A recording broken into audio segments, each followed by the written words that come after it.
This guy? He's the one and only superhero on Earth, blessed with godlike strength and abilities. But instead of protecting humanity, he casually wiped out more than half the world's population, just for kicks. He even skewered the President of the United States, live, on a global broadcast. The whole world was plunged into absolute terror by his twisted, bloody survival games. Facing a madman with the power of a god, world governments formed a desperate alliance to fight the monster, calling himself Black Friday. But against a fallen Superman with apocalyptic power, all of their weapons were basically useless. Black Friday has no goals, no ideals. He just wants to see humanity suffer and drown in despair. But he made a huge mistake when he kidnapped an innocent family for his own sick entertainment, forcing a young man to watch his loved ones get swallowed by a sea of horrifying flames. In that single moment, he turned a kind-hearted boy into a ravenous monster hell-bent on revenge. Fueled by a burning rage, the boy swore he would destroy every single scumbag who dared to call themselves a hero in this world. And so, our story begins. Amidst a bustling crowd at sunset, a little boy on his father's shoulders shouted with excitement, "Dad, Dad, let's go see the superhero." The father smiled warmly. "If you want to go, then of course we'll go." But just then, the boy pointed to the sky, stunned. "What is that?" While his dad was still mumbling about getting hungry, his son screamed with pure joy. "It's a superhero!" The father looked up, confused, wondering what hero could possibly surprise his son so much, only to be shocked himself by the sight of a figure floating in midair. The crowd below started buzzing. Some people wondered if they were shooting a movie, questioning who would spend a fortune on special effects this realistic. Amidst the doubt, a man with glasses and a camera roared, "You people know nothing. This is why you commoners are so hopeless. That guy is the real deal. A real-life Superman." He frantically snapped pictures, confirming for everyone that this was the figure from all the rumors. The photographer was ecstatic. "Mr. Superman, show us another pose." In response to the frantic energy, the being named Friday gave a sinister smile. He asked coldly, "What kind of pose? Like this?" Instantly, a death beam shot from his finger, hitting the unlucky photographer before he could even react. Turns out, not every superhero pose is one you should ask for. The crowd was frozen in shock. A young man screamed in terror. Did he just kill someone? Their faith in a savior vanished in an instant, replaced by absolute chaos as Friday began his massacre. People trampled each other, trying to escape. Heartbreaking cries echoed everywhere. "What kind of monster is he? Get out of the way. Where's my mom? Somebody call the police." In the middle of this nightmare, Friday floated above, looking down on the panicking crowd like they were ants, and then he spoke with a mocking tone. "Hey kids, the official fan club is now disbanded." He let out a powerful roar that silenced everyone. Once the world fell completely quiet, Friday raised a finger to his lips, savoring the moment. "You hear that sound?" And right after he said it, the sky burst into flames. Massive fireballs began raining down from nothing, incinerating everything they touched. The city was engulfed in a sea of fire, and humanity could only watch in despair as meteors crashed down from the heavens, all because of the appearance of one real Superman. The entire world now faced the threat of extinction. The iconic Tokyo Tower couldn't escape its fate, consumed by the horrifying inferno. Looking at the ruins and hearing the screams, Friday just whispered with pure satisfaction, "Beautiful." The collapse began to spread globally at an uncontrollable speed. Day 2. The western United States was completely annihilated, turned into a fiery wasteland. Day 3. Greenland suffered the same fate, as giant beings rose from the sea, wiping out all signs of life. Day 4. Northern France was officially erased from the map. In just 5 short days, 57% of the world had been plunged into horrific destruction. Facing this impossible crisis, governments worldwide joined forces, creating a global allied army, with the appearance of humanity's only superhero on their side. A bold counterattack plan was quickly approved. While humanity was scrambling for a final, desperate battle, their enemy, Friday, was casually enjoying a vacation on a beautiful beach. He was stretched out on a chair, fast asleep and even drooling. The choice for the Allied forces was simple, obvious even. A 100-megaton hydrogen bomb. The reflection of the bomber plane and Friday's sunglasses signaled the massive payload hurtling straight for his position. An all-inclusive vacation with a complimentary nuke. An earth-shattering explosion erupted. A giant fireball shot into the sky, burning everything in sight. From space, satellites recorded the blast's terrifying power. It had completely wiped out 3 neighboring countries. The shattered sunglasses lay alone on the scorched earth where Friday had taken a direct hit from the most powerful bomb in human history. And yet, the monster was completely unharmed. Soon after, at the White House, a breaking news report left everyone stunned. An unidentified Superman had appeared in front of a broadcast station, claiming to be Friday. They all witnessed how even a nuclear submarine was defeated with ease. The President of the United States, James Reagan, trembled, clenching his hands in despair. "What in God's name is that monster?" he whispered. An officer rushed in to report. "Mr. President, Friday is at the Capitol building." James Reagan was floored. "Friday is at the Capitol?" Realizing the demon was personally waiting for him, the president made his decision. "Let's go to the Capitol." Now, at the building, the air was thick with tension as the military stood ready for a fight. A nervous guard pleaded, "Mr. President, at least wear a bulletproof vest." But Reagan knew it was pointless. He thought to himself, if a vest actually worked, humanity wouldn't be in this desperate situation. He straightened his tie, his fists clenched with resolve. Besides, the whole world is watching. I need to show them confidence. I am the representative of humanity. Even if he couldn't save them, he had to keep up appearances. With the powerful presence of a world leader, James Reagan walked alone towards the massive Capitol building to face his enemy. "It's an honor to meet you. I am James Reagan, President of the United States." Friday shook his hand in return, but his smile was pure evil. "Pleasure to meet you. So, you're humanity's representative, huh?" He was so excited he couldn't sleep. It was part diplomatic summit, part fan meetup. The president's voice was a low growl. "Enough games. What do you want?" Friday's eyes went ice cold as he delivered the death sentence. "What I want is your death." In an instant, he moved with pure brutality, striking down the world leaders right there on camera. His face twisted in ecstatic joy as he roared, "How will humanity react when you die? I'm dying to find out." Seeing the horror unfold, the soldiers opened fire in a desperate, useless volley. Bullets rained down, bouncing harmlessly off Friday's body as President Jam Regan's lifeless form plummeted to the cold earth below. The entire execution was broadcast live for the world to witness, and as humanity reeled in shock, Friday's entire demeanor shifted, and he began to tell a tragic story. "Am I the only villain here? I don't even know why I'm doing this. When I was young, my family was dirt poor. We survived by digging through trash cans." He recalled his miserable past, his mother dying because they couldn't afford a hospital, his father turning to alcohol before being shot by police during a robbery. His voice dripped with bitterness. "I suffered so much, but the world didn't give a damn about me. It's a real tearjerker of a story, right?" But then, his face twisted into a nightmarish, insane grin. "You want to know something? I made it all up." That brutal truth, along with the president's death, officially plunged the entire world into absolute, irreversible chaos. A gunshot echoed through the snow-white forest. The man breathed a sigh of relief. Finally caught it. This is Doha, a skilled, 27-year-old hunter. 5 years after the horrific Friday incident, Seoul is nothing but a desolate ruin buried under a cold blanket of snow. With his prize slung over his shoulder, Doha walked through the desolate capital, coldly crushing a poster of the monster Friday under his boot. He returned to a small house with a sign reading, "Big White Bear. I'm home," he called out. Even after the apocalypse, he's still home on time. Seeing Yongji and Seoe huddled on the floor, Doha asked, "What are you two doing over there?" The moment she saw him, Seoe's face lit up as she spotted the giant deer. "You caught one, see? I told you Doha would get it today." The little girl quickly snatched up some bear-shaped snacks from the floor, declaring, "These are mine now." And just like that, a tiny war broke out in the small room. Coa yelled, "Hey, bang Junshich, give those back." But the sly Junshich was already running away with 2 chocolate packs, laughing. "You think I'll give them back? If you get caught, you're dead." Junshich just taunted back, "Try and catch me." The house erupted into chaos with the sound of a frantic chase and yelling, "Bang Junshich, give back the chocolate."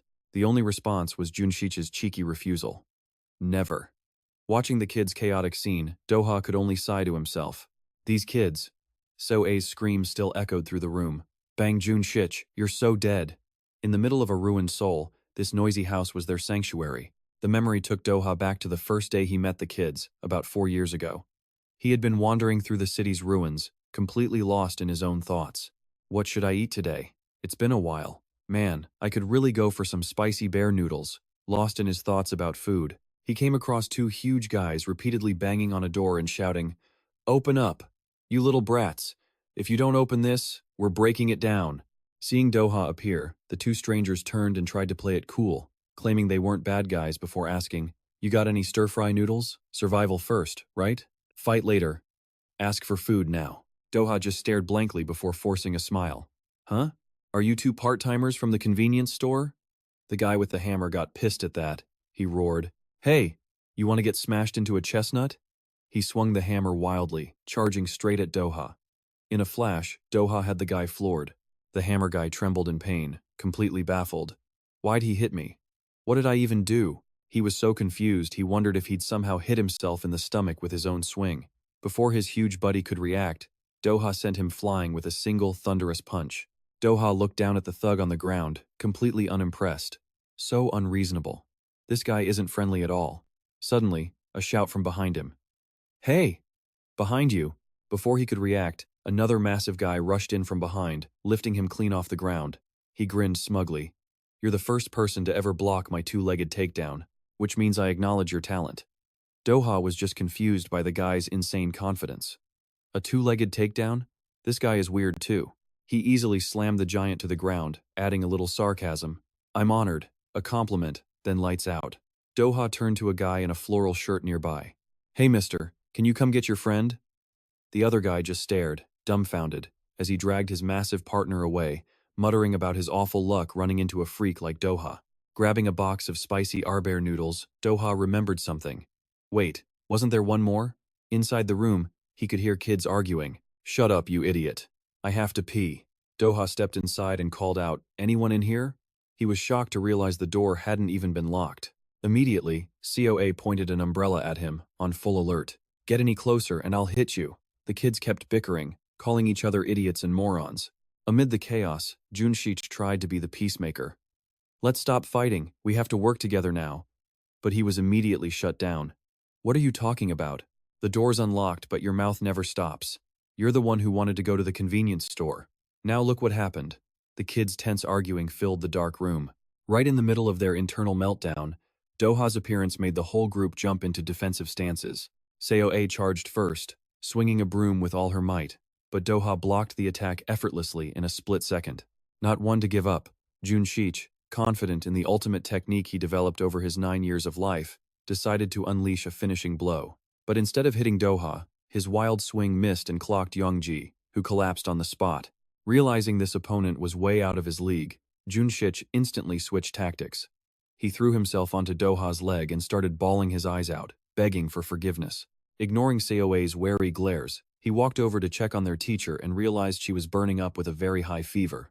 Instead of hurting them like the kids were terrified he would, Doha simply took off his backpack and pulled out a box of fever medicine. He hands the medicine to COA. "Twice a day," he instructs, explaining he only came in for some food. "Sorry if I scared you guys, I'll get out of your hair." After a quick goodbye, Doha tells Runshich to let go of his leg so he can leave. The moment the stranger's out of sight, Seoe turns on Runshich, scolding him for that terrible, over-the-top leg-hugging act. Looking over at their unconscious teacher, the kids understood a harsh truth. If they wanted to make it in this brutal new world, they had to make a choice. A big one. And just like that, a system quest unlocks. Find an adult and stick with them. As Doha walks away, the kids don't even hesitate, they scramble right after him. "Hey, it's not that simple," COA yells, worried. Doha stops in his tracks. Realizing they're all headed the same way, he lets out a tired laugh. He doesn't say a word, but despite their guide's silence, the children trail him closely through the ruined streets of Soon. Seeing their sheer determination, Doha cracks a smile. "You want to come with me?" Hearing that, COA just gasps in disbelief. "Really?" Meanwhile, Runshich is so exhausted he can barely stand. From that fateful day on, they stuck together, living side by side to this very day. They had truly become a family. When Doha gets back, covered in grime, his older sister figure greets him warmly. "Your clothes are filthy. You must have worked hard." Doha grins, practically bursting with excitement. "Oh hey, guess what? I brought back a deer too." Knowing he's exhausted, she tells him a hot bath is waiting and shoos him off to get clean. Doha shrugs off his outer shirt, revealing the body of a hardened survivor, solid muscle, and incredibly broad shoulders. The sister offers to help with his shirt, but Doha politely turns her down. Seeing the powerful change in the young man before her, she quietly marvels at how much he's grown, how mature he's become. I wonder which girl is going to steal you away someday. The teasing remark makes the weathered hunter blush bright red. Right on cue, little Runshich walks up, his face covered in bruises. He asks with total seriousness, "Hey, what is the true meaning of life?" But then, his real motive comes out a second later. "Can you teach me how to fight?" So much for deep philosophy. Night falls. Soon is plunged into a darkness, so cold it feels like it could cut you. Standing quietly on the balcony, Doha accepts a hot cup of ginger tea from his sister. "Doha," she says softly, "you must be freezing. Drink this." Looking up at the brilliant Milky Way, Doha remarks that he's never seen so many stars over soon. She just sadly remembers a time when the city itself used to outshine the stars. Noticing their supplies for scavenging trips are low, Doha makes a decision. "I'm thinking of hitting the big supermarket." Hearing this, she can't hide her concern. "The big one? Isn't that dangerous? What if there are bad people there?" Doha reassures her, saying he hasn't seen a single strange footprint in over a month. He glances over at the sleeping kids. Runshich has his leg thrown over his friend, making Yundi mumble something heavy in his sleep. More importantly, Doha says gently, "Runshich's birthday is coming up. He should have at least one good meal for it." Touched by his thoughtfulness, she asks quietly, "You've tried so hard to take care of them, haven't you?" Doha is silent for a moment, then answers with pure sincerity, "You and the kids, you're the first real family I've ever had. And for me, that's enough." His words leave her flustered. She quickly tells him to go to bed before he catches a cold, but just as Doha turns to leave, she blurts out an unexpected question. "If we're a family, does that mean you're the husband and I'm the wife?" Doha stammers in shock. Wife and husband? The sister just laughs, waving her hand dismissively. "Just kidding." Seeing he's still completely flustered, she presses him. "What, you don't like the idea?" Doha trips over his words. "No. It's not that you're not cute or anything." The conversation ends as the group steps outside. They all stop and stare at the scene, a blanket of fresh snow covering the entire city like a layer of clouds. Yundi shivers from the drop in temperature. "I really hate the cold," he grumbles, urging them all to head home. But Runshich and Seoe are already lost in their own world, laughing as they chase each other through the snow. Runshich excitedly declares he's going to build snowmen that look just like his friends to make fun of them. Doha follows behind, a quiet smile on his face as he watches the kids play. Suddenly, a giant snowball rolls out of nowhere, sending everyone screaming and running for cover. "Run! That snowball is massive." After the chaos and a lot of hard work, they end up building a giant snowman right in the middle of the street, taller than any of them. Finally, the group's destination comes into view. An old, run-down supermarket. The second he sees their goal, Runshich lets out a whoop. "The bear cookies are all mine." Not to be outdone, Seoe quickly claims the wasabi peas for herself. "Everyone, slow down," Doha warns. But then he freezes, noticing something unnatural about the dead tree branches nearby. "Huh, why do the branches look like that?" Doha stares at them, a feeling of suspicion growing. He tells himself that, at that moment, he had no idea of the danger that was lurking nearby. The kids' voices cut through his thoughts. "Hurry up, come on, faster. If you're slow, my bear cookies will be all gone." Doha calls back, all right, I'm coming." He trudged along behind them, his boots sinking into the thick, cold snow. Every step brought darker thoughts. How would it all end in this frozen wasteland? Shaking it off, Doha handed out survival whistles. "Here," he said. "Everyone gets one." Junshik stared at it, confused. "What's this for?" Coa immediately shot back. "Just be quiet, you moron." And while Yonjae was already playfully tooting his own whistle, Doha got right down to business, dividing them into groups. "Junshik, you're with Yonjae. And you," he told the older sister, "you'll look after Coa." As they ventured deeper into the supermarket, Doha continued giving orders. "Stay in your pairs. Don't go to the other floors. If anything goes wrong, you blow that whistle." Immediately, he set the rendezvous time. 1 hour, meet back here. With a confident smile, Doha was sure everything would be fine. And with that, the group fanned out into the gloomy supermarket, a desolate space filled with nothing but ruin and snow. Over at the fashion aisle, the older sister was trying to figure out what clothes to grab for the kids. Which one should I pick?" she muttered. "These kids grow so fast. Should I get something a size bigger?" In the end, she decided a perfect fit was probably the better call. Suddenly, Coa appears in a brand new outfit, excitedly showing it off. "Hey, look at this. I tried to dress just like you." The girl is wearing a pink sweater with a long skirt, looking absolutely radiant. A mini fashion show in the middle of the apocalypse. Her sister doesn't hold back the praise. You look way prettier than I do, you know that? COA, you could totally be a model, the little girl beams, asking, really? Her sister smiles. Should I pick out a few more outfits for you? COA's face lights up. Yes, I'd love that. Meanwhile, over in the food section, Runshich is rushing Yandi to gather up a bunch of snacks. Hey, Yandi, get packing. You know you're here for my birthday, right? Annoyed, Yandi just mutters, stop nagging so much. He's already struggling with a backpack piled ridiculously high with candy. He complains, how much more are you planning to take? I can't carry all of this.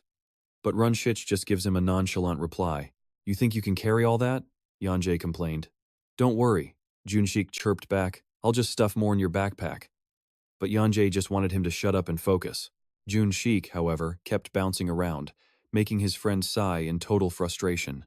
The backpack had its limits, but their greed, apparently, did not. The sheer weight of the food threw Yanjay off balance, and he went crashing to the floor. Snacks and candy exploded everywhere. Junshik let out a heart-wrenching scream. My snacks! While Yanjay was scrambling up from the middle of the mess, threatening to give Junshik a piece of his mind, a box of potato chips quietly rolled off a nearby shelf. Junshik immediately took off after the runaway snack. Yanjay panicked, shouting his name. Junshik! Silence. A chilling dead silence was his only answer. Amidst the empty shelves, Junshik was just gone. The boy looked around nervously, wondering where he went. Meanwhile, in a separate maintenance area, Doha was navigating through pipes and machinery, completely unaware of Junshik's mysterious disappearance. So on one side, a kid mysteriously vanishes. On the other, our guy is still looting for supplies like nothing's wrong. Doha moved through a maze of pipes, thinking to himself that no one had ever been in this section before. It was weird. A huge supermarket like this, still fully stocked with goods. Shouldn't someone have come here for supplies by now? Did they leave without taking anything? Or was the truth that they were never able to leave at all? A horrifying sight met his eyes. Skeletons, lying scattered all over the cold ground. In this new world, the dead now far outnumbered the living. Whether humanity liked it or not, they'd been forced to get used to the constant presence of death. According to the final broadcast from the Break Bear Daily back in August of 2025, the global death toll had hit a staggering 5.7 billion people. Refugee camps had sprung up across Europe, but they couldn't do a thing to stop it. The world had gone mad, unleashing an insane amount of firepower to deal with the entity known as Friday. And the result was pushing the entire planet to the brink of total collapse. The people of Seoul had once fled in a panic to regions like Gangwon or Chungcheong. The great irony? The very city they abandoned ended up being the area that suffered the least damage. Surrounded by ruin, Doha wondered where Friday was now, and what it was doing. A sudden beep from his watch snapped him out of it. 1 hour was up, time to regroup. Doha hurried back to the meeting point, where the older sister and Seoe were already waiting. The little girl waved brightly. You're back. Doha smiled. Seoe, did you get a lot of stuff you liked? She replied playfully. That's a secret. But the smile on Doha's face vanished when he looked around, and didn't see the other two boys. Yeonjae and Junshik aren't with you? He asked, a hint of worry in his voice. The older sister started to feel uneasy too, but she tried to brush it off. I'm sure it's nothing, right? Famous last words before all hell breaks loose. Seoe just pouted. Those idiots are probably still fighting over snacks somewhere. But the second Yeonjae appeared, his face covered in dirt and what looked like bruises, she jumped back in shock. What happened to your face? Did you two actually fight? Yeonjae just muttered resentfully. I'm not an idiot. Sensing something was seriously wrong, Doha immediately grabbed him. Yeonjae, where is Junshik? The boy looked around, totally confused. Huh? I thought he went on ahead. He's not back here yet? Doha's face hardened with worry. He quickly handed his supplies to the sister. Take this. Get Yeonjae and COA to the machine room. I checked it out already. You'll be safe in there. I'm going to find Junshik. Seeing Yeonjae's worried expression, Doha flashed a mischievous, reassuring smile. Don't worry, he winked. It's what a good husband would do. The sister stared at him, stunned, as he laughed and ran off. Just kidding. You dare tease me? She yelled after him. Whoever finds him first. Blow your whistle. The group split up, their calls for Junshik echoing through the desolate supermarket. Yeonjae roared with pure frustration. Where are you? Junshik, you better get out here, or you're dead meat. Doha, meanwhile, methodically combed through every single aisle, calling out his name. Even in the massive stockroom, he kept searching. Junshik, if you can hear me, answer. He glanced down and saw a single box of potato chips lying on the floor, and then, suddenly, he heard excited shouting coming from the game zone. Punch, punch, kick, special attack. Doha froze. His eyes narrowed, staring toward the faint, flickering lights of the video game arcade. And in that moment he realized something. Some kids don't get lost because they're in danger. They get lost because they're obsessed with video games. He walked into the arcade to find Junshik screaming at a screen. Haha, come on, try and hit me. I'm gonna wreck you. Doha let out a heavy sigh of pure exasperation. What are you doing in here? Seeing him, the kid's face lit up. Huh? Hey, you want to play around? Doha's voice went dead serious. Stop messing around and get up. Do you have any idea how worried everyone was about you? Junshik's face fell when Doha gave him his punishment, carrying the group's supply of bear crackers for a full week. But then Doha froze when Junshik added, but that guy said we had to play first. A dangerous, red glint flashed in Doha's eyes. That guy? Junshik, still completely oblivious, just kept complaining about his opponent. Yeah, he's terrible at this game. I'm way better than he is. Doha stood perfectly still and felt it. A chilling, murderous aura was radiating from behind the row of arcade machines. Doha's heart hammered against his ribs. He slowly reached behind his back, his hand closing around the handle of his axe, ready for a life-or-death fight. Junshik just looked at him, confused. Hey, what's gotten into you? Doha didn't answer. His red eyes were locked on the darkness ahead. The air was so thick with tension, it felt like you could suffocate just by breathing. From the other side of the machine, a deep, disappointed voice grumbled, lost again. On the screen, the results flashed brightly. The character named Friday had won. The figure sitting there muttered, that's the 9th loss in a row, isn't it? At this rate, I'm gonna get beaten up again. Doha realized with absolute horror he was facing the so-called superhero, Friday, the very being who had wiped out more than half of the entire world's population, and he was bitterly admitting that the kid's attacks in the video game actually hurt a lot more than he expected. That thing's face twisted into a grotesque mask of rage, eyes blood red, a primal roar ripping through its throat. It wasn't just mad, it was psychotic. A 9-game losing streak, imagine that.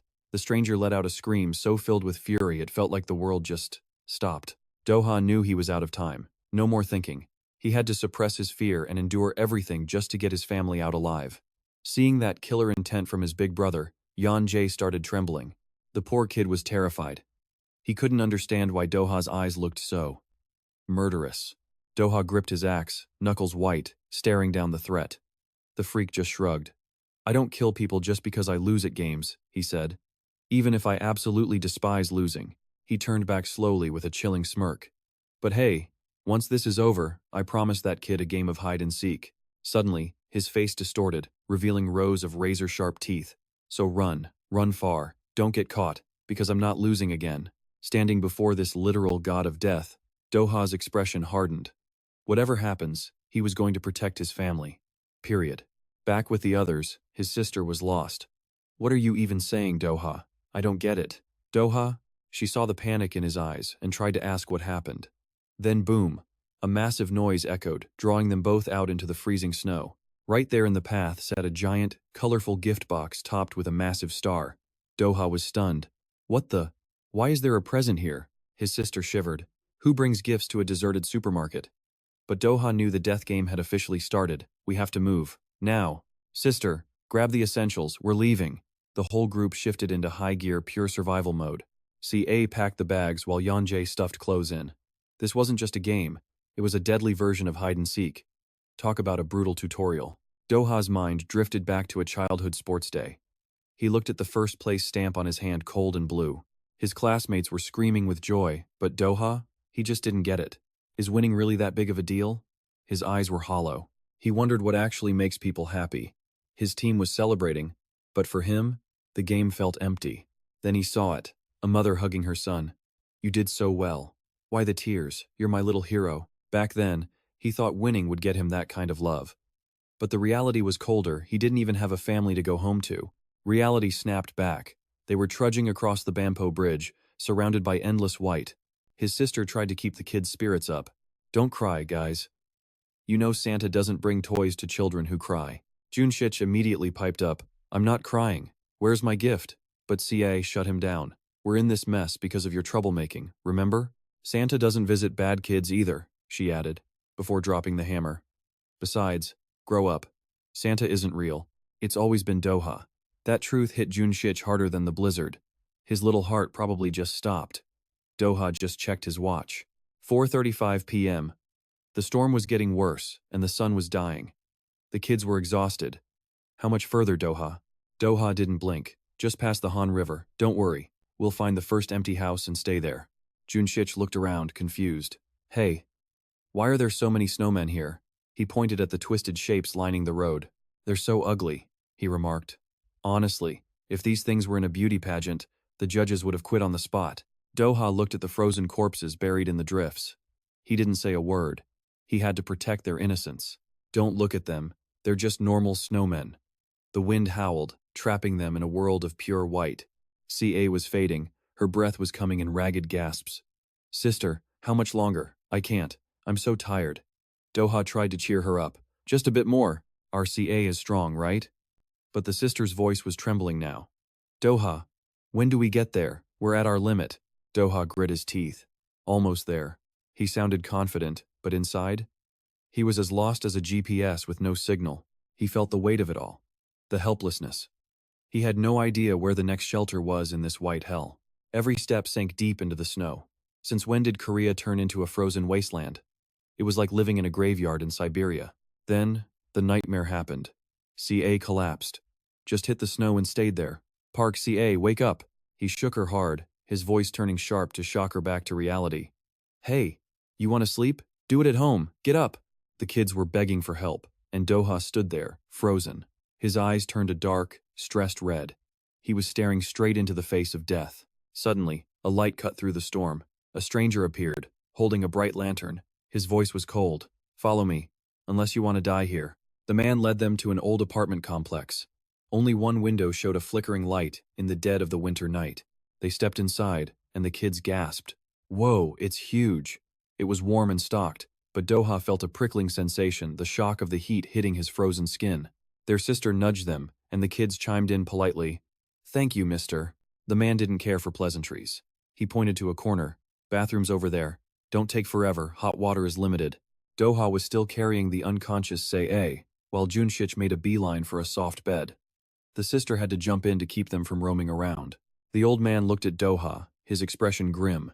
You kids, another 5 minutes out there, and you'd all be corpses. Wandering around in this snow?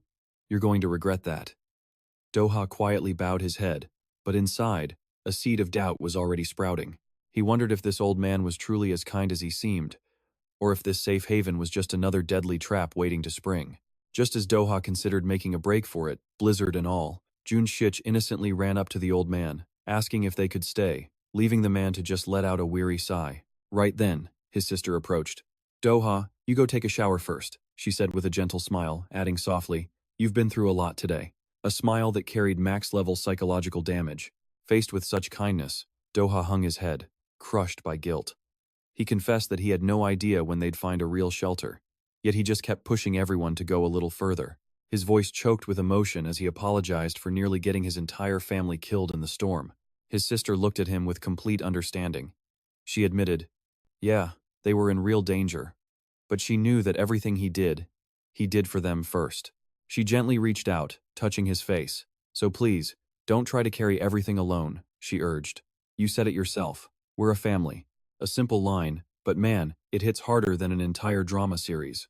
She playfully brushed his hair back, teasing that he looked way more handsome when his forehead was showing. Seeing her bright smile, the crushing weight on Doha's shoulders seemed to just lift away. In the freezing night, the light from this old apartment complex was a tiny beacon against the endless snow. In the corner of the room, the old landlord silently lit a cigarette, his eyes heavy as he stared down at a worn-out family photograph in his hands. He let out a long, pained sigh. Doha stepped out from his shower, drying his hair as he called out, Sis, I'm all done. It's your turn. His sister replied cheerfully. All right. She turned to the little blonde girl. CA, time for a shower. After the two had gone, Doha sat alone, a map of Seoul spread out in front of him. The look on his face, pure final exam intensity in the middle of a blizzard. He calculated silently, we've crossed south of the Han River, but I'm still operating blind in this area. Deep anxiety filled his eyes as he told himself he had to get everyone as far away from Friday as possible, maybe even across the sea to find some real safety. He saw Junshich sitting on the floor, happily eating potatoes. The kid enthusiastically offered, "Hey, Santa Claus, want a potato? There's a ton here." Doha walked over, his expression grim, and asked about what happened at the supermarket. "Junshich, what did you say to that man?" The boy replied innocently, "We were just playing a game." But when Doha pressed him on what kind of game it was, a hand slammed against the window. Long, menacing fingers, followed by a chilling voice. "Found you, little boy." Friday's deranged face appeared right outside the window, his eyes glowing a hellish red. Doha was frozen in shock. Friday, meanwhile, Junshich just pointed, completely oblivious. "Hey, it's that guy who's bad at games." Doha trembled with pure terror. How? How in the world did he find them here? Friday flashed a horrifying grin, a burning energy radiating from him as he declared, "Looks like I win at hide and seek." Doha screamed in absolute desperation, "Junshich, run." But there was no time to run. Like an action movie on fast forward, everything exploded. A violent surge of energy erupted, ripping their world apart. Their warm shelter instantly became a raging inferno. Doha was blasted out of the building, sent flying through the air, watching helplessly as the flames swallowed his family whole. Amidst the fiery wreckage, his sister's desperate scream echoed. She was holding onto Junshich tightly. "I'll pull you up." And Friday? He was just floating above it all like the Grim Reaper himself, calmly enjoying the hellscape he had just created.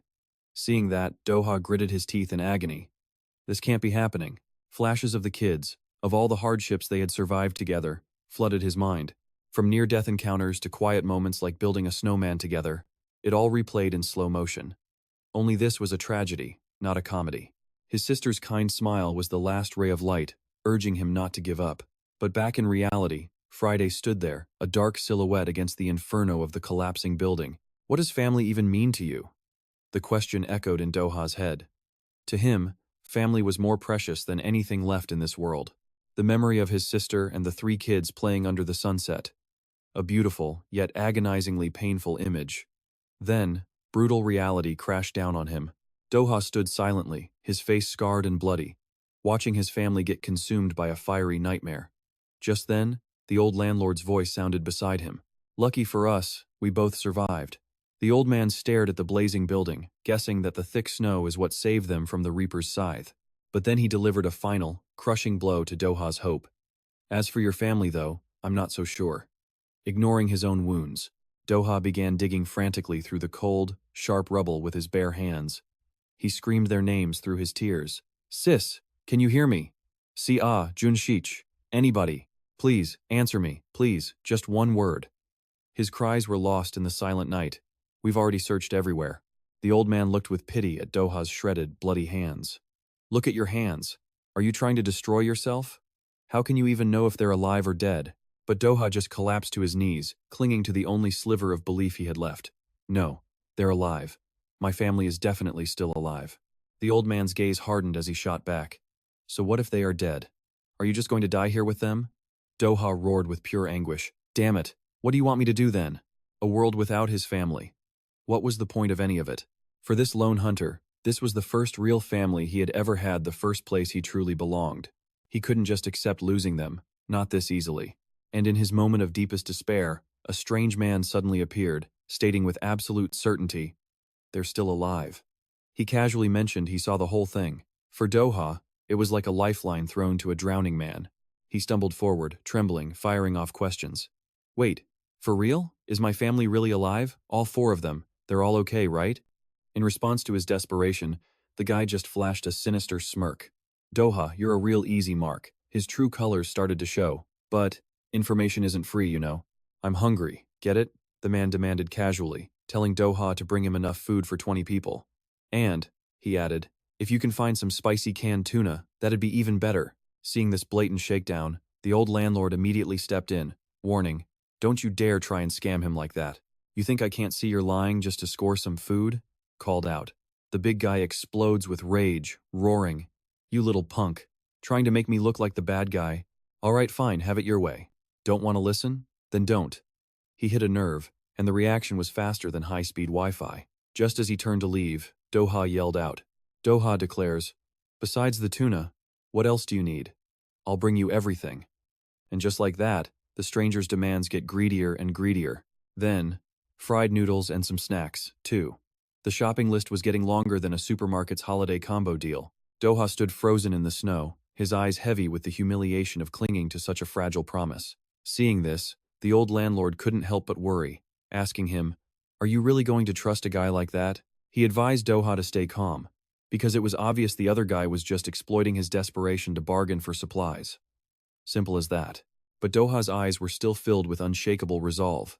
He replied, "Liar or not, we have to get something out of him." Doha then turned to the old man, confused. "I don't get why you're helping me." "Sir, we barely know each other."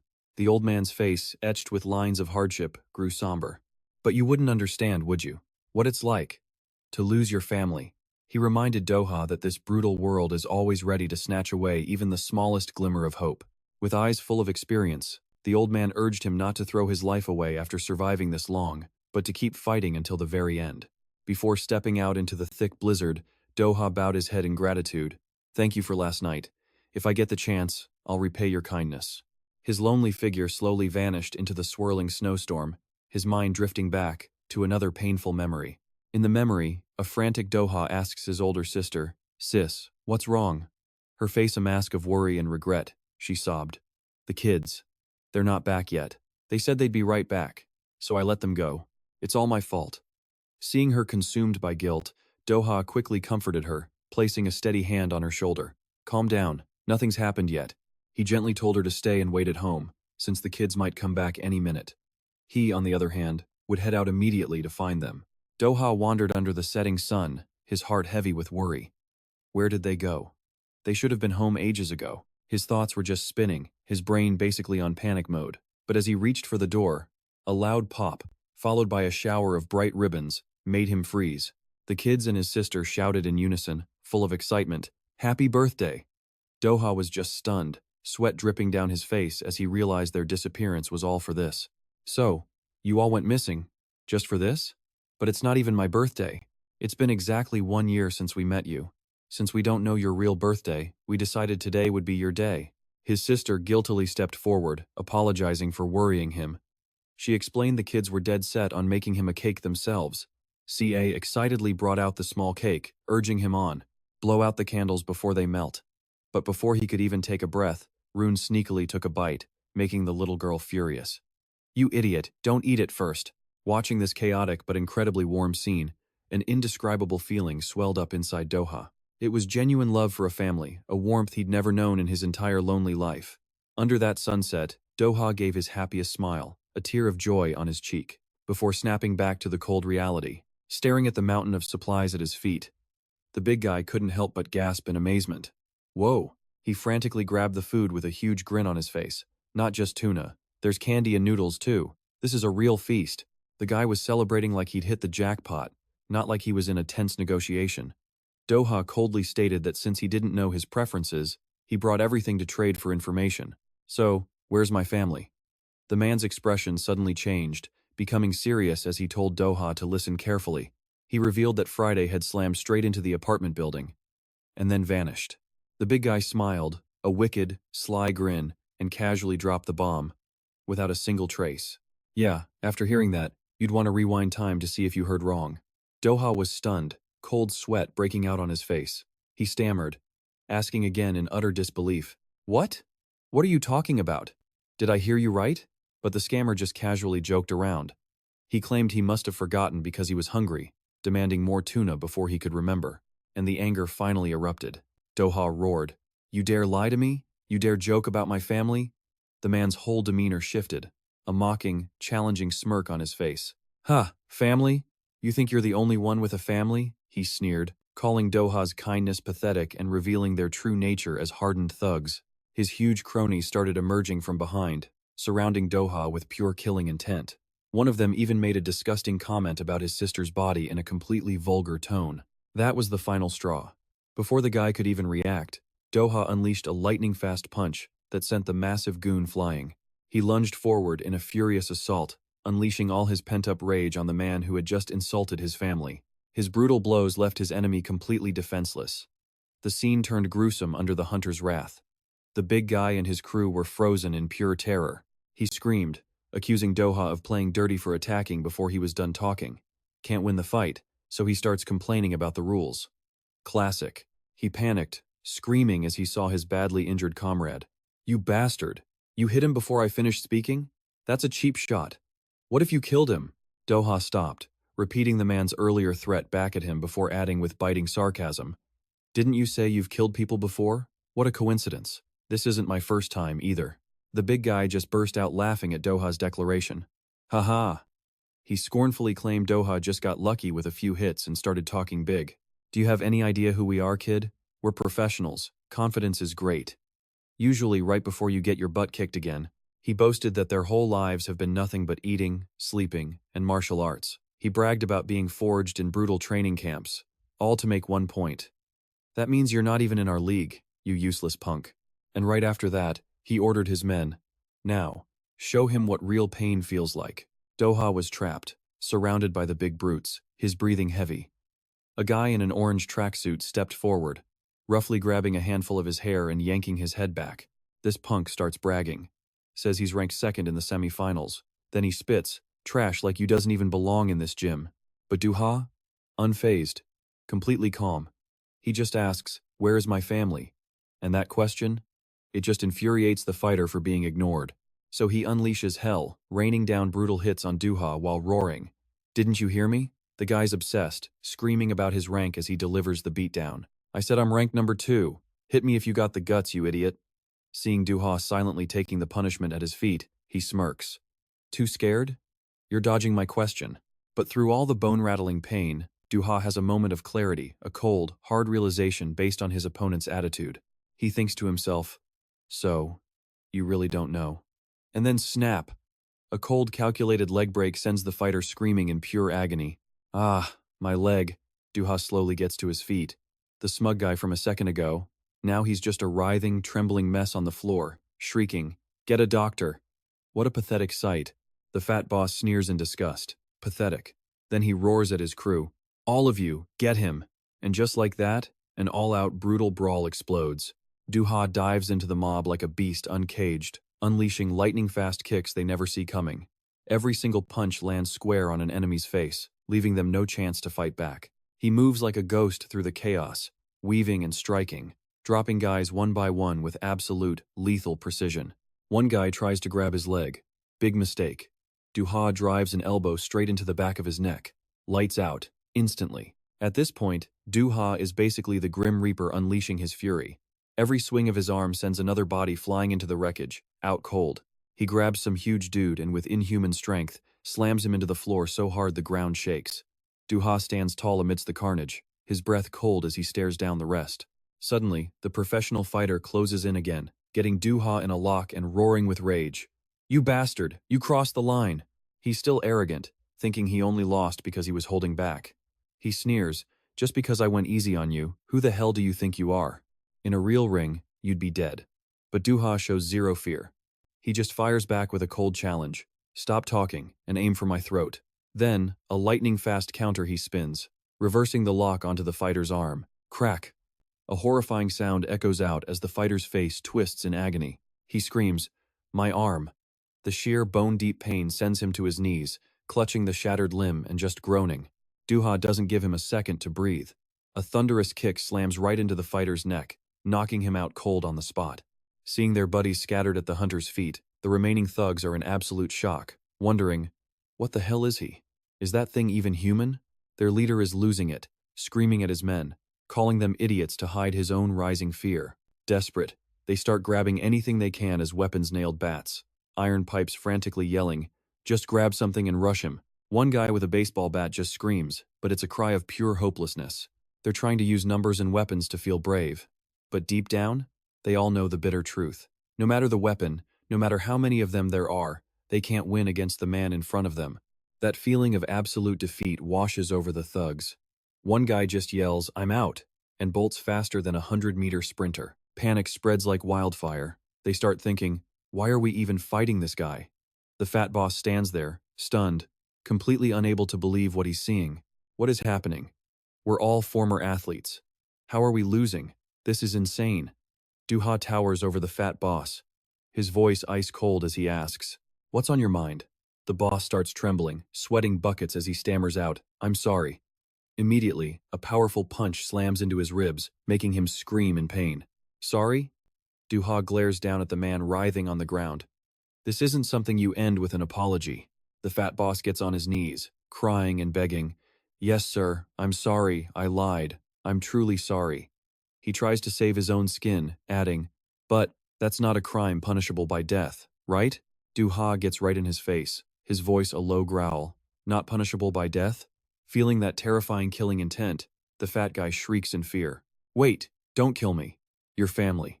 They're still alive." And hearing that, the man's life suddenly has value again. Doha freezes. For a split second, you see a flicker in his eyes. "Really?" But then, his eyes flare up with a deadly red glow. He scoffs. "Did you really think I'd say that? I'm not falling for that trick twice." Oh, that plot twist. The fat boss probably felt his heart stop. He just starts screaming, completely lost in absolute terror. He frantically points into the distance and yells, "No, it's not like that. Go ask him yourself. Ask Friday." Doha goes silent hearing that fateful name. He repeats it back, his voice low. The boss confirms, trembling, "Yes, you can meet Friday." Duha's brow furrows with suspicion when he hears the name Church of Heroes. It's some new religion that's popped up with posters everywhere, blaring the slogan, "You can be a hero too." Doha sits on the boss's chest, coldly demanding to know what this cult is all about. He spills it all. It's an organization that worships Friday like a living saint. And the weirdest part? The leaders there all call themselves heroes. In this apocalyptic age, Doha just thinks it's completely insane. But here's the thing, this isn't some back alley cult. They've been officially recognized by Friday himself. Seeing Duha's silence, the boss tries to explain more, but gets brutally stomped on for his trouble. A scream of pain echoes through the area. Doha just growls, "Get to the point." The boss, crying, shouts, "It means you can meet Friday through the Church of Heroes." Doha keeps the pressure on, the man groaning in despair under his boot. He coldly summarizes the situation. "So, in short, you're telling me to go ask them myself." The fat guy nods frantically, insisting it's the only and surest way to find that monster and his family. He explains that the Church of Heroes is the only group of humans that can actually communicate with Friday. According to him, the people there are different. They hold powers that normal people don't have. Doha looks down at the man groveling at his feet and gives an order. "Then you'll take me there." The fat guy's face contorts with pure horror. He stammers, refusing, "No way." "You think I'm crazy enough to go back to that place?" In the distance, the grand, imposing cathedral of the Church of Heroes looms, mysterious and silent in the cold night. Model. A little girl named Neon runs toward a man in a black robe, absolutely beaming. "Hero. Look, I'm back, Hero." She proudly shows off a picture she drew, but the man is unfazed, reminding her, "Neon, knock before you enter." When she mumbles an apology, he gently pats her head. "No need to be sorry," he says, a cryptic smile on his face. "A child's mistake is an adult's responsibility." This is Gimsu, one of the leaders of the Hero Church, a man worshipped by the masses. Back in the present, a heavy-set man takes a drag from his cigarette, explaining to Doha that these guys meet with Friday regularly. The only way to reach the evil god is through his fanatical followers. With a look of pure dread, he stares at Doha. "But if you want my advice," the man's voice drops to a low growl, "stay away from the Jamsi temple." The man shudders, insisting, "That so-called hero? You'll soon find out he's even more insane than Friday." Beneath his priest's robes, Jeomsu's back is a canvas of vicious tattoos as he kneels before a massive statue of Friday. He calls such brutality the love that Lord Friday wishes to grant them. The pastors of the Hero Church genuinely believe Friday is the Messiah of mankind. To them, the being who destroyed the world isn't an evil god. He's the only savior. Their reverence isn't just simple worship. No, it's twisted into an extreme and dangerous fanaticism. They crave to become just like Friday, the only superhuman left on Earth. And for those who lack his natural abilities, they've made a brutal choice to prove their faith. They've decided to become heroes their own way, a path paved with blood and violence. In the dead of night, the grand church looms, looking anything but holy. You can tell from a distance this isn't a place for a free tour. Here, fanatics enforce twisted doctrines in Friday's name, claiming we will all receive the love Lord Friday bestows upon us. The reason Jeomsu punishes his followers until they can't even fight back? It's all for Friday. He'll casually end a person's life just because they dared to insult the holy sanctuary by walking in with dirty shoes. Every hero in the cult worships Friday, but Gyumsu's devotion is on another level, entirely pure, uncontrollable madness. Calling him a superfan is a massive understatement. He is Hero Gyumsu of the Jamsi sect, the leader of this very church. A childhood filled with abuse and tears seems to have molded the monster he is today. Just as Gyumsu is lost in his own twisted thoughts, a powerful figure suddenly appears, shattering the church's grim atmosphere. With ice in his eyes, Baki Doha strides in and declares, "I don't care about any of that pointless nonsense." He stares down the cult leader and demands, "Where is Friday?" Doha's eyes flash with a hateful red glow as he takes in the madness around him. "This damned cult," he scoffs. Faced with this brazen intruder, Gyumsu keeps a sinister smile plastered on his face. "And who might you be?" he asks casually, looking around with mock confusion. "Weren't there supposed to be followers on guard duty?" Doha coldly gestures behind him, where a pile of bodies lies unconscious. "Followers? You mean this trash?" Completely unfazed by the cult leader's authority, Doha roars with finality. "Bring that bastard Friday out here." Instantly, Gyumsu freezes. "That bastard Friday?" Then, a twisted grin spreads across his face. "Is he a friend of yours?" But Doha just keeps provoking him. Or should I call him that piece of crap, Friday? And with that, he lunges forward at blinding speed. But Gyumsu reacts with terrifying sharpness. In a flash, Doha is stunned to find himself flying backward.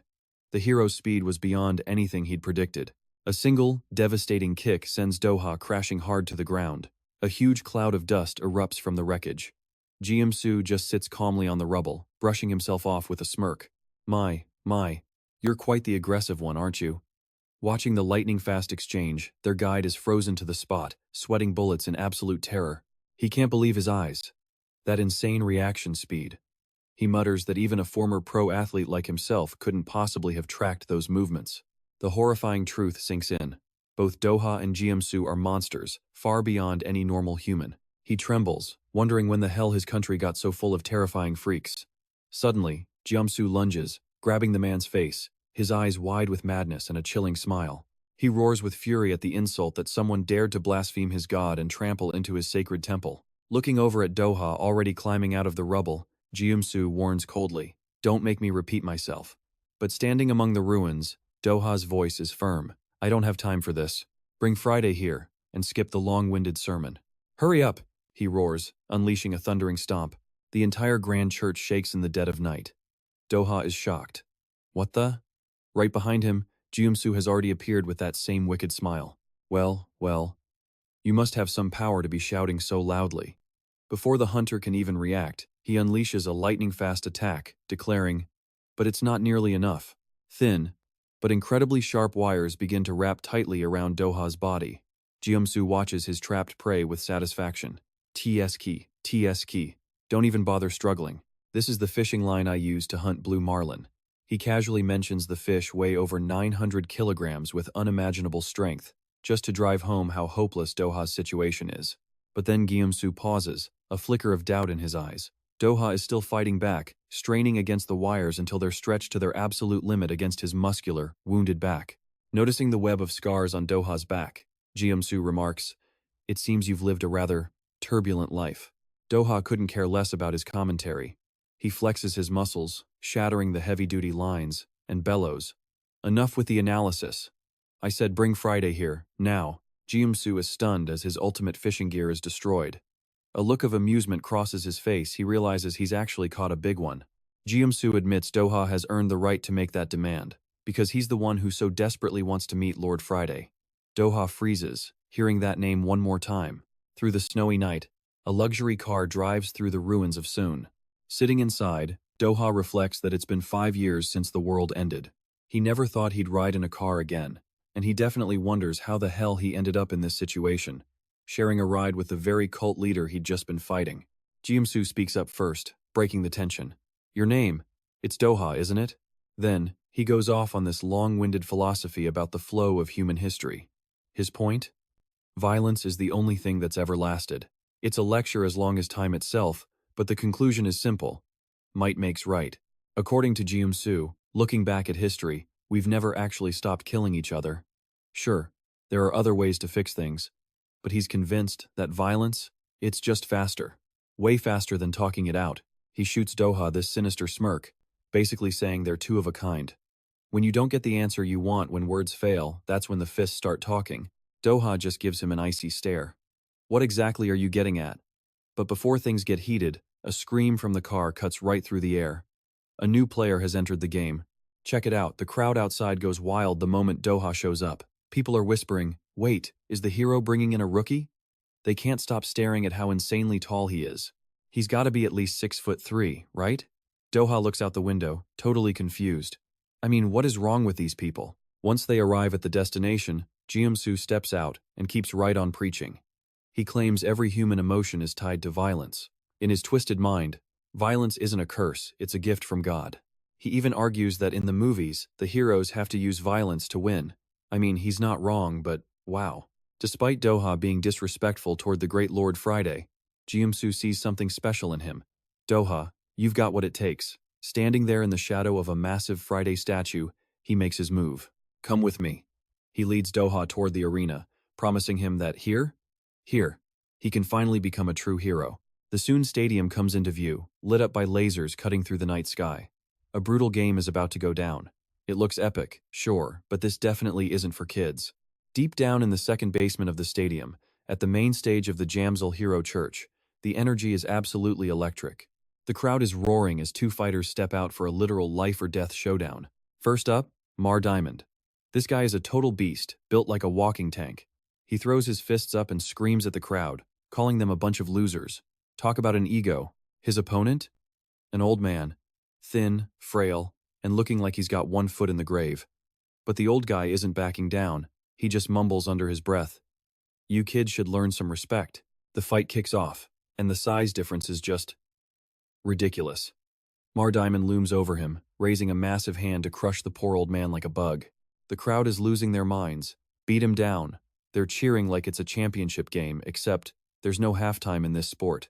It's a brutal truth. In this world, violence is everything.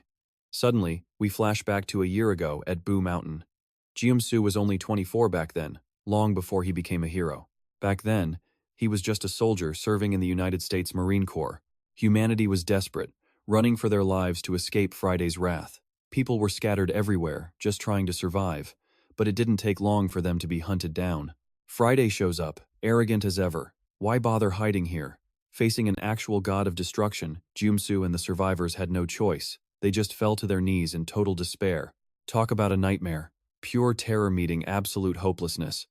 Friday just looks down at them, looking completely bored. You know what? I'm getting bored with this. Give me something new. A different reaction, maybe? What used to be fun for him is now just tedious. He's tired of the same old reactions.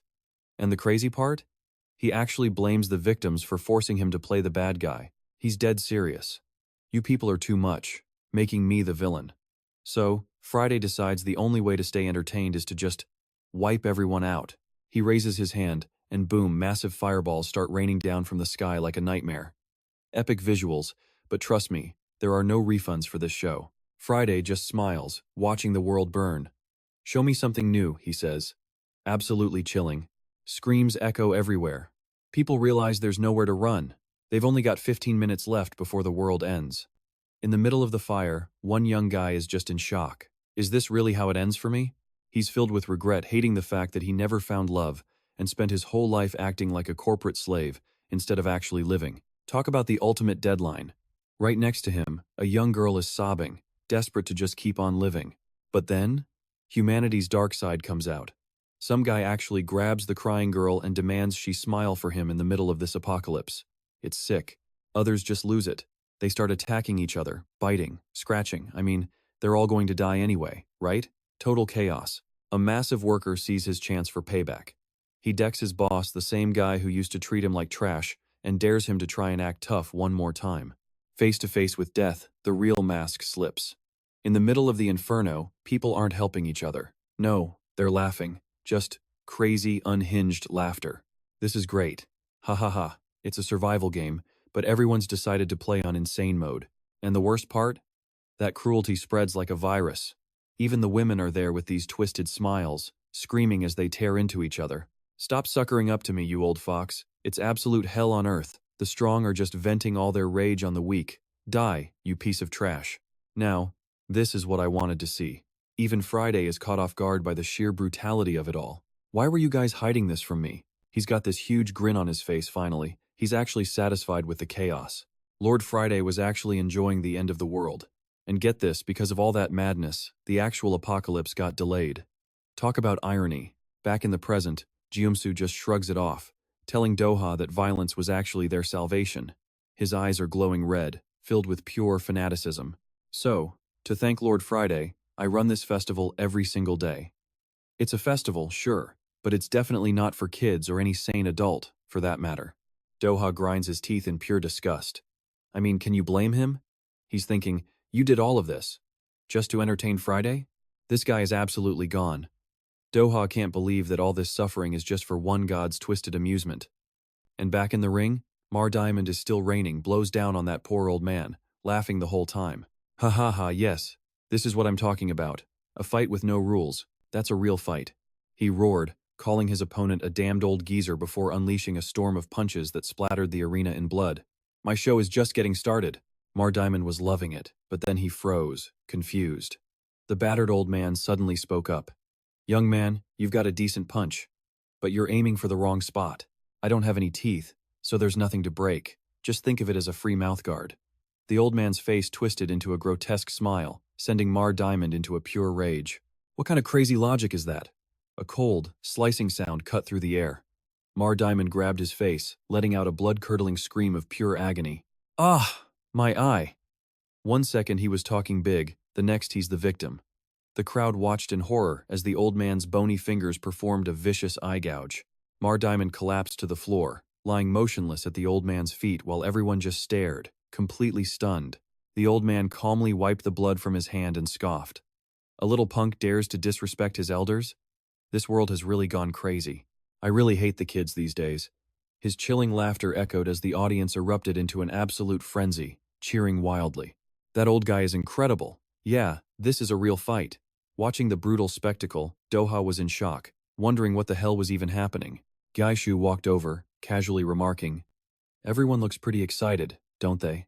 Seeing Doha's expression, he flashed a sinister grin. "You've got it all wrong. Violence is a sacred power. We're just now realizing its true value, something that was hidden by old prejudices. So don't worry, you'll understand soon enough." Doha clenched his fists, his voice tight with impatience. "Stop spouting nonsense. I'm here to see Friday." Despite the sharp tone, Gaishu was completely unfazed. He playfully asked if he was being too roundabout before playing his trump card. "You're looking for your family, aren't you? Han Suhyun, Bang Junik, Seongji, and P, right?" Doha's world stopped when he heard those familiar names. How? How do you know those names? Having found his opponent's weak spot, Gaishu grinned victoriously and made his twisted offer. "So? Feel like joining the match now?" It sounded like a job offer where your salary is paid with your life. He leaned in closer, his eyes glowing red. "Let me repeat myself. If you become a hero, you'll get to meet the Great Friday." Gaishu urged Doha to stop just standing there. "Join the fight to the death right now," he roared, practically buzzing with excitement. He demanded Doha reveal his true nature. "Show me your violence." It sounded like a casting call, except if you fail, you get deleted. From above, a mysterious woman with short hair was watching. She quietly repeated his words with a cryptic tone. "Yes, show me your violence." Her eyes were locked onto Doha, wondering, is Baek Doha that guy with the black hair? Looking down at the hunter in the arena, she stated matter-of-factly, "It seems he's the fighter I'm supposed to manage." Gaishu leaned right next to Doha's ear, his eyes shining with a crazy excitement as he made his final offer. "So, if you want to meet the Great Friday, show me your violent nature," he snarled, demanding the hunter unleash his most primal brutality right here in this arena. Without a single moment of hesitation, Doha's face hardened, his eyes burning with red-hot determination as he shot back. "Then set up the match. I'll crush them all before the day is over." Doha's decisiveness actually surprised Gaishu for a second. "Oh, really?" But he quickly recovered, flashing that wicked grin again and reminding him, "The festival ends at 10 p.m., so we need to prepare a bit more thoroughly." Gaishu placed a hand on Doha's shoulder. "Don't worry, we'll get everything ready. So let's postpone it until tomorrow." He then led Doha past a massive statue of Friday. But he didn't forget to lay down one ironclad rule. "Doha, there's one thing you must obey. Violence outside the ring is strictly forbidden. Doha looked at him, completely bewildered. What? The rule sounded noble, but its application seemed a little selective. To Gishu, violence was a sacred faith. Using it crudely outside the arena was basically blasphemy. He suddenly turned toward the shadows and called out, "Hannah, over here!" A woman with stylish short hair stepped out from behind the stands. Gishu politely apologized for calling her in on her day off. The woman replied calmly, "It's no problem, Mr. Gishu." He announced he was putting Doha in her care, making her responsible for him. The second Doha got a clear look at the woman's face, he froze. Cold sweat poured down his back as he whispered in pure shock, "Huh? Sis?" The woman in front of him looked so much like his missing older sister that, for a split second, Doha's mind tricked him. His heart twisted at the cruel coincidence. The next morning, in a high-rise building soaking in the bright dawn, Doha was training like a madman, preparing for the life-or-death battle ahead. He flawlessly executed a one-handed handstand.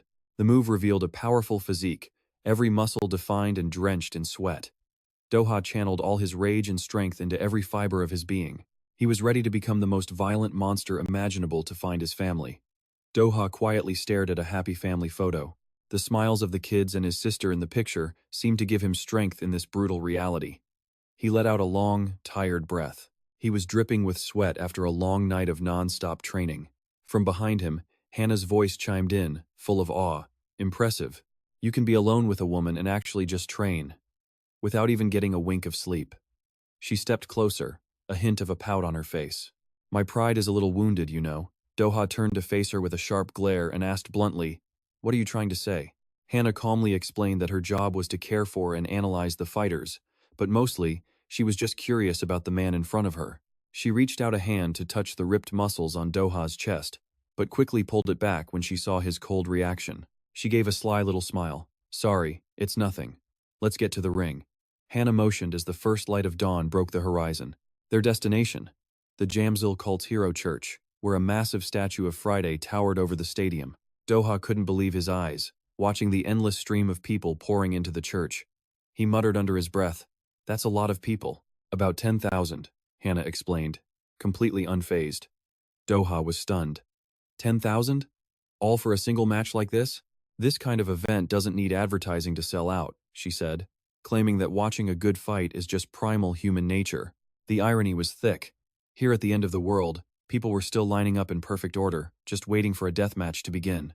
Hannah reminded him of the one and only rule: no violence outside the ring. Doha stared grimly at the teeming crowd. He realized that for some, violence brought misery. But for others, it brought pure joy. A twisted paradox playing out right before him. He shot back at Hannah. "Are you saying someone like me is supposed to be a sacrifice?" Her reply was chillingly calm. "That's right. That sacrifice creates value." She believed sacrifice was the true virtue of a hero, and that's exactly why not just anyone could carry that title. Heading towards ring number 2, Hannah warned Doha that to become a hero, he had to meet Gai Unsu's impossible standards. "Just winning isn't enough," she stressed. "You have to win overwhelmingly." The announcer's voice boomed. "Let's give a massive round of applause for our new fighter." From the shadows, emerged Beak Doha. He tossed aside his cloak, revealing a physique that looked like it was carved from pure granite. Under the blazing stadium lights, the rookie finally makes his debut. The official intro, a total unknown with zero experience. His real power was a complete mystery. And then his stats flashed on the massive screen. Beak Doha, 6'2", 194 pounds. Doha's opponent for this debut match was none other than McGregor, a veteran MMA fighter with a savage look and arms covered in tattoos. The moment he stepped out, McGregor arrogantly declared they didn't need to introduce the rookie and told the organizers to make sure Doha didn't leave the ring alive. The match began, and McGregor immediately shot forward, using his professional technique to take Doha down and control him on the mat. But his advantage was short-lived. In a flash, Doha unleashed his overwhelming physical strength, reversing the position and executing a powerful slam that made his opponent's whole body crash into the ground. He looked down at the man pinned beneath him with ice-cold eyes, taking complete control of the fight in mere seconds, even as his own face began to bleed. McGregor was still screaming like a madman, threatening to break Doha's arm and boasting that he had an iron jaw that couldn't be beaten.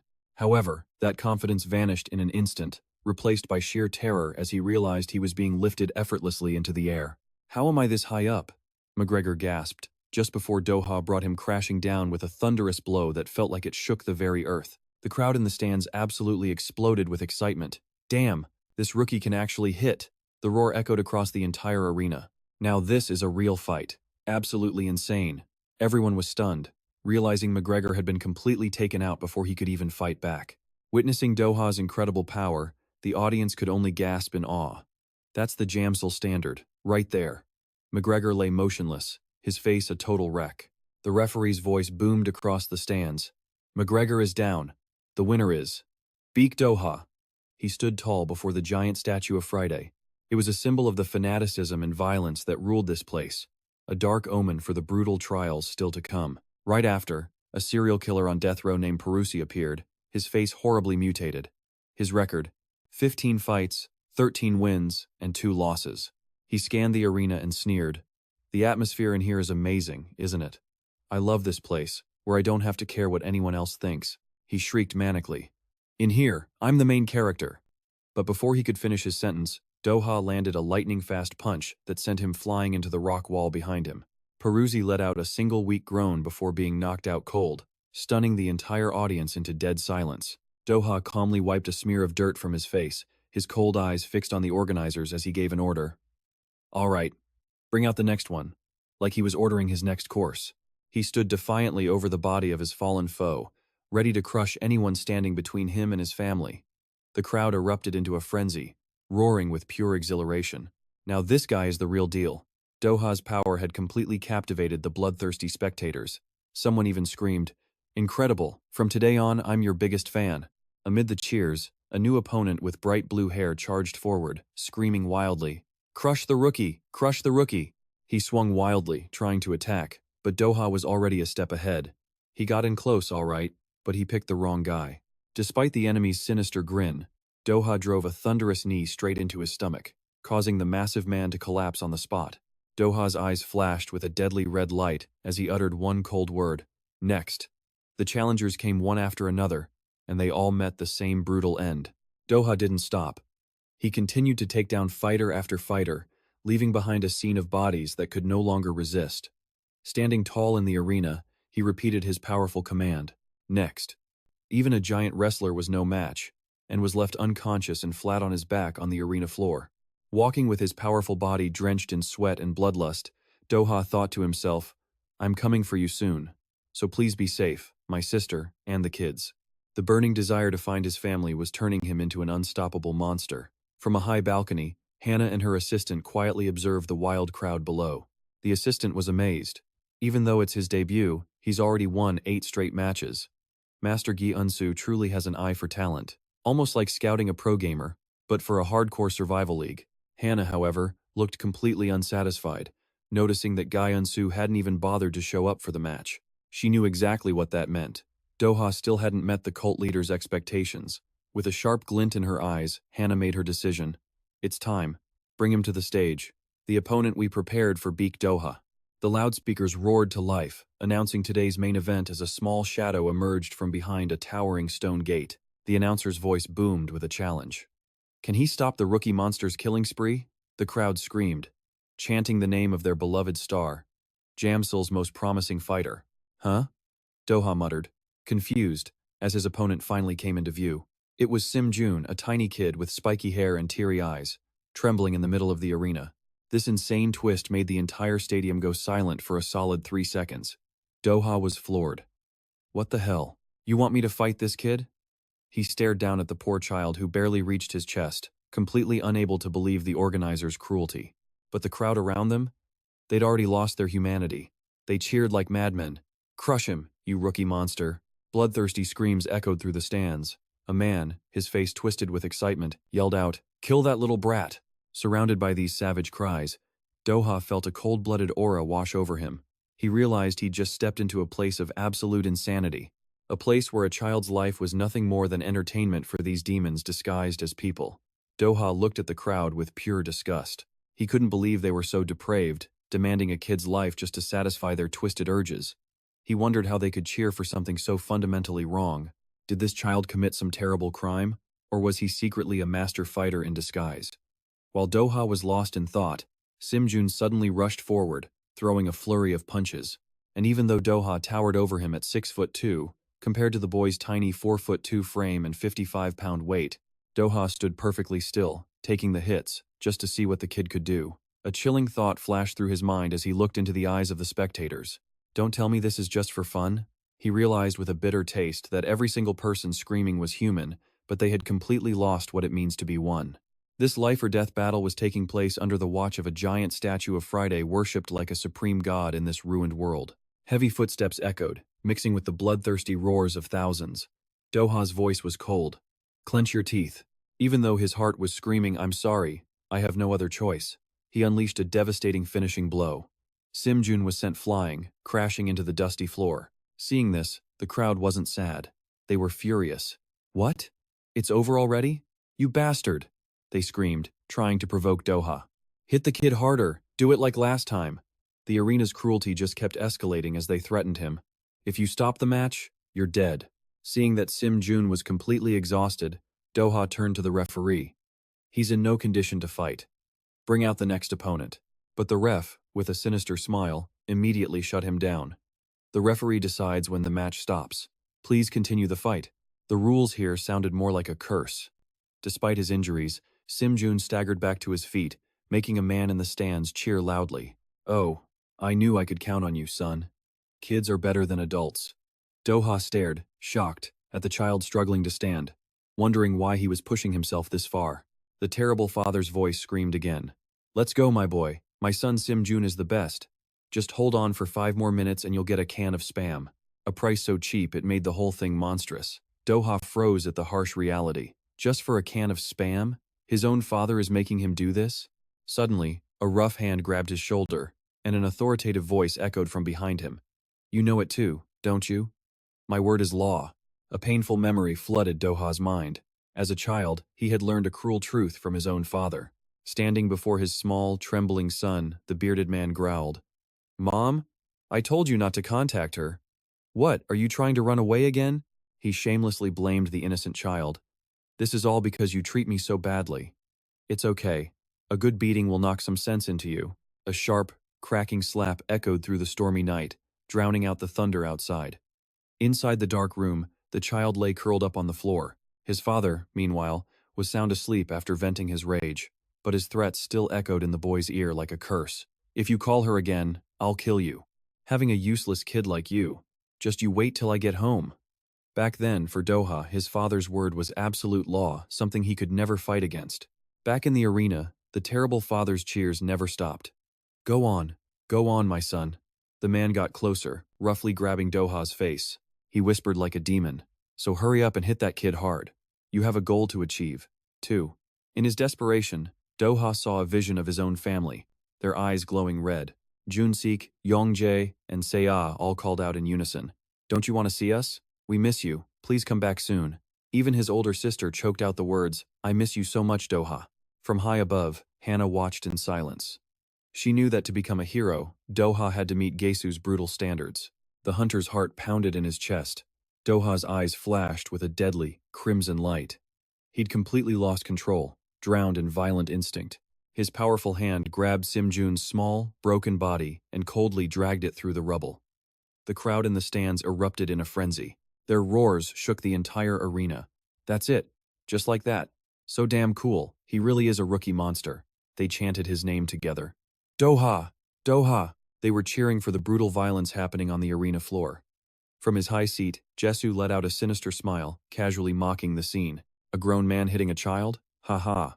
But seeing Doha's cruelty, Hannah was incredibly pleased. She thought to herself, as expected, he never disappoints.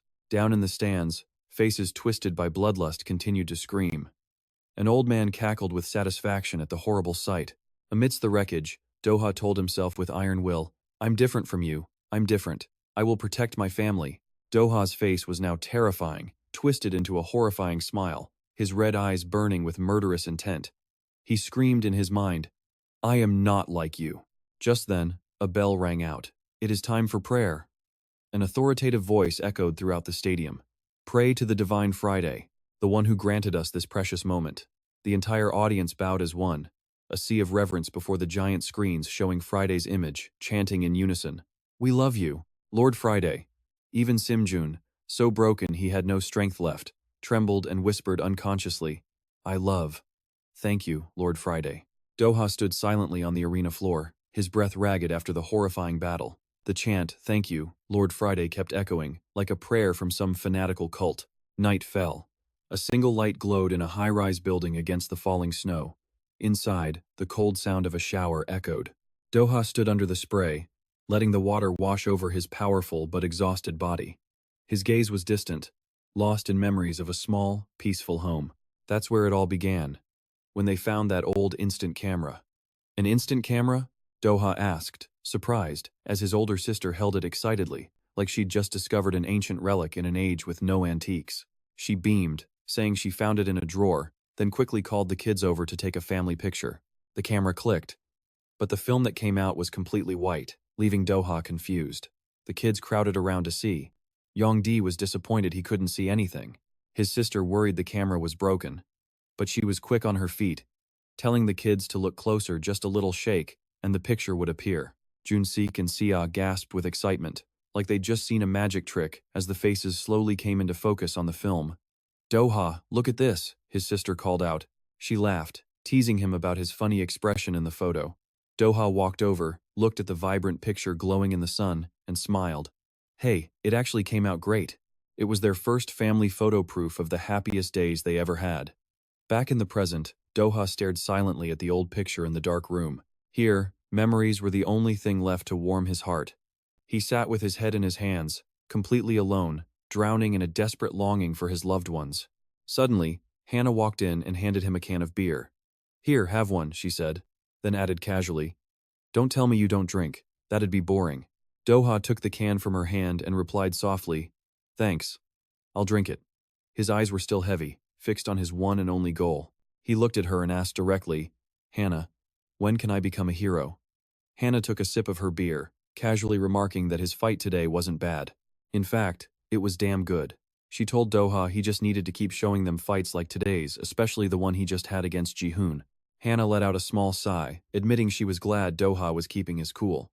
She'd seen so many others break down midway, whining and complaining. They get lost in the guilt after what they've done in the arena. In response, Doha's expression turned cold and resolute. "You don't have to worry. Compared to this, I can be much, much crueler. As long as I get to see my family again." Seeing the hunter's ruthless determination, Hannah decided to tell him an interesting story, the reason why Friday had ignored humanity for so long. The story gave Doha a completely different perspective, a whole new way of seeing the entity known as Friday.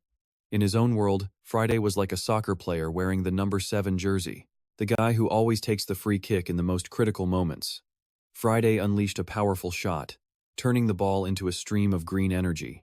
That energy tore through the sky, ripping through the city's skyscrapers. That godlike kick created a world-shaking explosion, incinerating a massive area, a sea of fire.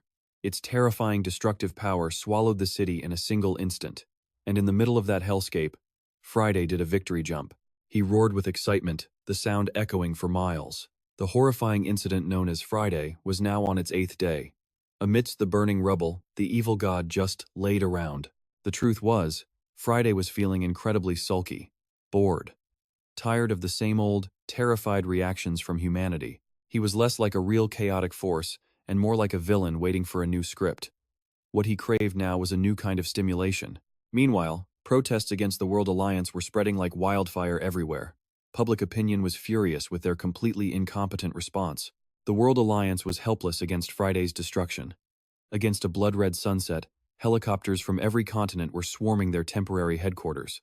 With leaders from all 228 nations present, the World Summit officially began, all to find a path for humanity's survival. A wave of outrage exploded as protesters surrounded the building, screaming for the dissolution of the useless World Alliance. The demonstrations grew more and more violent. News leaked that the summit was being held at a super-luxury resort. Amid the cries to disband, the media swarmed in, turning the situation into pure chaos. The leaders nervously discussed how to calm the public down. Someone asked what they should do this time. Just release some positive statements, whatever you can think of." Surrounded by reporters shouting questions about his current stance, the Russian president just stared coldly at the crowd and uttered a single word of contempt. "Fools." The crowd erupted, screaming, "That psycho and useless bastard." Suddenly, the Russian president raised a gun high in the air and roared with absolute authority. "Silence!" The mob froze, stunned, watching as the leader turned his back. He stated coldly, "We don't have time for this." He declared it wouldn't be surprising if Friday appeared right now, and that would be the most idiotic way to die. However, if that entity really came to slaughter them, this was their chance. A golden opportunity. Sounding both terrified and eager to end the boss fight, the president announced the World Alliance would gather every weapon system on the planet. They would bring them all to this very location, ready to turn this place into a dead zone just to kill Friday. And then, bombers began to fill the sky. Before the horrified eyes of the protesters, the president declared to the seething crowd that he knew those promises were nothing but lies. He bluntly exposed the blatant deceptions of the political world, stunning the protesters into silence. The mood flipped 180 degrees in an instant. Instead of hiding in nuclear bunkers, he declared, they were all right here. Every single high-ranking official had volunteered to become bait to lure Friday out. With a resolute gaze, he pleaded, "Please, value your own lives. The World Alliance will never abandon its citizens." That single, powerful statement instantly crushed the people's rage, replacing it with cold, sobering fear. The protesters began to scatter in silence. They all knew it was time to go home, see their parents, and cherish the final moments they had left with their families. Watching the somber crowd retreat, the Japanese official could only observe in silence. He realized something chilling. To dismantle a furious mob? Turns out, 1 minute is more than enough. Night fell. The World Alliance headquarters blazed with light, and a desperate emergency meeting that would decide the fate of the world officially began. Tension filled the hall. 3 entire nations were absent, and South Korea had just reported they would be late. Not wanting to waste another second, the chairman decided to begin immediately, diving right into countermeasures against the entity known as Friday. But as the investigation report was presented, the president of Russia suddenly cut in, demanding they first elect a single leader to command the entire alliance. Staring into a room full of doubtful eyes, he argued that time was their most important resource. Instead of wasting days on reports from 200 nations, humanity needed one person to coordinate opinions, quickly, and make the final decision. It felt like they were picking the admin for global survival mode, in 5 seconds flat. The proposal got support almost instantly. A wave of hands shot into the air, signaling absolute agreement. All right then, let's start with nominations. Before the chairman could finish, Russia's president, Maxim Rychenko, cut him off with an ice-cold voice. The decision has already been made. It will be us, the Russians. A conclusion before the meeting even started, faster than an electronic vote. The sheer arrogance of the declaration left the leaders of France and Singapore utterly stunned. Another world leader quickly tried to intervene. "Calm down, President Rychenko. We need a leader who is elected fairly." Rychenko casually explained that for centuries, his homeland had always been surrounded and besieged by enemy nations. Because of this constant threat, Russia had secretly hidden strategic assets all over the country, which helped them minimize damage from Friday's destruction far better than anyone else. The image of powerful military convoys, carrying massive missile warheads through snowy forests, was a brutal reminder of their terrifying military power. Maxim Rychenko made it crystal clear. The success of this meeting depended entirely on Russia's involvement, and his leadership was the obvious price the world had to pay. He pointed a threatening finger at a small desk flag, causing Japan's Prime Minister Sakamoto to roar in anger. Trying to create division from the start? The price?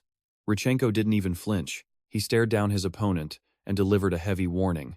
"Prime Minister Sakamoto, do you really think you can handle the consequences when this Friday situation is over?" It wasn't a question, it was a threat. The pressure from Rychenko was suffocating. Prime Minister Sakamoto's face went pale, sweat dripping down his face as he stood there in complete, dead silence. Another representative in glasses spoke up. "President Rychenko, if you continue with this extremism, we cannot cooperate. We demand a sincere apology for your last statement." The tension was so high, asking for an apology felt like a joke from the Cold War. Rychenko just smirked with contempt. How shameless. How can a man who couldn't even protect his own president talk? Wasn't it your country that live-streamed his assassination for the whole world to see? He then delivered a fatal blow to the pride of the other allied nations. "Everyone here knows your role in letting this crisis get to its current state is not a small one.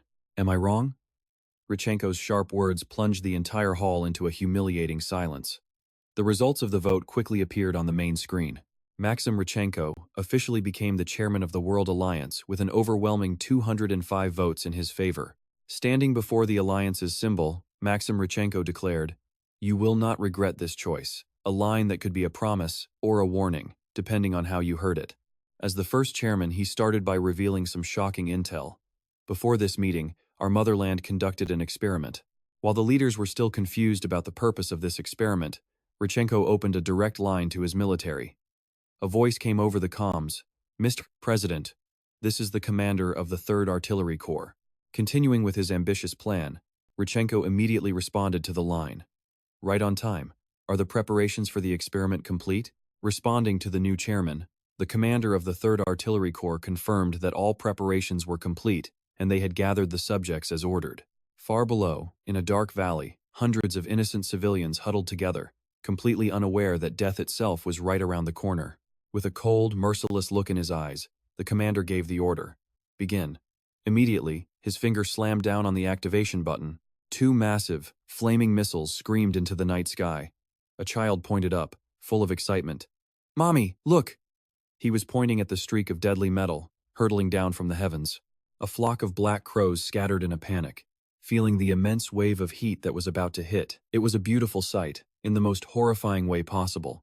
In a single instant, a gigantic dome of white light erupted, swallowing the entire area and incinerating everything in an earth-shattering explosion. Witnessing the horrific inferno from a distance, the soldiers could only watch in silence as a sea of fire raged toward the sky. On the surveillance monitor, a terrifying image appeared amidst the ashes and charred skeletons.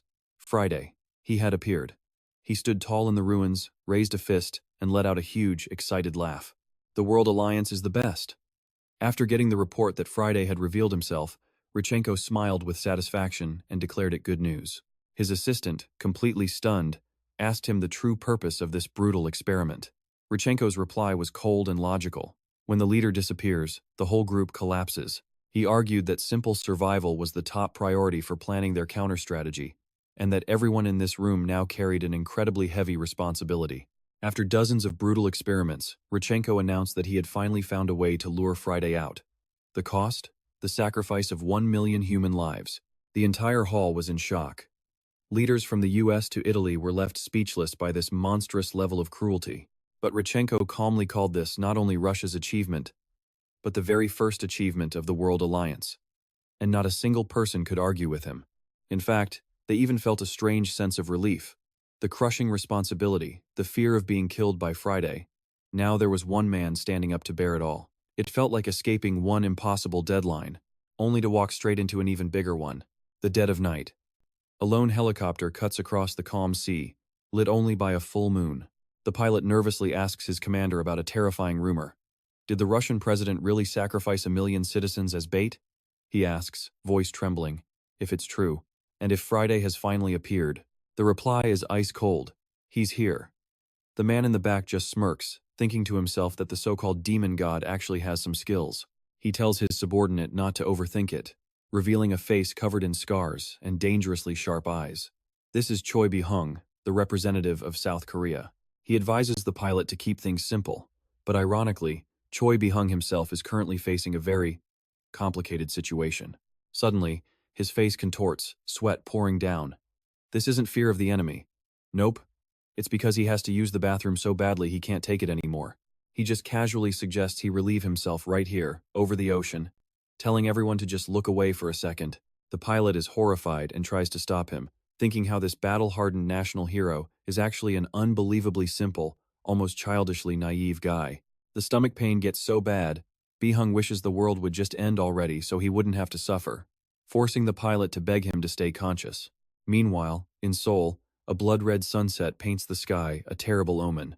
IMS News runs non-stop alerts about the national state of emergency as total chaos engulfs the capital. The official announcement drops. President Logan has been assassinated by Friday. And with that one piece of news, society completely snaps. People lose their minds, desperately fighting over the last few packages of essential goods. Full-blown brawls erupt in the streets over nothing more than a bag of candy. The situation gets even worse when a massive truck loses control, barreling down a bridge at terrifying speeds and crushing a line of cars stuck in traffic. The truck driver screams into his phone like a madman. "I told you to get out quietly. There's no room left. You think I want this?" He just plows forward, ignoring everything. And right in his path, A little girl is nervously crossing the street, with only one thought in her mind: get home fast. In that life-or-death moment, a young boy darts out like a flash of lightning, using all his strength to push the girl out of the giant truck's deadly path just before impact. A young Doha holds the girl tight, watching in total shock as the truck speeds away. Is that guy insane? The little girl's eyes well up with tears before she bursts into a terrified scream. Standing in the middle of the horrifying scene, all the boy can do is tremble and think, what do I do now? This was the exact moment society officially plunged into chaos following the Friday incident. And then, the sound of gunshots began to echo through the city. That chaos was just the spark for a chain of unimaginable terror. With the whole world distracted by the demon god Friday, North Korea saw its chance and launched a full-scale invasion of South Korea. Emergency alerts blew up everyone's phones, warning of the disaster. Enemy forces were attacking, and everyone was ordered to evacuate immediately under military guidance. Smoke and fire consumed everything as North Korean tanks poured over the border, plunging the country into a devastating civil war. It was one disaster after another, piling up until the situation felt completely and utterly hopeless. It felt like the world had just switched to hard mode, with the difficulty cranking up every second. In an emergency government meeting, one official proposed that to protect Seoul, they had to abandon the entire area south of the Han River. Instantly, the opposition roared back in protest. Absolutely not. The debate devolved into chaos as they started screaming insults at each other. You're only saying that to protect your own house in Gangnam. And everyone knows all your land is in Jongno. Then, the heavy stomp of combat boots enters the meeting room. The newcomer calmly questions the bickering politicians why make things so complicated when it all comes down to just cause and responsibility. Aren't we all looking for the same simple solution here? With a cocky smile on his scarred face, he introduces himself, Choi Bi-hung, from the Special Operations Command. He declares that he has a simple, clear solution, leaving the officials to just stare back blankly. A solution? Under the waving national flag, Choi Bi-hung strolls into the main hall, his voice dripping with sarcasm. Gentlemen, Major Choi has arrived. He casually explains that he was a little late because his luggage was too heavy. One of the officials turns deathly pale, breaking out in a cold sweat of pure terror. He stammers, unable to speak as he realizes the horrifying truth unfolding before him. A heavy sack drops to the floor with a sickening thud. Bi-hung scoffs, saying everyone already knows what's inside. Turns out, he'd brought back the head of the North Korean commander. Utterly shocked by this insane act, one representative screams, "How can you call bringing that in here a solution?" He frantically demands to know who gave this monster his orders. But right at that moment, an urgent call comes in for the acting commander-in-chief. The news is a bombshell. The People's Army has officially announced its intention to surrender. The official is speechless, his jaw on the floor. So, we're unified? Just like that? Their attitudes flip 180 degrees in an instant. From disgust to praise, they start demanding the major be rewarded immediately. The government quickly moves to acknowledge Choi Bi-hung's achievement. For resolving internal affairs, namely the miracle of North-South unification, he is officially appointed as Korea's international representative. Amid the bright lights of Seoul, it looked like history was being rewritten in a single report. However, behind that flashy official announcement was a much darker truth. The people in power just needed a disposable pawn, a so-called hero they could pin all the blame and every single brutal act on. Stepping into the World Alliance Assembly Hall, Choi Bi-hung stands before the world leaders. With a defiant smile, he announces loudly, "Sorry for the delay. I'm the representative from Korea." His arrival immediately sends the entire room into an uproar. One of the world leaders slams his fist on the table, furious. He can't accept that with their country on the brink of collapse, Korea would send a low-ranking soldier instead of a top general. He snaps, "Does Korea have no self-respect? Tell them to send someone of an appropriate rank immediately. Get out of this meeting right now." In response to the insults, Bi-hung just smirks. What a bunch of clowns. He casually takes off his translation earpiece and announces he won't be needing it. Because everyone here, they all speak the same language: power and selfishness. The room absolutely erupts in fury. Someone screams, "Are you insane? Do you even know where you are?" The tension is so thick, one wrong move and the fragile peace shatters for good. They threaten to teach this disrespectful soldier a lesson and put South Korea on the international sanctions list immediately. But facing their threats, Bi-hung just quietly sighs, completely fed up with taking orders from others. He locks eyes with the world leaders and lets out a sarcastic remark. "Even in a place like this, you're all still trying to claw your way to the top." Taiwan's representative, Jie, slams his fist on the table, roaring, "You can't even handle your own responsibilities, and you're pulling these childish stunts?" Jie calls them all a bunch of fools, declaring he came here because the position itself carries a heavy responsibility. Not backing down an inch, Beihung roars back with pure authority. "If you want respect from others, you need to learn how to give it first." His powerful frame stands tall in the hall like a direct challenge. Just then, an older representative speaks up, his voice ice-cold.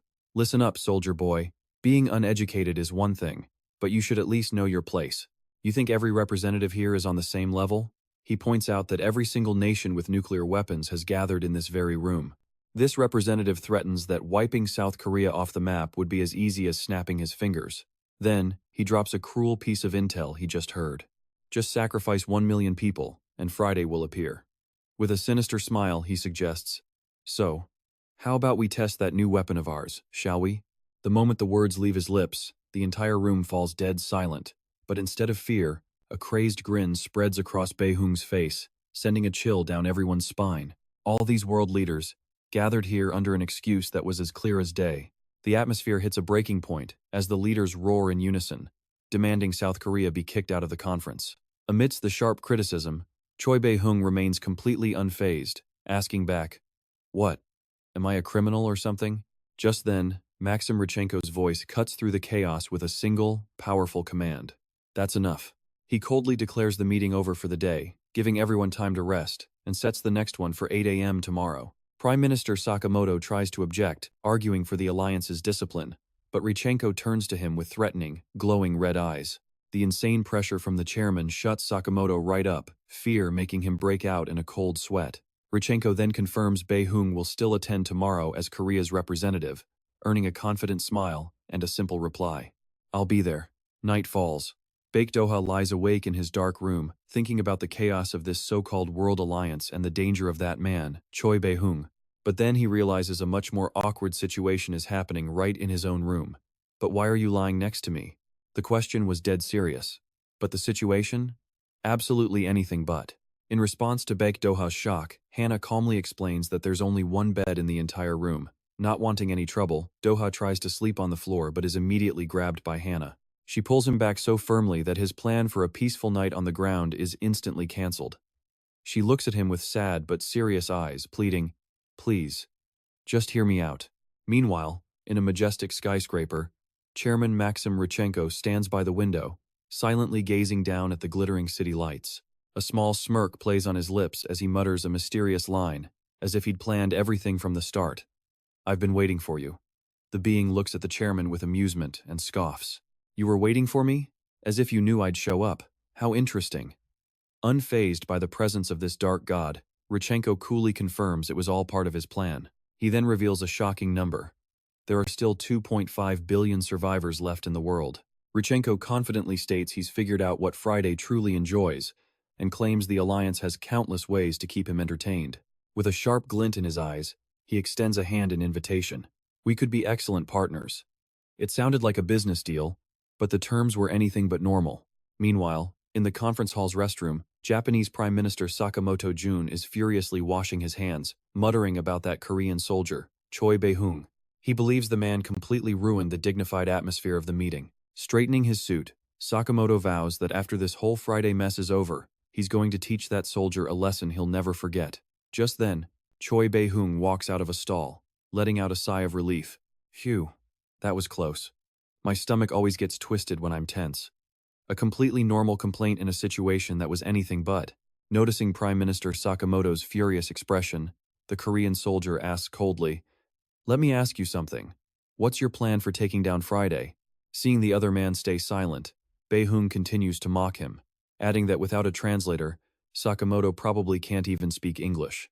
In response to the provocation, the Prime Minister spits out a single word, "Sex." The answer leaves Beihung staring blankly, asking, "Huh?" Sakamoto calmly explains that no matter the hardship, from war to colonial times, humans have always had that need. He claims that if someone doesn't do it, they're either impotent or an alien. Completely fed up, Beihung cuts him off. "Enough. Stop talking nonsense." "You call that a solution?" Sakamoto remains firm on his idea of using a honey trap to lure Friday. According to him, For an enemy with no organization and no clear goal, normal logic will never work. Beihung bursts out laughing. Who knows, maybe he's into old guys like you. Looks like you might finally get your chance to save humanity after all. That last jab was light on words but absolutely devastating in damage. Rage explodes, and Sakamoto roars, "You crazy bastard!" before slapping Beihung hard across the face. He yells that without this crisis, Beihung would be nothing but a low-class mercenary, warning that his patience has its limits. Beihung gently touches the stinging mark on his face, calmly reminding Sakamoto that he was the one who threw the first insult. He admits he's good with words, but he's also incredibly fair when it comes to paying back his debts.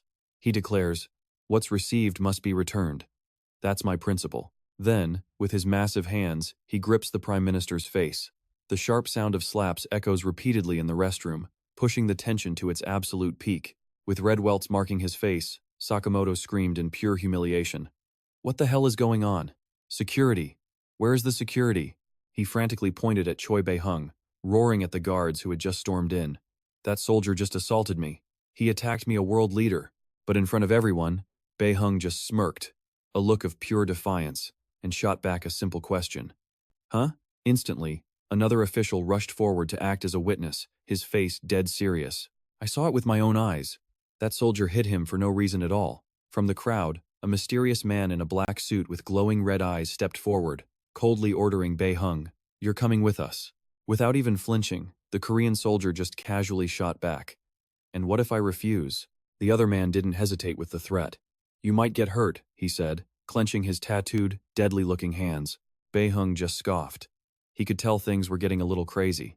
"But I'm representing a country here too. This is getting ridiculous." A flashback of the tattooed bodyguard. At first, all he wanted was to be stronger. And so he won. And won again. After countless brutal victories, the outcome became obvious. Too easy. He won so much that if he had a record, you'd have to scroll for days to see it all. In the end, this unbeatable man realized a bitter truth. Being the strongest meant living a life of absolute boredom. No one could even challenge him, but reality just slapped that pride right out of him. In a flash, Beihung took down the undefeated guard and casually pinned his head to the bathroom floor with his boot. That undefeated title vanished faster than it was introduced. Beihung looked down at the man pinned beneath his heel and wondered with a smirk, "What the hell is this guy's problem?" He glanced over at the security team, frozen in absolute shock, and spoke up. "Don't you guys think this is a little unfair? You're all just following orders, right? So why should you have to take more responsibility?" With a knowing smile, Beihung pointed out that they were the ones who gave the vague orders in the first place. He paced around the room, looking down at the guard on the floor, and said nonchalantly, "But what can you do? No matter how unfair it feels, we're the ones who have to take the heat." That sound, that terrifying sound instantly brought back a horrifying memory the bodyguard had tried so hard to forget. It was the deafening roar of military drones circling in the night sky, a sound he'd heard back in the service. From that fateful day on, he'd been terrified of it. Beihung stared deep into his opponent's trembling eyes and whispered, "Have you ever heard the sound on the line between life and death?" The psychological blow was too much. The guard screamed in terror and collapsed onto the floor, out cold, pure fear. Seeing this, Beihung just burst out laughing. "Poof! Ha ha ha!" He wiped his face, looking pleased. "I can't believe that actually worked." He looks tough, but he's surprisingly naive. Behind him, Prime Minister Sakamoto was frozen to the spot, sweat pouring down his face as he witnessed the Korean soldier's absolute insanity. Sakamoto trembled, looking at Beihung's back, a deep, primal fear rising inside him. He thought to himself, "That guy is the craziest bastard I have ever met."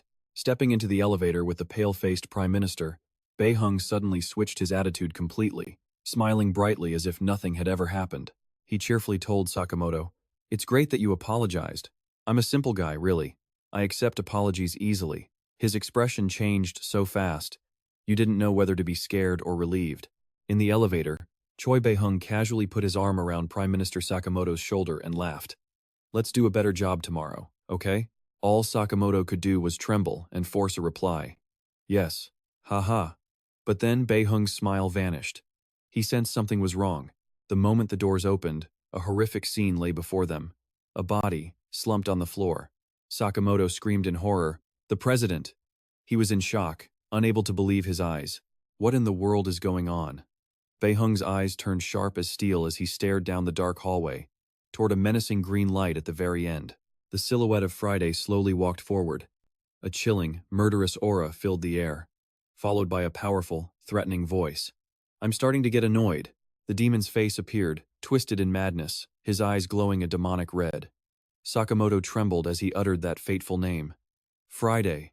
Facing this terrifying pressure, Beihung could only stare silently at his enemy, his mind racing with disbelief. Only one thought crossed his mind. I probably should have checked my horoscope today. Seeing the demon appear, the powerful men who were just threatening him now clung to the Korean soldier like a lifeline. "Please, soldier. You have to protect us." Just moments ago, they wanted to punish him. Now, they were begging for his help.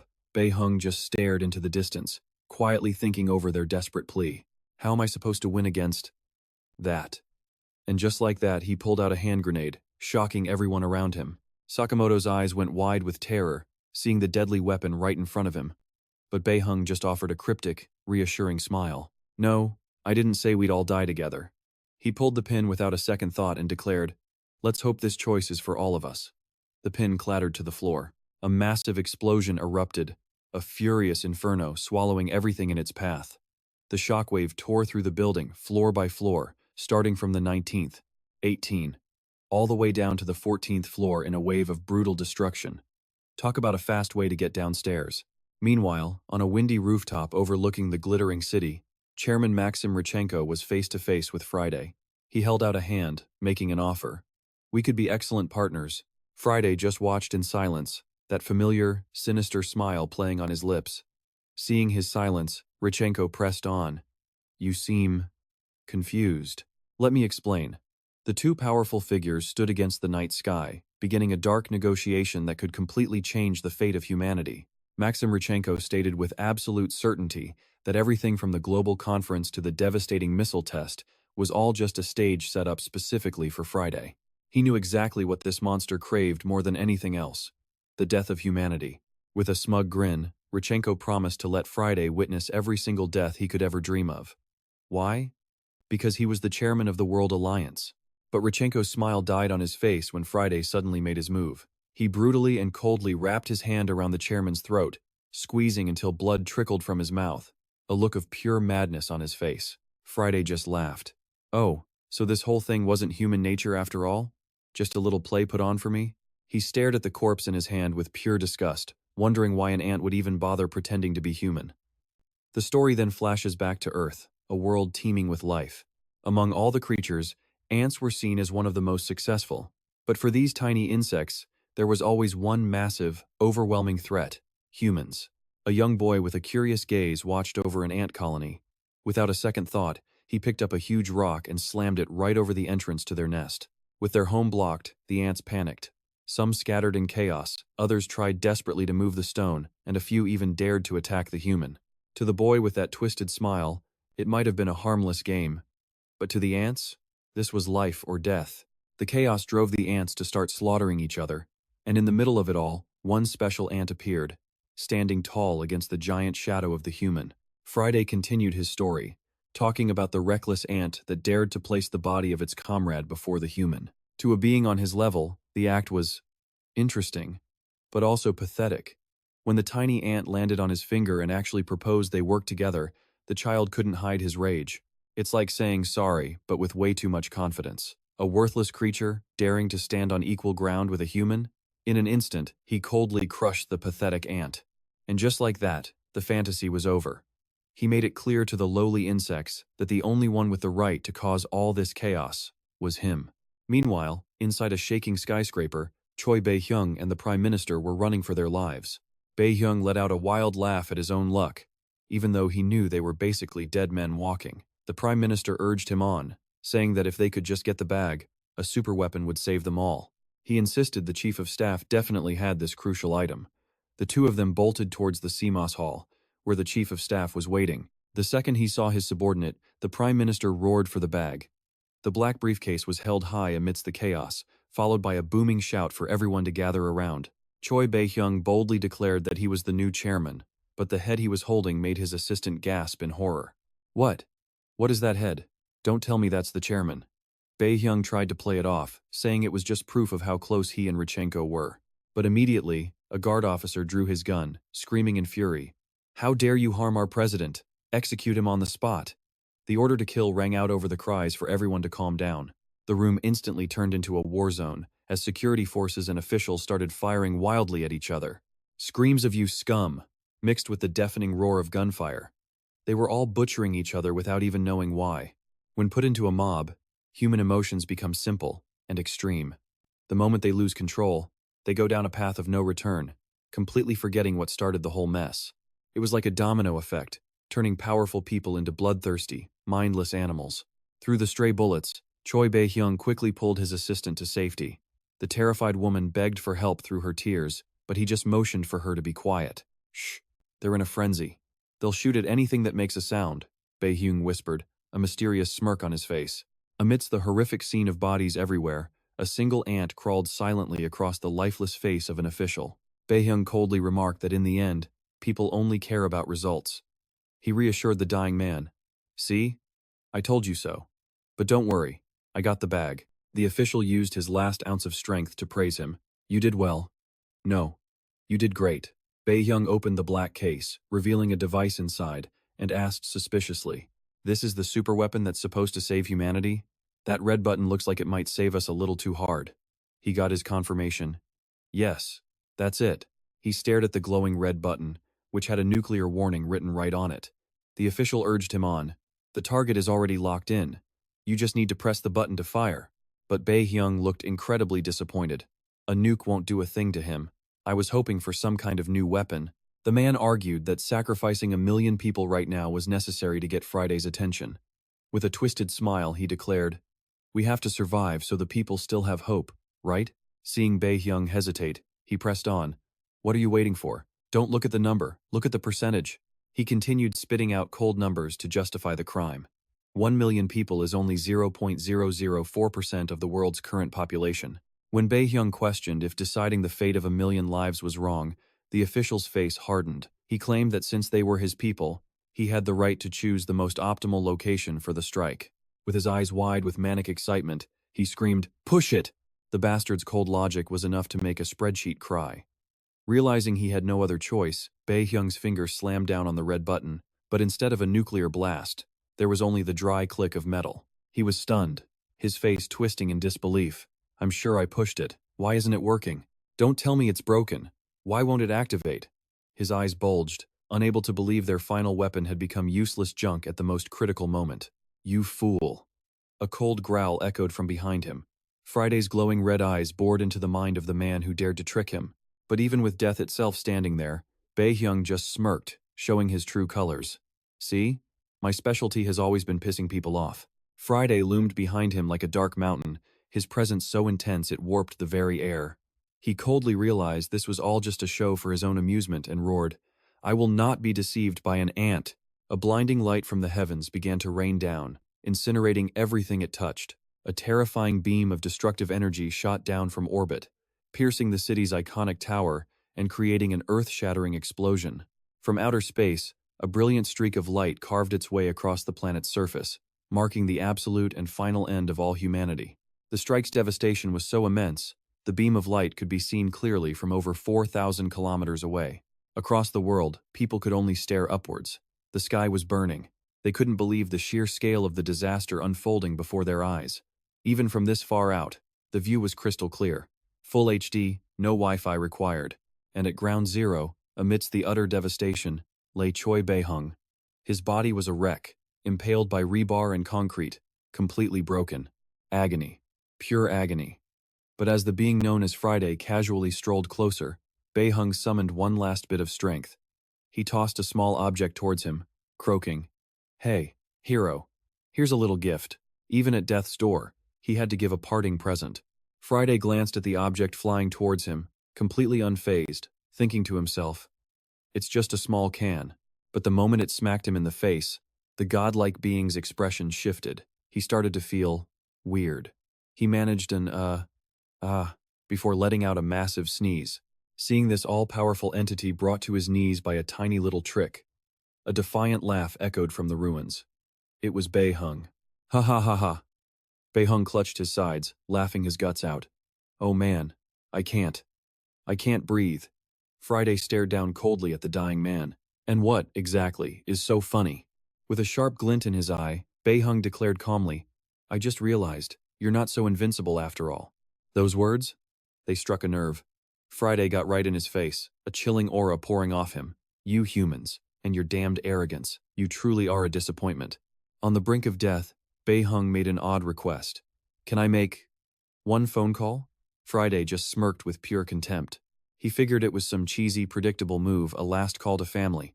But instead, Beihung pulled out a radio and reported with military precision, Commander Jackin. This is Major Beihung. Friday's brow furrowed. What is this nonsense? And right then, Beihung dropped a bombshell over the comms. I've just discovered an interesting fact. Something that has even Friday here a little worried. A cryptic smile spread across Beihung's face as he handed off the mission to his commander. From the other end, Commander Jackin's voice was ice cold. Message received. The transmission ended at 7:12 a.m., October 29th, 2024. Witnessing the sheer nerve of the Korean soldier, Friday calmly remarked, I'll admit, I like your straightforward style. He stood there among the wreckage, acknowledging that what just happened was a little strange. But that's all it was. Looking down at Beihung, he wondered what special case he was even talking about. He started listing off the mundane activities of humankind, like going out for drinks and barbecue with colleagues after work, or hitting the gym then heading home for a few beers, or going to the movies to watch some superhero flick while kids cheer, Go get 'em, hero. To Friday, none of it was special, just a boring, meaningless existence. His gaze hardened as he stared at Beihung's mangled corpse, and then, a bitter realization hit him. That very same life he looked down on had suddenly become special. The moment this man showed up, Friday looked down at Choi Beihung's shattered body and asked casually, Do you get that feeling? No? Well, don't worry. It's all about to end anyway. I guess you people are all out of fun and games. He flashed a radiant smile under the twilight sky, but his eyes quickly turned to ice. I absolutely hate this saying, but people always say the end of one world is the beginning of a new one. So don't be too disappointed. The future's got plenty more fun in store. It sounded like a trailer for the next season that the viewers weren't allowed to skip. In the end, trying to force meaning into everything is just plain exhausting. Choi Beihung officially took his last breath. His body lay motionless in the rubble, bathed in the cruel light of dusk. Friday stood in silence, his opponent's last words still ringing in his ears. Plenty more fun, huh? He looked up at the sky, where a brilliant halo was forming around the setting sun. Night fell. In a quiet apartment, Doha was deep in an exhausted sleep after another day of brutal fights. Hannah sat beside him, her deep blue eyes watching him with a quiet, mysterious intensity. She stepped out onto the balcony, standing silently as she looked up at the brilliant ribbon of the Milky Way spread across the vast night sky. Hannah fiddled with a lighter, her eyes filled with a sadness and fatigue that spoke of burdens too heavy to put into words. She let out a long, troubled sigh. Hannah stared at an old photograph of soldiers in their unit, where the figure of a brightly smiling Choi Beihung could be seen. Doha was drenched in sweat after a harsh training session under the sun. Looking up at the sky, lost in thought, she approached him. Doha, let's go. Taking her up on the offer, he went to get changed so they could go for a walk. The world had changed at lightning speed ever since the horrific incident on that Friday. Danger signs were now covered in moss and vines, standing like tombstones among the ruins. The seasons flew by. Nature was slowly reclaiming the old capital of Seoul, as herds of deer calmly grazed between crumbling skyscrapers choked with greenery. Doha and Hannah walked together through abandoned construction sites, where massive cranes stood like silent giants against the blue sky. Still on guard, Doha asked coldly, Why invite me for a walk instead of a fight? If you're just trying to act concerned, you can save it. Hannah calmly explained that the arena closes one day a month for maintenance. Besides, she added, it was a good chance to learn more about this Jamsil area. Looking ahead, Doha was stunned by the bustling scene that appeared before them. There was no fear or anxiety here. Instead, there was the sound of a child whining. Mom, buy me another snack, mixed with the sound of people ordering from stalls. 2 orders of sausage, and a bottle of soju. Hannah quietly remarked that the atmosphere here was completely different from the broken world outside. She figured this new normal had become deeply rooted in people's lives, just like back when humanity could still live an ordinary life. Doha silently watched the crowds go by. He knew that not every area was as peaceful and orderly as Jamsil. Every faction had a completely different vibe. As he was lost in his thoughts, Hannah suddenly called his name. Hannah held up a blue, bear-shaped cotton candy and asked, You like cotton candy? Doha scratched his head, admitting, I don't really have a sweet tooth. I'm a grown man, not a little kid. Is that so? Hannah replied casually, then explained how trade worked around here. We use food and supplies instead of cash. Cigarettes are even more valuable. A single one is worth as much as a $10 bill. Seeing he wasn't interested, she decided, oh well, guess this one's all mine. Doha just chuckled. All right, haha. As they were walking, Duha's eyes suddenly locked onto something. A young boy with bandages on his face, standing motionless beside a vending machine. Doha's got a change of heart. He's looking at the kid like, what about him? Then yoink! He grabs the cotton candy right out of Hannah's hand. She's totally confused, complaining she wanted two for herself. Hannah's whining in the background, but Doha doesn't care. He walks straight up to the boy, holds out the fluffy treat, and asks real friendly-like if he wants a bite. The kid? Stone cold. He tries to walk away, leaving Doha standing there like a total dork. But Doha's not giving up. He grabs the kid's shoulder and lays down the law. I'm not letting go until you take a bite of this candy. The crew takes a breather at this crusty old bus stop in the middle of the woods. The boy finally takes the candy, gives it a little sniff, and decides to go for it. Boom! The sweetness hits him. His eyes go wide like dinner plates. Doha's just sitting there, watching him with this big, soft smile on his face. The kid's actually enjoying it now, savoring that sugary goodness. Doha seizes the moment. Hey, you like amusement parks? Let's go to one together. The little guy with a bandage right on his nose is curious now. Amusement park? Meanwhile, in a fancy pants office, some official is throwing shade at Jeumsu. Working hard even on your day off, I see. Jeumsu just gives this creepy little smirk. Everything's ready. The guests have arrived, and things are about to get wild. All right, the VIPs are here, Jeumsu says. No more wasting time. Let's get this show on the road. And just like that, the Jamsil Arena matches are officially underway. The speakers are blasting, the crowd's going nuts. And then this literal monster of a man, all muscle and zero chill, roars and charges into the fray. But look at his opponent. Total opposite. This guy in the blue G is just standing there, calm, collected, like he's just waiting for a bus. Sudden massive stomp. The whole ground shakes, and the arena literally explodes into dust. When the smoke clears, the guy in the blue G is still standing, right in the middle of a crater. And check out that logo, 2 blood-red footprints right on his chest. Jeumsu drops a chilling detail. Everyone this guy fights ends up with their insides turned to mush. So, what's this guy's deal? This is the crazy part. This brutal fighter? He used to be a scholar, an animal expert. Now he's out here throwing lethal strikes that nobody survives. Back in the day, he was all about peace and love. He genuinely believed every living thing could get along if they just cared enough. He even went deep into Africa to prove it. But then, poof, gone. People thought he'd been ripped apart by wild animals out on the plains. Fast forward a few years. A hunter finds something off. Something that isn't right. He takes the shot. They call in a scientist named Dodus Karen. At first, he's annoyed, thinking it's just some animal acting weird. But then he sees what's in the net, and his jaw hits the floor. It was him. Professor Ikwak Kim. The man who vanished in Africa all those years ago. But he wasn't a man anymore. He was a beast, screaming, tied up, crawling on all fours. He'd completely forgotten how to be human. The hunter described him as a monster with a human face. Watching the arena, Jeumsu starts talking about how humanity has been stagnant for way too long. His theory? Real evolution only happens when you're pushed to the brink. When death is staring you right in the face. It's a battle of pure evolution, muscle versus beast. But then crack. A massive noise echoes through the room, making Jeumsu pause. A massive hand literally shatters the rock wall. Cracks everywhere. Is this that internal power everyone talks about? Out of the dust walks our guy in the blue gi. Eyes glowing with pure killing intent, those red footprints standing out like a warning.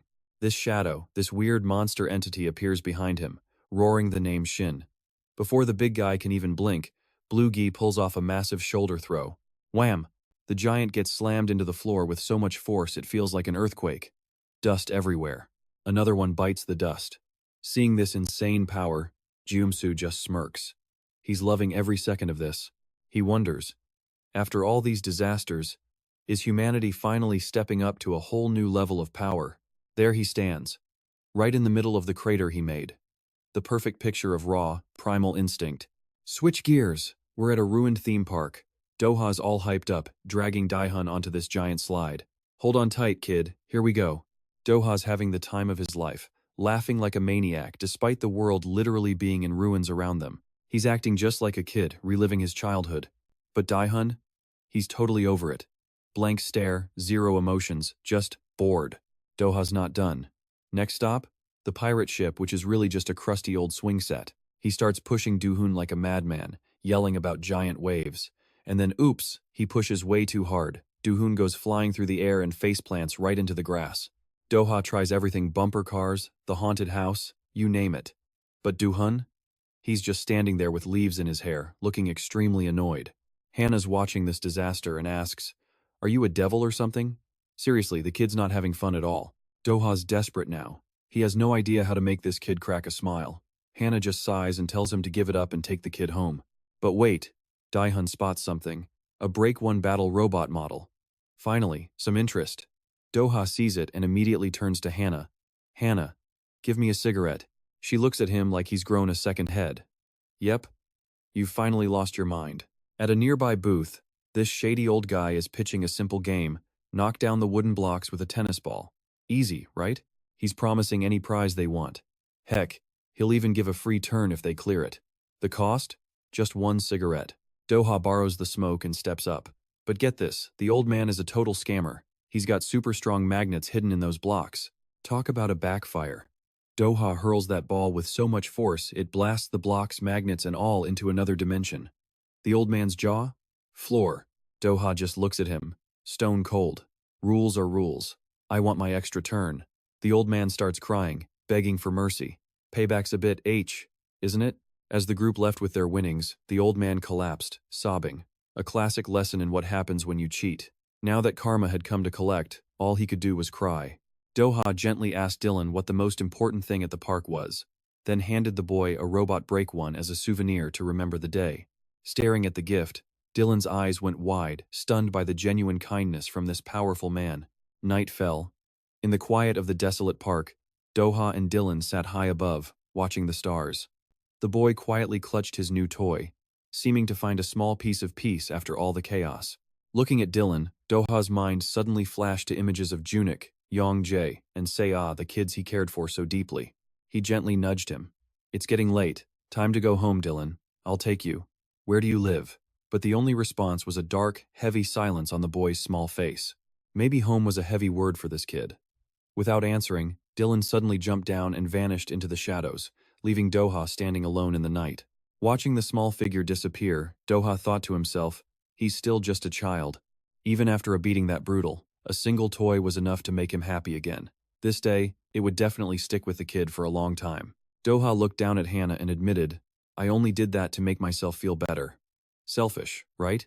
Hannah didn't reply, just coldly demanded, "Give me back my cigarette." Doha just shrugged, saying he never smoked anyway. Under the starry sky, the ruins of the old world stood like silent witnesses to the chaotic era known as Black Friday. But back in his dark home, Dylan was facing a real nightmare. The threatening voice of his so-called father echoed through the house. "I told you not to come home late. I was worried, you know?" he sneered, before frantically demanding the canned meat the boy was supposed to bring back for him. Seeing Dylan was holding a toy instead of food, the man exploded. "Wait, you seriously didn't bring it? Do you think my words are just a joke to you?" His face twisted into a mask of pure madness, eyes bulging, rotten teeth bared, ready to unleash hell on the trembling child. Doha looked at the canned meat in his own hands and wondered aloud, where do you think Dylan got this? The kid's wounds hadn't even started to heal, and now he was just piling on more. A bitter smile touched his lips as he answered his own question. Probably from the cultists' betting matches. Today was supposed to be a maintenance day for the arena, but Jamsil was actually busier than ever. In this messed up world, everything had a price tag. Bodies, sex, food, medicine, it was all just currency now.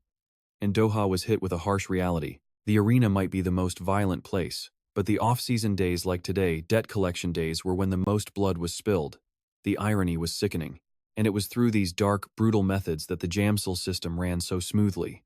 They'd found every possible way to profit from the suffering of others without a shred of remorse. Doha and Hannah walked silently through a dark alley, following Dylan's small silhouette. Doha couldn't understand it. Why was the kid so determined to go back there? Walking beside him, Hannah glanced over and remarked, You seem really different now. She admitted she couldn't figure out why a cold-hearted guy like Doha would go this far for a strange kid. You should focus on finding your family, she advised. It would be better for you. They stopped in front of a gloomy, run-down house completely overgrown with weeds. Hannah pointed. This is it, Dylan's house. Doha stepped forward and knocked, originally just planning to return the toy the boy had forgotten. But then a deafening crash exploded from inside. The father's insane screams echoed out. Useless. Let's just die together. He was torturing the boy in body and soul. Without a second of hesitation, Doha kicked the door clean off its hinges. The sight that met his eyes made his blood boil. The garbage father was holding Dylan's small, bruised body up by the hair. Seeing the intruders, the drunkard roared, "Who the hell are you? How dare you break into my house?" Doha stood frozen in the trash-filled room, running a hand through his hair, trying to contain the absolute rage erupting inside him. But every bruise that monster had put on his own son was screaming at him. Seeing the brutality up close, Doha's eyes hardened. A murderous glint appeared as he whispered, "Just as I thought." Sensing the danger, Hannah rushed forward, grabbing his arm. "Don't, Doha. You can't use violence outside the arena." She was terrified he'd break the cult's ironclad rule and bring disaster on himself. But Doha completely ignored her. He pushed forward into the filthy room, leaving Hannah to watch with a face full of worry and dread. The trash father, still holding Dylan by the hair, spun around and bellowed, "Who is this guy? Get the hell out of my house." He squinted at the stranger, and then froze. A look of complete shock. "Wait, you're the fighter." Bih Doha. A disgusting, gap-toothed grin spread across his face, a look of pure excitement. "Is that really you? Am I dreaming?" He was looking at Doha like he'd just met his favorite celebrity. Doha was disgusted as the man stumbled closer, the cheap stench of alcohol hitting him like a wall. The father ecstatically declared himself Doha's biggest fan after his very first match. He bragged about how he was always in the stands, cheering his lungs out for the hunter. He boasted that he bet everything he had on Doha's match and won big. "That's how I got the canned meat," he explained with a grin. "But my stupid son went and lost it." As he spoke, he shrugged casually, while Dylan was still lying weakly on the floor. He tried to justify his cruelty with a sickening, self-righteous tone. "As a father, I had to teach him a lesson." Then, as if just remembering, he eagerly grabbed Doha's hand to thank him for taking care of his son in the arena. He let out a loud, obnoxious laugh, mocking his own rambling before making an offer that sent fire through Doha's veins. "Next time, I'll count on you to take care of him for me again, okay?" That was it. Doha couldn't hold it back anymore. Every word just made him want to make this man pay. Before the father could even finish his sentence, Doha unleashed a lightning-fast punch straight to his face. The man staggered back, clutching his broken jaw, screaming in pure shock and agony. "What the hell? You can't just punch me." The guy scrambles backward, trying to hide behind the cult's rules. "Violence outside the arena is forbidden. I'm telling Gang Seop." Doha closes the distance, ice in his veins. He violently snatches the man's collar, lifting him clean off his feet. His eyes burn with a lethal red glow, boring right into the coward's soul. Doha's voice is a low growl. "You're a father, aren't you?" he declares coldly. "A father should never act like this," and then unleashes another brutal, punishing blow. Yeah, this scum had it coming. No one's shedding a tear for him. The deadbeat dad is now on his knees, just a trembling wreck, screaming in pure agony. "It hurts. I give up. I surrender. I was wrong, okay? I was wrong." Doha is completely unfazed by this pathetic display. His command is like ice. "First, you apologize to Ji-hoon." The worthless drunk nods his head frantically, like some obedient little dog. Okay, I'll apologize." But the second Doha eases up just for a moment, the man's true colors erupt. He lunges, a broken bottle shard in his hand, and sinks it deep into Doha with a wild roar. "Apologize my ass. Who the hell are you to lecture me? Is this how your parents raised you?" A total blindside. Doha had no time to react. Doha is badly wounded. The attacker smirks. "You thought I was some easy target, huh?" He raises the bloody shard, advancing on the motionless hunter, ready to end it. "A punk like you should just die." Big mistake. Doha's killer instincts weren't about to let him go down that easily. Not a chance. The moment he's in range, boom! Doha explodes from the ground in a flash counter. He locks his legs around the bigger man and slams him to the floor, leaving him in total shock. A regular guy trying to fight an A-rank hunter? He was just asking for this. Doha savagely twists the man's leg, and the drunken father's screams are absolutely horrifying. "You bastard! My leg! Let go of me!" That deadly red light flares in Doha's eyes. He leans in close, his voice a cold whisper, throwing the man's own threat back at him. You're going to tell Jiamshu? But you broke the rules too. A sickening crack echoes through the room. And even then, the coward turns his pathetic rage on his own son. You're nothing but bad luck. Is this what you wanted? To see your own dad get beaten? You ungrateful little brat? Ji-hoon is just frozen, standing there in the filth, his eyes wide with horror. A voice cuts through the chaos, sharp and urgent. Don't just stand there. Fight back. Can you believe this trash? He's getting destroyed and wants his son to jump in? He's telling a little kid to fight a trained warrior. That boy wouldn't last a second. Doha is completely lost to his rage now. He grabs the man's head and just starts smashing it into the floor, over and over again. The sickening thuds echo in the dark room. I'm going to make sure. You never open your mouth again. He rains down blow after brutal blow until the coward can't even move. Then, right in the middle of this frenzy, a child's desperate sob cuts through the noise. Don't hit my dad. Ji-hoon runs in, wrapping his tiny bruised arms around Doha, begging him to stop. It doesn't matter how they're treated, does it? A kid's first instinct is always to protect their parents. And right at that moment, a powerful voice cuts in from the doorway. Well. What do we have here? 3 rule breakers? It's Gyamshu. And he brought his men, their faces are pure ice. Gyamshu flashes a twisted smile, his voice dripping with sarcasm as he repeats the iron rule. I'm pretty sure I said. No violence outside the arena. Doha's expression hardens as he stares down the leader, his eyes filled with suspicion. How did you find us? He whips around, suspecting betrayal. Hannah, was this you? Her answer is simple. Nope, wasn't me. Gyamshu just glances out into the darkness, at the countless eyes watching from every broken window. You see, he says, Jamu has eyes everywhere.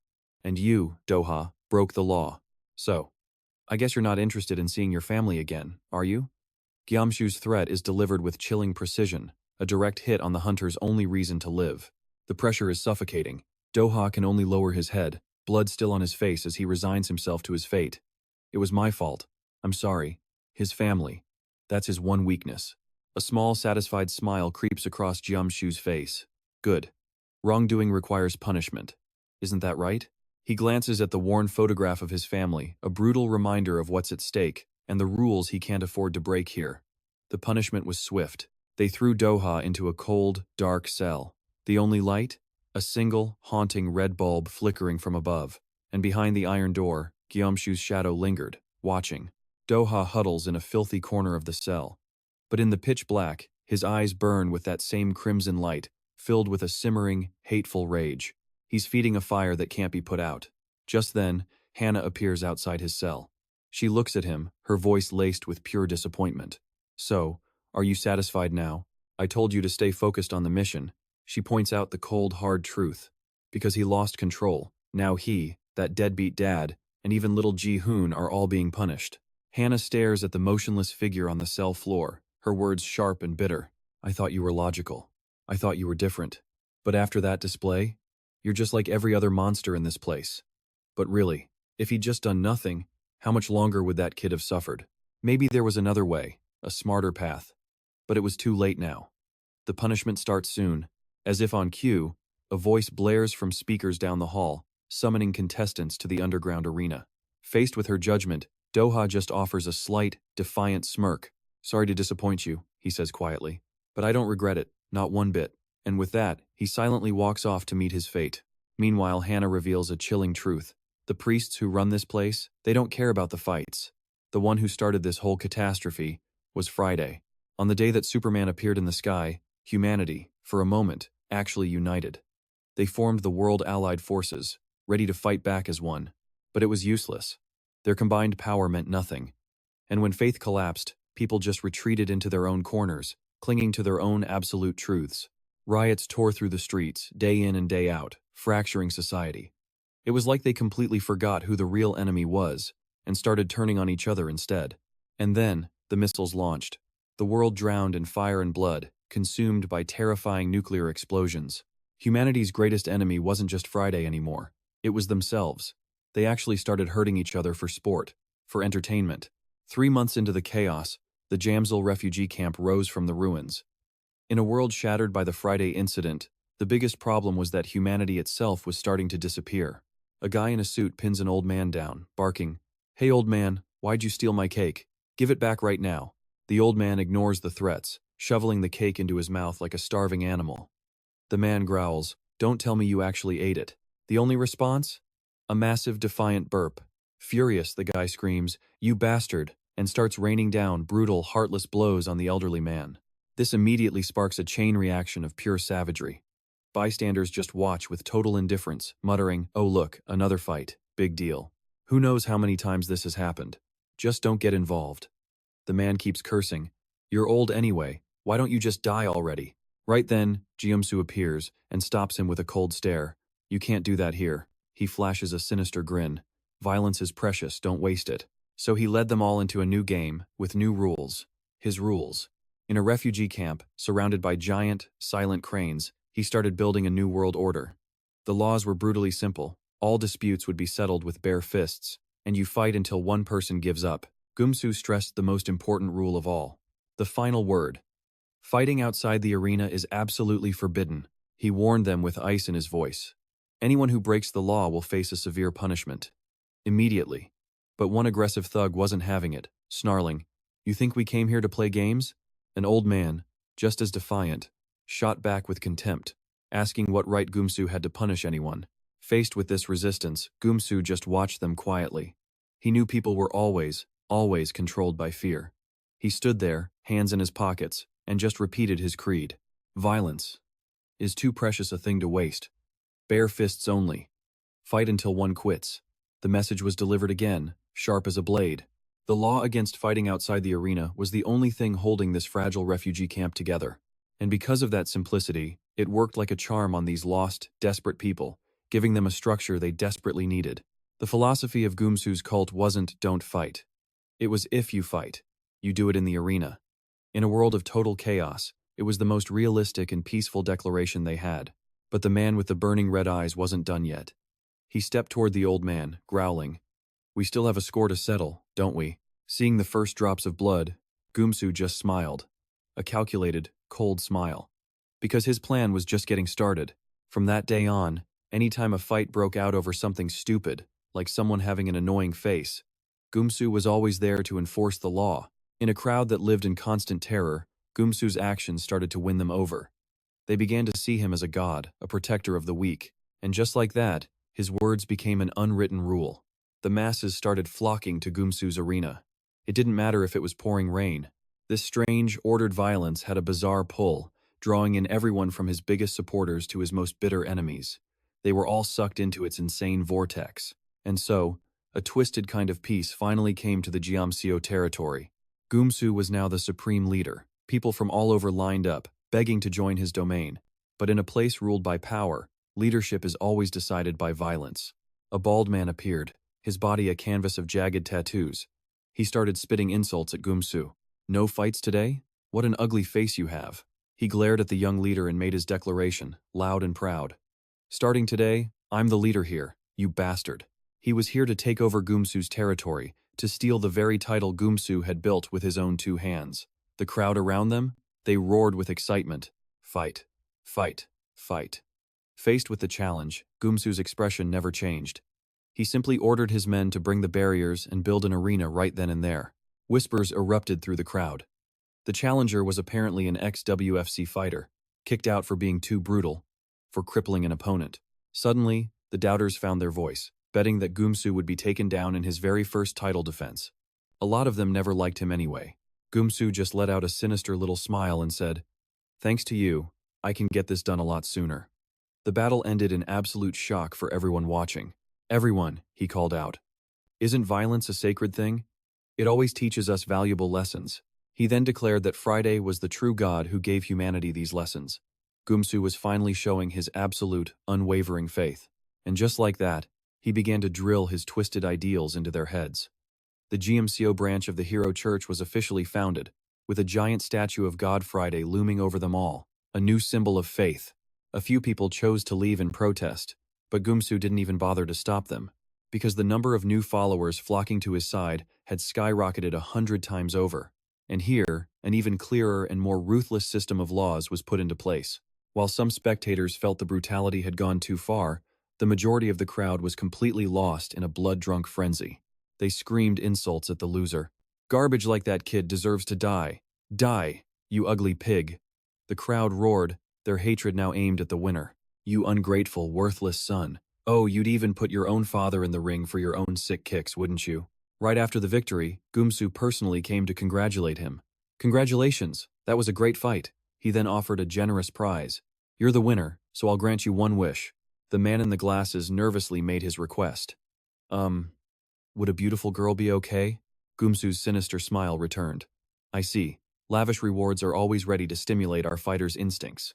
The winner excitedly entered a gorgeous room, gasping. "Amazing." Gumsu then coldly ordered Hannah, "Schedule the next match for 1 week from now," and she confirmed without a second of hesitation. Back at the fiery arena, the crowd was already screaming for blood. "Kill that ungrateful bastard. Kill that worthless pig." The man with the glasses trembled, sweat pouring down his face as he faced a new opponent with a horribly disfigured face. The monster drooled as it made a chilling invitation. "Hey mister, wanna play a game with me?" A game? But in the ring, the monster's game quickly turned into a scene of brutal torture. The joy of victory, the pain of defeat. The distance between them is terrifyingly short. Witnessing the horror, the crowd wasn't scared. No, they were screaming with absolute ecstasy. For them, this savage violence was medicine, a release for all the pressure and hatred rotting inside their souls. But the cycle of violence didn't stop in the ring. Right behind the stands, another scuffle broke out. A man tried to step in. "Stop hitting him, you bastard." The attacker whipped around, pure aggression in his eyes. He slammed the other guy to the ground and snarled, "What? Are you my dad or something? Say that again." Just as his fist was about to fly, Gumsu appeared from behind, his voice chillingly calm. "I told you. No fighting outside the ring." With that creepy smile fixed on his face, he tells the lawbreaker, "Please, follow me." Gumsu leads him straight into a dark, shadowy room. The most horrific punishments imaginable are waiting there. Blood-curdling screams echo through the halls as metal pliers begin their grim, agonizing work. The prisoner trembles in agony, unable to believe the rules here are this extreme. Standing behind the torture chair, Gyeomsu, in his black robe, speaks coldly. "Maybe I should clip them even shorter?" He makes the sick rules and enforces them himself. The sinner just sobs, begging in total, gut-wrenching despair. "No, please, Father Priest, I'm so sorry." Gyeomsu gives a fake, comforting smile, whispering that he isn't going to kill him. "We'll see each other again in 3 months." The man sighs in relief, whispering his thanks. But that relief? It vanishes in a heartbeat. He asks about the 3-month wait. The answer? That's how long it takes for your nails to grow back. Pure, unadulterated horror. He realizes this torture loop never ends. At super prison, the laws are absolute. One mistake can mean a lifetime of calculated agony. It is a place where violence is used to crush violence. Twisted, fanatical faces cheer for the fake peace Gyeomsu has manufactured. Standing tall in a spotlight-drenched arena, Gyeomsu is worshipped like a god by thousands of his devoted, brainwashed followers. This self-proclaimed hero is protecting humanity in the most insane way possible. Looking at a giant statue of an evil deity, he smirks. "Friday is truly amazing," he whispers with pure devotion. Doha stands frozen, staring at his pathetic father behind the fence.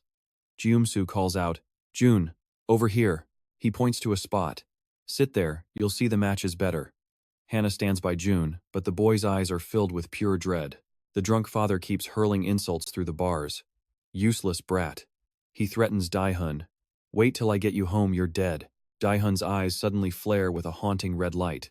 Meanwhile, Gyeomsu draws a red circle around Doha and gives a strict order. "Player B, Doha, you absolutely cannot step outside this line." He brings the two brawlers onto the stage for public entertainment. Gyeomsu leans into the father. "This is the 9th time, you know." He mocks him, suggesting the old man must love being punished. "Look, I told you. I was the one attacked." The father lies.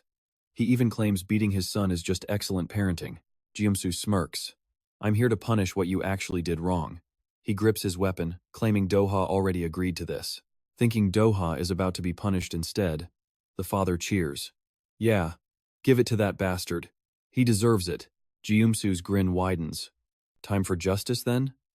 Doha stands like a statue, his eyes glowing red with pure, murderous intent. Then Gyeomsu unleashes hell on the father. "You think I didn't see you hitting Doha? Why is it so hard to follow simple rules?" Doha and Hannah watch, paralyzed by the sheer tension. This isn't just a punishment anymore, it's more like a goddamn massacre. From behind the fence, Daihun wails in absolute despair. Stop. Please. Don't hit my dad. He tries to take all the blame. I'm sorry, hero, I'll fight better. Jiamsu pauses, looking at the trembling kid. Sorry for what? He asks mockingly. Daihun, didn't your dad teach you? He starts twisting the boy's mind. Getting hit makes you smarter. So, just be understanding. Jiamsu delivers a final, fatal blow. Daihun screams, Dad! And Doha finally breaks, roaring, What the hell are you doing? Jiamsu just gives a cold, sharp reminder.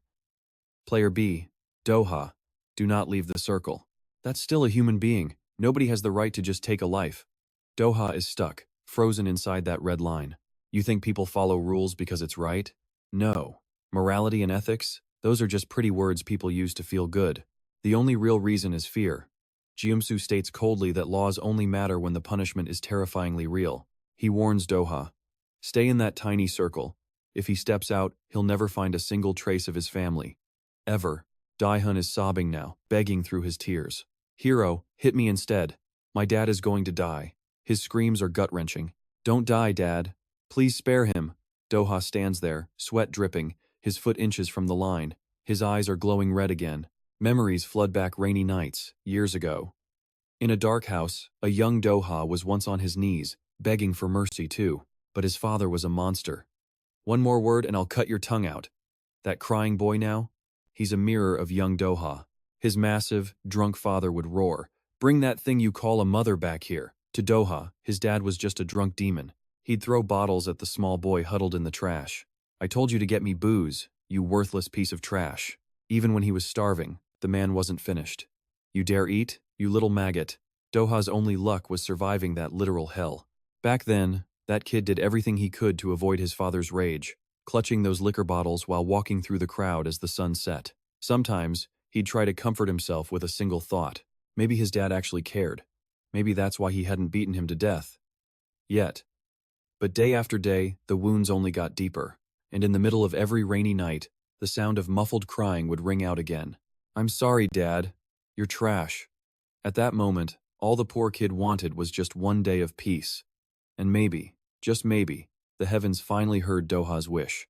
His terrible father finally died. Standing in front of the casket, little Doha felt it for the very first time true, actual peace in a home that used to be filled with nothing but pain. He sprawled out in the living room, tasting a freedom he never dared to dream of. He wanted peace, sure, but he was still way too young to survive on his own. How do you even live a peaceful life? In that silence, a crushing sense of loneliness hit him. It wasn't that he missed his abuser, it was an emptiness more painful than any physical wound. The memory snapped shut when Jun's gut-wrenching scream pulled Doha back to the present. Please, spare my dad. The kid was clinging to the fence, tears streaming down as he begged for his dying father's life. He screamed in pure despair. Hannah's father stood behind them, silently watching the absolute carnage unfold before his eyes. Jiamsu turned to Doha with ice-cold eyes, asking if he even knew what he was doing. But Doha? He was done holding back. Doha snapped back, declaring that no parent deserves to die like this. Power exploded out of him. He spat a mouthful of blood right in the other guy's face. It caught Jiamsu completely off guard. Ugh, what the hell are you doing? Before he could react, Doha used every bit of strength to hoist Jiamsu up and slam him into the ground with crushing force. A massive thud echoed as Jiamsu hit the floor hard. Doha didn't give him a second to breathe, lunging forward with blood-red eyes and pure killing intent. He started raining down thunderous punches on his enemy's head. But this guy was like a tank. Even after taking a brutal beating, Jiamsu started crawling back up. He casually wiped away the blood, declaring that Doha had officially broken the rules. He looked toward the unconscious father and made it clear the punishment wasn't over. I'm actually a little hurt here. He acted like he was the only one helping Doha find his family. Enraged, Doha roared, "Shut up!" and charged straight at him. But Jiamsu was faster. He delivered a brutal kick that caught Doha off guard, sending him reeling. Doha gasped for air, barely clinging to consciousness.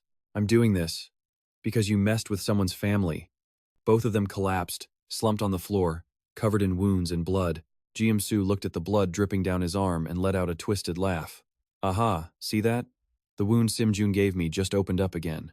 He muttered to himself, wondering why Doha would go this far to destroy another family, especially since he knew from the start that Doha would never follow the rules. Jiamsu stared at Doha with absolute madness in his eyes. People like Doha were monsters who never bowed down. Taming your kind? Now that's where the fun is. He claimed he couldn't just watch humanity destroy itself, but then admitted it was just an excuse to satisfy his own twisted, violent nature. Staring deep into Doha's glowing red eyes, Jiamsu threw out a vicious insult about his obsession with family. I bet your parents were trash too, right? To have his past and his family spat on like that. He couldn't take it anymore. But Jiamsu just kept that mysterious, cold look on his face. He calmly delivered a death sentence. Now, you won't even get to see your family. Any hope of a reunion was officially snuffed out right then and there. Jiamsu kept mocking him, his voice dripping with contempt. You keep touching things you shouldn't. But even with those threats, Doha didn't flinch. No matter what it takes, I'm going to kill Friday. That god you all worship. That blasphemy didn't even make Jiamsu mad. He just smirked. Interesting. Instantly, Jiamsu launched a powerful kick that Doha couldn't dodge. The impact was so massive it sent him flying, falling through the air toward the dark, deep water below. Doha sank into the freezing water, completely helpless. Standing tall on the bridge, Jiamsu watched the silhouette vanish beneath the surface. He left one final, eerie message. I'm really looking forward to it.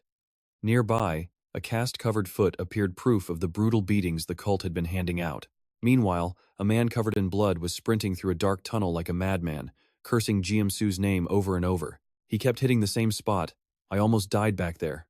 In a fit of desperation and rage, he screamed for some entity to finally show up. As if answering his prayer, a figure in glowing red armor suddenly appeared with a booming declaration. The Sword of Destruction. The man stared in shock at this weirdo in a costume and barked, "Who the hell are you? Get out of my sight before I kill you." Despite his injuries, he lunged at the armored intruder. But the guy in red was way faster. He swung his blade in a single, decisive flash of justice. A scream of pure agony ripped through the tunnel. My leg. Slumped in a pool of his own blood, the man could only howl in utter despair. Why won't you just leave me alone? The stranger didn't care. He casually lit a fuse on a massive firework right there in the middle of the tunnel. The flames roared to life, burning away the shadows and lighting up that red armor. A cocky voice rang out. The Red Ranger has arrived. He stood tall in the middle of the fire, ready for a crazy new journey in this dying world. Man, my debut was seriously cool as hell. The Red Ranger bragged to himself after taking the guy down. The man on the ground just spat back. What kind of hero does crap like this? Ignoring the insult, the Red Ranger gave a confident thumbs up. Doesn't matter, I won. Justice always wins in the end. That idealistic nonsense just pissed the guy off even more. He snapped back. Where do you even get that stupid logic from? Right then, Jiamsu and Hannah suddenly stepped out from the shadows of the tunnel. Seeing the familiar figure, Jiamsu blinked in surprise. Red Ranger? What are you doing here? The second he saw Jiamsu, the Red Ranger cheered. Yellow Ranger. Before anyone could process it, he rushed over and gave Jiamsu a massive hug, asking about Han.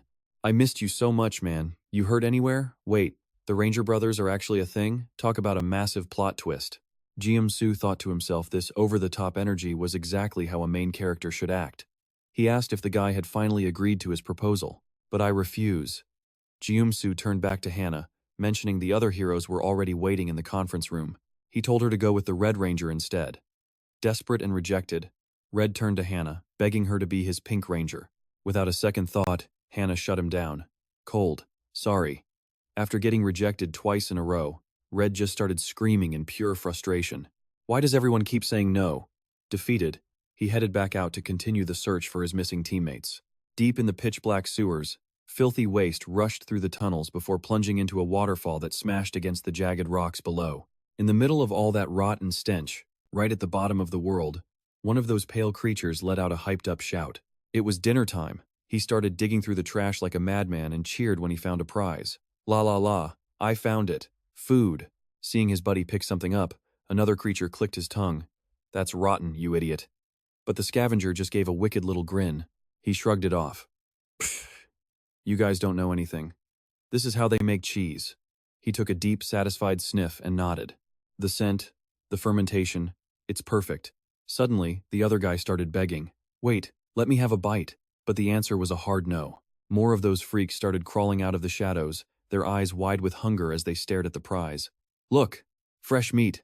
One of them started muttering like a crazy person, calling himself a woodpecker. They huddled in a circle among the ruins, trying to convince themselves they were safe.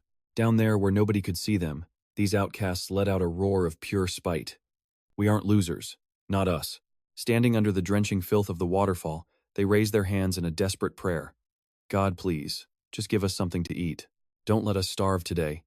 In that dark tunnel, those pale ghouls kept praying frantically for raw meat and protein. Suddenly, boom, a massive sound echoed as something heavy dropped from above. They gasped. A body was drifting toward them in the waist. Seeing Doha unconscious, the monsters went absolutely wild. Meat! God actually heard us. It's a barbecue party tonight, boys. Another prayer answered. This place is basically a miracle zone for them, huh? They were already celebrating, ready to start the feast of a lifetime. But then, a deep, gravelly voice shut them down. Stop it, you morons. A massive, heavy figure stepped out of the dark. He warned his followers that the man in front of them was incredibly dangerous. He even sounded a bit obsessed. He's so strong. I want him to crush me. To these pale creatures, this big guy was their god of abundance, the only one in this hellhole who wasn't skin and bones. He let out a long sigh, watching his subordinates act like idiots again. They were a messy bunch, sure, but they had a certain simple-minded charm. The big guy squinted, taking a good look at Doha. He couldn't help but feel a bit bad seeing how wrecked the hunter was after those brutal battles. Doha lay there, motionless in the filth, the end of a tragic chapter. Suddenly, the scene shifts to a high-end, luxury meeting room. There's a massive octagon table with the symbol of evolution glowing under the lights. The leaders of the most powerful factions have all gathered here. They're here to decide the fate of the world. Opening the meeting, Jeumsu from the violence faction leaned forward with an air of absolute authority. Give me your ideas for the evolution of mankind. Immediately, a beautiful woman with red eyes from the pleasure faction took a sip of wine. She argued that true freedom only comes from choices made without pressure. But then, R from the art faction gripped his flaming sword. R roared out a single, ironclad declaration. Justice above all else. Meanwhile, leader Choi from the order faction just sat there looking powerful. He insisted the top priority was building a perfect system. Seorin from the survival faction immediately fired back with a rugged scowl. He believed life's true value only shows up when things are at their absolute worst. Amidst the clashing opinions, Seo from the pleasure faction spoke up. She thought people grow best when they're at peace. Seorin just sneered. Keep dreaming, kid. You've been living in luxury way too long. Seo didn't even flinch. She just swirled her wine and smirked, saying she could grow just fine in luxury. She offered her glass to Seorin. Want a sip? He just gave her a cold stare. Suddenly, chaos broke out. The Red Ranger snapped, swinging his sword and smashing the table to pieces. Just destroy everything, he screamed. Heroes are born on the battlefield, but leader Choi, he stayed terrifyingly calm through the whole thing. He claimed to have a detailed plan for the perfect stage and demanded that Red start controlling himself immediately. Emotions just create too many variables. Choi adjusted his glasses, coldly emphasizing that the rules were the only thing that mattered. He warned that if Red crossed the line again, his hero game would be over. Then, out of nowhere, Choi pulled a gun and aimed it at Red's head. He was proving that even a nerd is dangerous with the right weapon. Red growled back, I'll show you this isn't some game. While the tension was peaking, Jeumsu just sat there watching, finally revealing his real ambition. I want to turn Korea into an evolution playground. He wants the factions to kill each other so he can profit from the chaos. While they scheme, the heavy rain keeps pouring down into the sewers. The god of abundance ordered his sickly crew to gather around. They looked at him with pure worship. Wow, our god is so muscular. He pointed at Doha, who was still out cold in the water. Look, if we just leave him here like this, he's definitely going to die. One subordinate cheered for a barbecue again, but the boss barked at him to shut up. Quiet. You don't just roast a god for dinner. Amidst the overwhelming stench of the sewer, the god of abundance looked at his pale, starving followers and asked them a desperate question. Is there a doctor here? Anyone? Save him. And just like that, a skeletal figure with bulging eyes behind thick glasses raises his hand. You looking for me? He offers a deal so bizarre it sends a shiver down the fat guy's spine. If you let me touch that belly of yours, I'll save him. The fat guy recoils in disgust. What kind of doctor says that? To prove his skills, the weirdo claims he saved thousands of lives, but then pulls out a squirming cockroach. Witnessing this madness, the fat guy can only scream, but that's a cockroach. The reply, a truly warped piece of philosophy. Cockroaches are people too. I almost choked on my popcorn, people. Seeing this disgusting display, the fat guy just screams in horror, "You're insane!" Just then, another freak appears, this one with spiky hair, holding a jar of murky yellow liquid with a very suggestive question. "Did you know the human body is 60% water?" He holds up the strange fluid and admires it. "Today's color is especially beautiful." The fat guy's face turns pale as he shoves him away. "Gross. Get the hell away from me." The weirdo gets sent flying but still tries to defend his honor. "But I showered today." Meanwhile, Doha is still unconscious in the filthy water, and the fat guy can only sigh in defeat. "Seriously, there isn't a single normal person here. Looks like I'm the only sane one left." Looking at the dying hunter, the fat guy decides to go with his last resort. He pulls out a paper talisman with the words "health charm" written on it and slaps it right on Doha's forehead. "Well, if this is all I've got, might as well try it," believing with all his might that a little magic can solve everything. He orders his followers, "Everyone, stand back." In the darkness of the sewer, Doha drifts into a peaceful dream, where vibrant cherry blossoms fall under a warm sun. Through a camera lens, he whispers, "Is it recording?" And there, among the flowers, is the image of his gentle older sister. Doha calls out softly, "Sis, look over here." She smiles brightly, looking into the camera and praising him.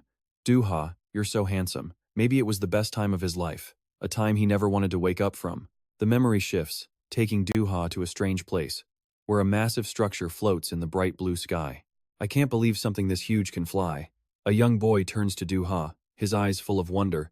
"Have you ever been on a plane before?" Doha's voice echoes, filled with a quiet sadness. "No, never." In the middle of this beautiful dream, Yongdi excitedly suggests, "I'll fly it. Let's go to America." But his fantasy is immediately shot down.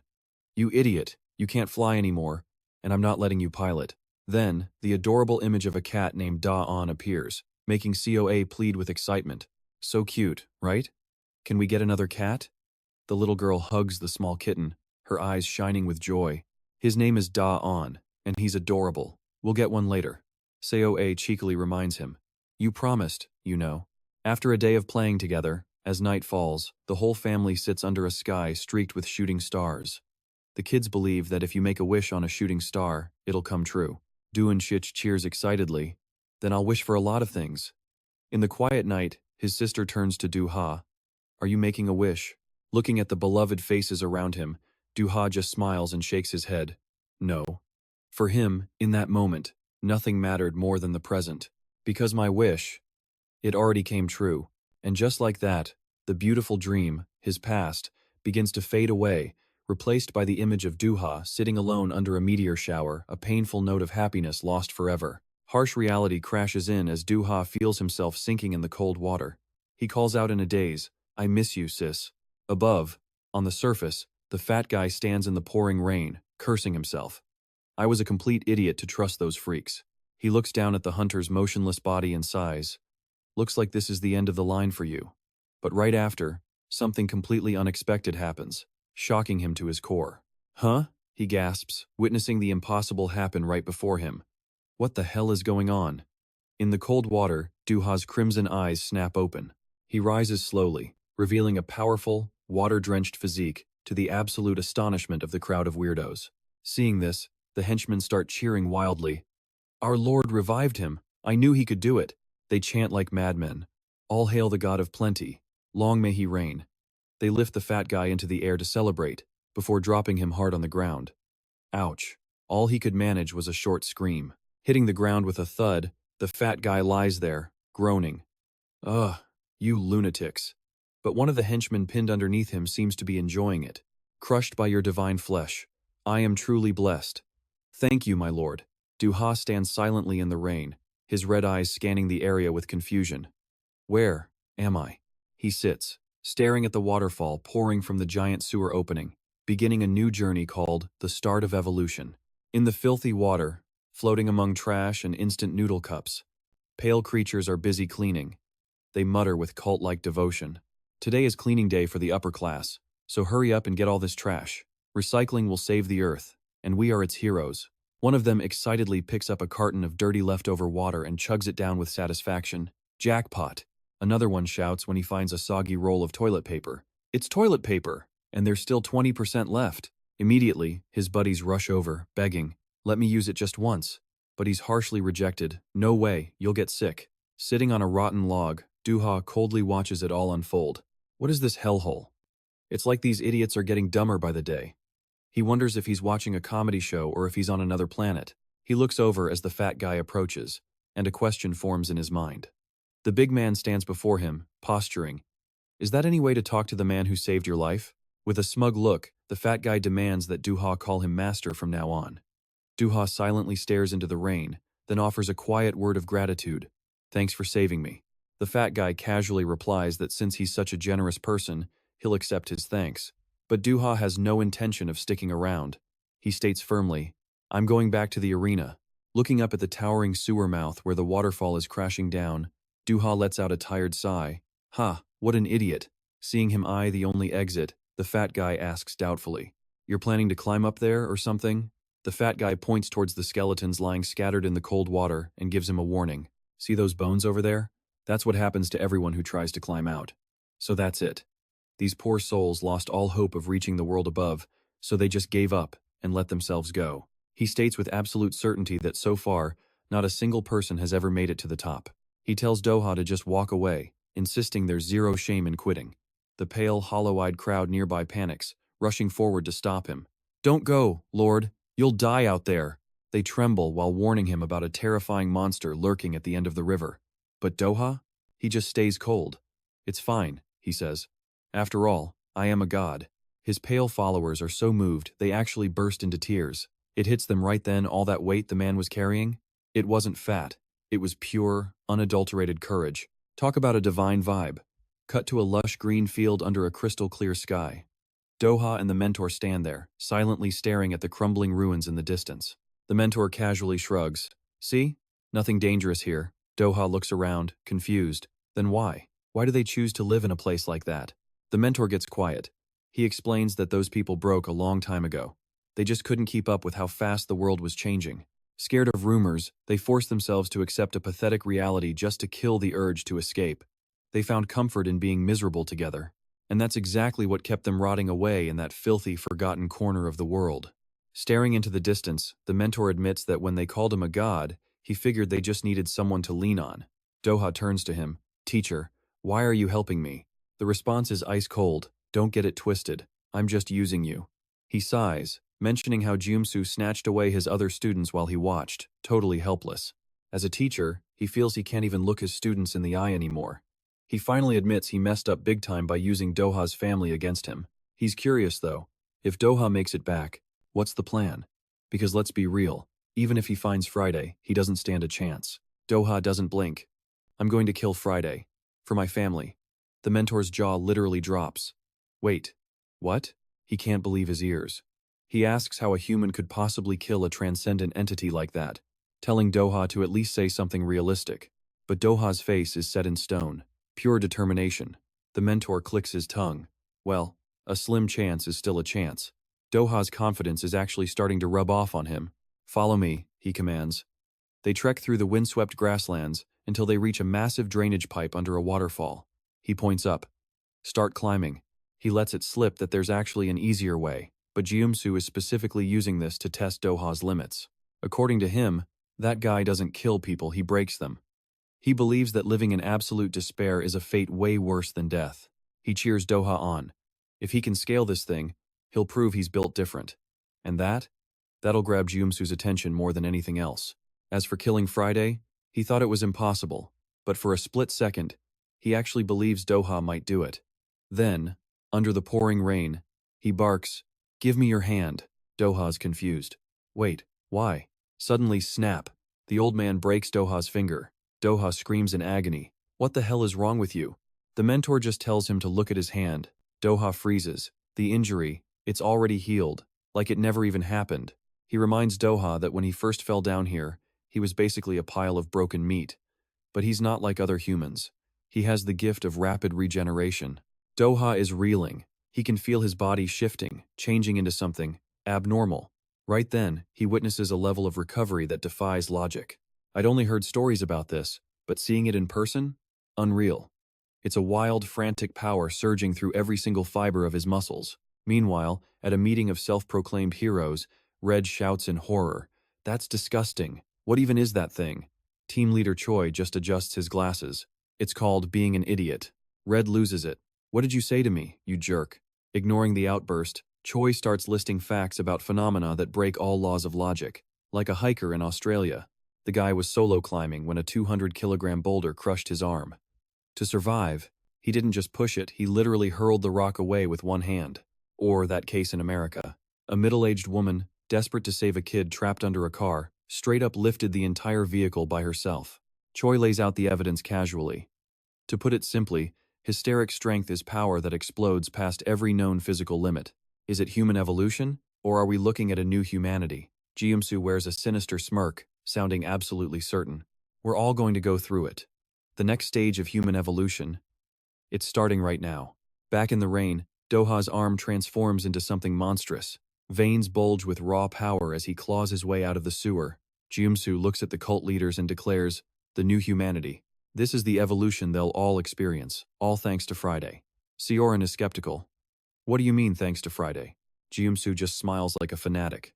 Friday is magnificent. Even Sioran can't help but wonder, what does that thing have to do with humans evolving? Jiumsu starts a history lecture to drill his twisted logic into their heads. From apes to Homo sapiens, humans only ever evolved for one reason: survival. He goes through the whole timeline, from Australopithecus all the way to Homo erectus. He paints a picture of a brutal era. Constant cold, predators everywhere, and starving every single day. If you couldn't survive, you were deleted from history.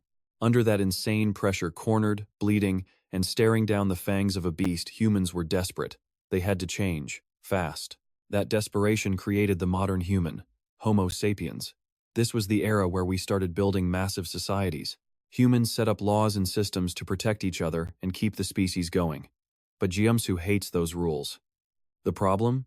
Because of all this protection, human evolution just stopped. In his eyes, society, money, and justice have suffocated our natural instinct to evolve.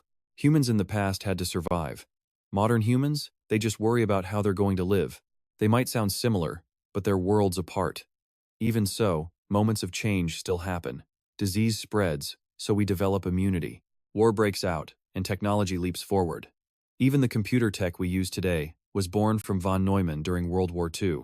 This is how we move forward. From chaos, heroes and geniuses are always born. In other words, humanity's greatest leaps forward have always come during a crisis. And right now, humanity is facing a crisis like never before.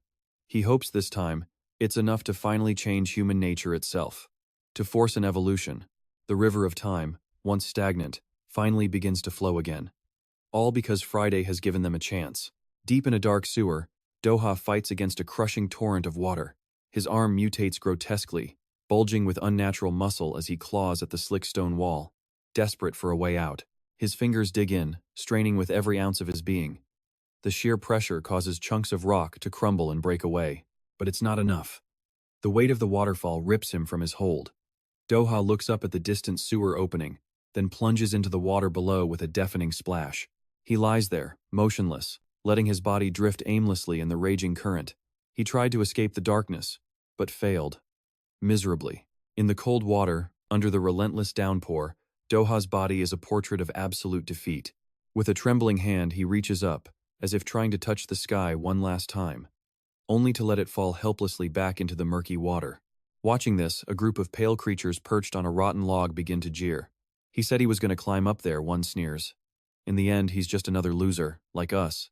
The sewer monsters continue their taunts, mocking that anyone who ends up here shares the same pathetic fate. That cliff ain't for people like us, they screech in despair.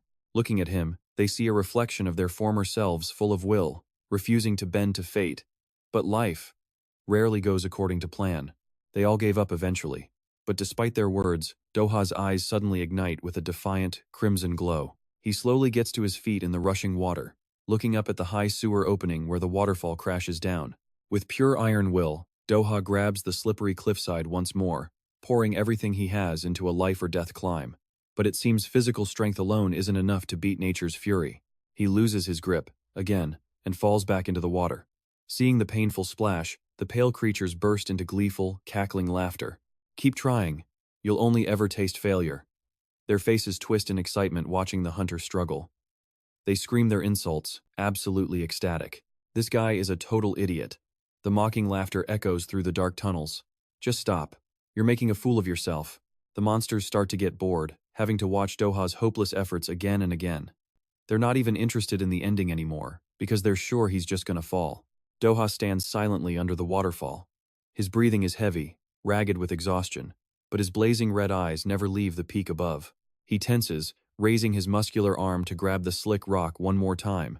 But just then, the large, fat creature appears behind him, placing a huge hand on his shoulder to stop the reckless act. At this rate, your mind will break first, he says. Rest for a bit. The two of them sit quietly under a wooden ledge amidst the downpour of the sewers. A skinny creature with spiky yellow hair stands nearby and remarks, "Wow, the water's actually clean." When the big guy flatly refuses some request, the kid just pouts. "You're all so mean." These strange creatures have lost all will to fight, left with nothing but petty resentment. The big guy watches Doha thoughtfully and notes, "So, the injured parts regenerate. But does the pain remain?" He shudders at the thought of a healing body that never forgets the agony. That's a special kind of hell. Pain isn't something you just get used to. Doha's expression remains resolute. "As long as I can see my family," he replies softly, "I'm fine." Hearing this, the big guy sighs. "Kids need to learn this stuff. By the way, is it true you killed someone?" "Back in the day, my students got hurt bad, but no one ever died." Doha looks at him with those burning red eyes and says, "You don't look like that type." He clearly doesn't want to rehash old fights. Sensing the tension, the big guy just clicks his tongue. Guess that was a pointless question. He switches topics to rumors. "Oh, right. I heard there are more people like you now. People who regenerate even if their body parts get cut off. Of course, it's just a rumor. But looking at you, it seems pretty believable." Doha just sits silently in the rain, his powerful, muscular frame on full display. The story suddenly takes a bizarre turn when someone claims that the butt ghost is real. The man explains this entity doesn't care about gender and always steals the butt, that it targets, believing in ghosts in this day and age, and a perverted one that steals butts, no less. The skinny henchman chimes in to confirm it. Everyone at the Japanese detention center knows about it. The big guy wonders how a camp could even operate these days, and gets an answer about the Japanese artisan spirit. They keep their family businesses running to the very end, no matter if the world is collapsing. The big guy still isn't buying it. What's that got to do with a detention center? When the big guy dismisses him, the skinny henchman gets angry. "Stop spreading rumors like that. I'm telling you, I heard the story for real." He grabs the big guy's face, revealing a shocking piece of info. That guy, GM Sue, he's bringing the butt ghost here to be locked up. Doha quietly observes the argument. With nothing else to do, listening to ghost stories is a decent way to pass the time.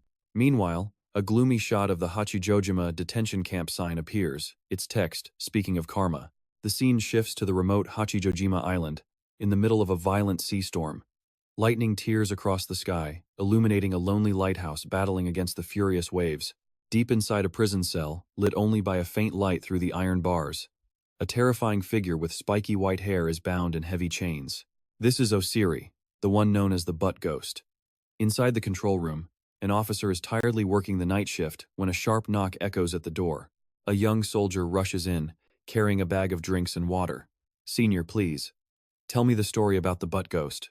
The officer just replies wearily, "I'm too tired." Seeing this, the young soldier starts to leave. "All right, then please get some rest, sir." But the moment the officer spots the bag of cold drinks, his exhaustion vanishes. He quickly calls him back. "Wait." The two sit together, sipping their drinks as the storm rages outside the window. The young soldier sighs. "Ah, this is great. If we just had some barbecue, it'd be perfect." He doesn't forget his real goal. "So, senior, about that butt ghost story." Takes a sip of water. Smirks. "All right, kid. Let's satisfy that curiosity of yours about the legend they call the glute ghost. Imagine this. An old man with white hair standing on end, draped in heavy chains and covered in haunting tattoos under a flickering light. That's him, the glute ghost, rotting away deep underground at Hachijojima prison, a place completely cut off by crashing waves and endless storms. The stories get wilder every time someone tells them. This is the world's last standing high-security prison after the collapse, packed with the worst of the worst. But among all those monsters, one name stands above them all, the glute ghost. An old guy over 70 years old. He got that ridiculous nickname because of his, let's call it a disturbing obsession. At first, everyone thought it was just a joke to laugh at. But one look at those cold, razor-sharp eyes and that overwhelming aura, no one laughs. Not even the new guy who just got transferred in. It all started with a foreign troublemaker. A guy who originally came to Japan as an Olympic ice hockey player. Instead of a gold medal, he got 26 years in the slammer for beating 5 people to death in a bar. A total serial killer in the making. Now, you gotta remember, ice hockey is basically a legal brawl on ice. Brutal hits. Violent defense players snap all the time. In North America, they even have a enforcer role. Basically a designated fighter. Welcome to hell, pal. Meet the rookie, Jack Luck. Grinning like he owns the place. Back in the day, he was one of the most feared enforcers in the league. The warden gives him a cold warning. Don't fight, try to blend in, especially with the glute ghost. Jack just frowns. The glute, what? He towers over everyone in the cell. The other inmates are literally cowering on the floor just from the sheer pressure he's putting off. Jack Luck lets out a massive laugh, showing off his insane physique, rippling muscles and sleeves of tattoos. Real American style, he says. Now this is a prison. It's a room full of dudes, but Jack's got needs. He stands tall and asks a weird one. By the way, how's the doctor situation in here? You Asians can't handle my heat, he brags. The other inmates are already getting a massive headache. This guy is a straight-up predator. The air gets heavy, thick. Everyone starts holding their breath just to survive. It's all about staying quiet and out of the way of the big dogs. Humans love their laws, but that's just a thin coat of paint. At the end of the day, raw, brutal power is the only thing that actually rules. With 24-inch biceps, Jack basically has a death grip on this entire block. He's a simple guy, strong will, zero filters, acting on pure instinct.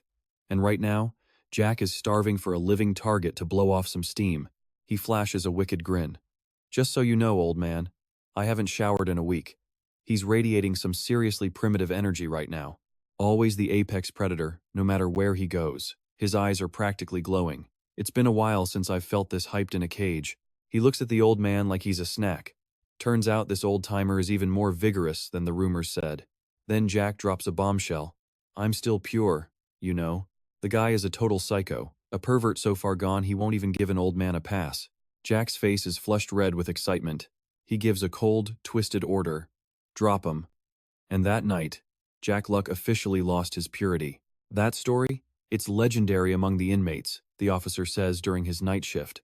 His partner just scoffed. Give me a break. That sounds like some dumb fairy tale. Too dramatic and honestly, kind of boring. The first officer just shrugs. Gunda Nano said the exact same thing. Nobody believed an old man could take down a giant like that. His eyes go distant, at least. Not until I saw it with my own high eyes. Word about Jack Luck spread like wildfire. Suddenly, the name Glute Ghost wasn't a joke anymore, it was a nightmare. The old man turned a prank into terrifying reality. From that day on, prisoners and guards alike, nobody dared to talk to him or even look him in the eye. They just wanted to keep their purity intact. Down a dark hallway, Gundam Nano, the guy with the cobra tattoos on his head, is being escorted out. He takes a deep breath. Man, I forgot what the outside world even smells like. Can't believe you guys can keep anyone locked up in a world this messed up. But curiosity is a killer. Gundam Nano stops right in front of Osiri Oni's cell. He leans in close to the bars, mocking him. Hey, Ghost, I'm getting out. You'll never get to lay a finger on me in your entire life. Sucks, doesn't it? Ha ha ha. The old man doesn't even blink. Gundam just keeps rubbing his freedom in the old man's face while he sits there motionless. The other inmates are literally sweating bullets. A guard panics, trying to pull him away. Are you insane? Stop. That's the glute ghost you're messing with. The tattooed guy just laughs, walking away casually. Yeah, see you later, old man. For a lifer like the ghost, escaping is a pipe dream. Everyone thought the Cobra guy was just being a loudmouth jerk for no reason. But maybe he was too cocky.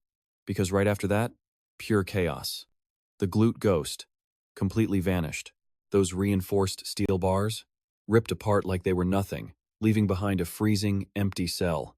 Searchlights cut through the stormy night. The hunt is on for the most dangerous man alive. Security forces are swarming every inch of the island. From the toilets to the deepest, darkest basements, nothing is being left unchecked in this massive manhunt.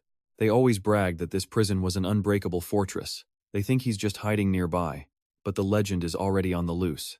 But after days of searching, tearing through machine pipes and combing the dense midnight forests, they found nothing. Absolutely no trace of the old man. It was like he'd just evaporated from the prison, leaving zero clues behind. Then, Against the blood-red sunset over the ocean, an officer froze, spotting a figure standing defiantly at the water's edge. They were so confident in their fortress, they never imagined someone could just walk off the island. A horrified scream tore through the air. "It's the butt fiend!"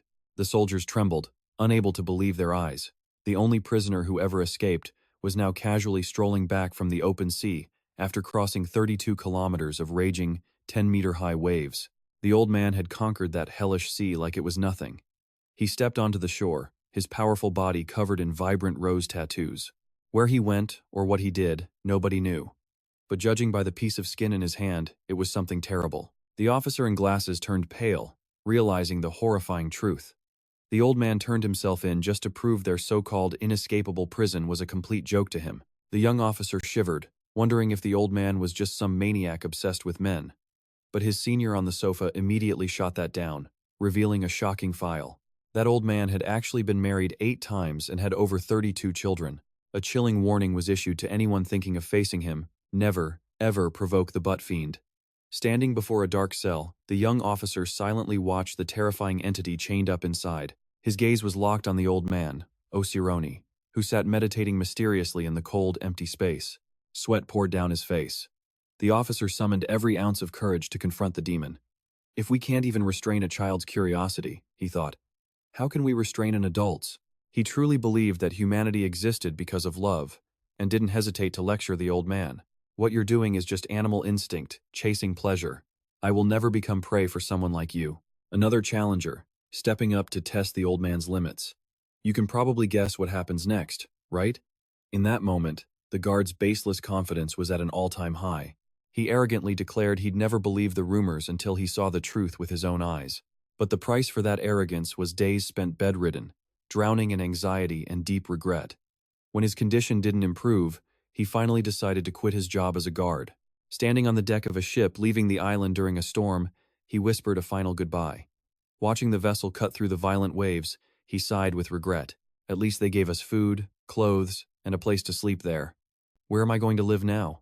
Lost in worry about his bleak future, he had no idea a terrifying danger was rising from the ocean's depths. Trapped in the churning waves, the young officer desperately struggled, realizing his fatal mistake. I forgot the most important thing. This sea is a death trap. Survival out here is impossible. He regretted quitting his job, cursing his senior as a liar as his hand slowly sank beneath the cold surface. Suddenly, a wiry but powerful hand shot down from above, grabbing his wrist and yanking him from the current. Looking up at his savior in shock, the officer gasped. Huh? The butt fiend? Old man Osironi's face appeared, fierce and powerful under the dim moonlight. The officer couldn't believe it. He'd escaped death only to fall right into this monster's hands. The old man began to speak, his voice hypnotic and chilling. Who can say what's right or wrong when you love someone? Love is such a pure word. But then his eyes flashed with a deadly red light, his smile twisting. But young man, I'm not looking for love. What I want is domination. With one hand, he lifted the officer like a toy, declaring, if you're born a man, you must crave dominion over both men and women. The officer was never seen again. The storm passed, leaving behind a clear, sunny sky. Osironi stood on a Korean beach next to a massive shipwreck. He clicked his tongue, annoyed that the sound of the waves drowned out his voice. Shh, the waves are too loud. This is why I prefer the mountains. Out of nowhere, a mysterious figure appeared, announcing that Gaesu was summoning him. The old man's lips curled into an excited smirk. Koreans? So I accidentally ended up in Korea? If Gaeumu is calling, of course I'll go. The old man's face twisted with pure madness, his eyes glowing bright red. He roared with arrogance. I'm so excited I could shatter the sky. The butt fiend's journey to Seoul had officially begun. In a dark room filled with surveillance equipment, a mysterious woman quietly watched Doha on a screen. Seeing he had survived the incident, she whispered, he's still alive. It seems neo-humans really are different. That must be why Gumsu is keeping him around. She noted that neo-humans were nothing like the one called Friday. They couldn't fly or shoot lasers from their hands. Their strength was simply the human body pushed to its absolute limit like the self-healing of a lizard's tail. Even though Friday was an overwhelmingly powerful being, she understood that the organization needed Doha's unique abilities. So Doha escaped that dark sewer, only to end up under their control anyway? Staring at the hunter's cold face on the screen, the woman thought to herself that if they were both chasing the same goal, things could get very interesting. Meanwhile, in a dark underground tunnel, a surprise party was being held around a campfire. Cheers erupted amidst stacks of instant noodle cups and other supplies. Doha looked at the pile of food and wondered, "I thought you people only ate trash." Their lives were pathetic, a miserable existence where they fought over scraps.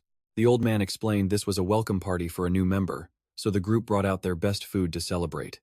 He handed a noodle cup to Doha and said it would be ready in 3 minutes. Doha quietly looked down at the cup. He was lost in his own thoughts, surrounded by the cheerful noise and flickering firelight of the instant noodle party. Suddenly, Dr. Roach made a bizarre proposal. "Do you want to become our king?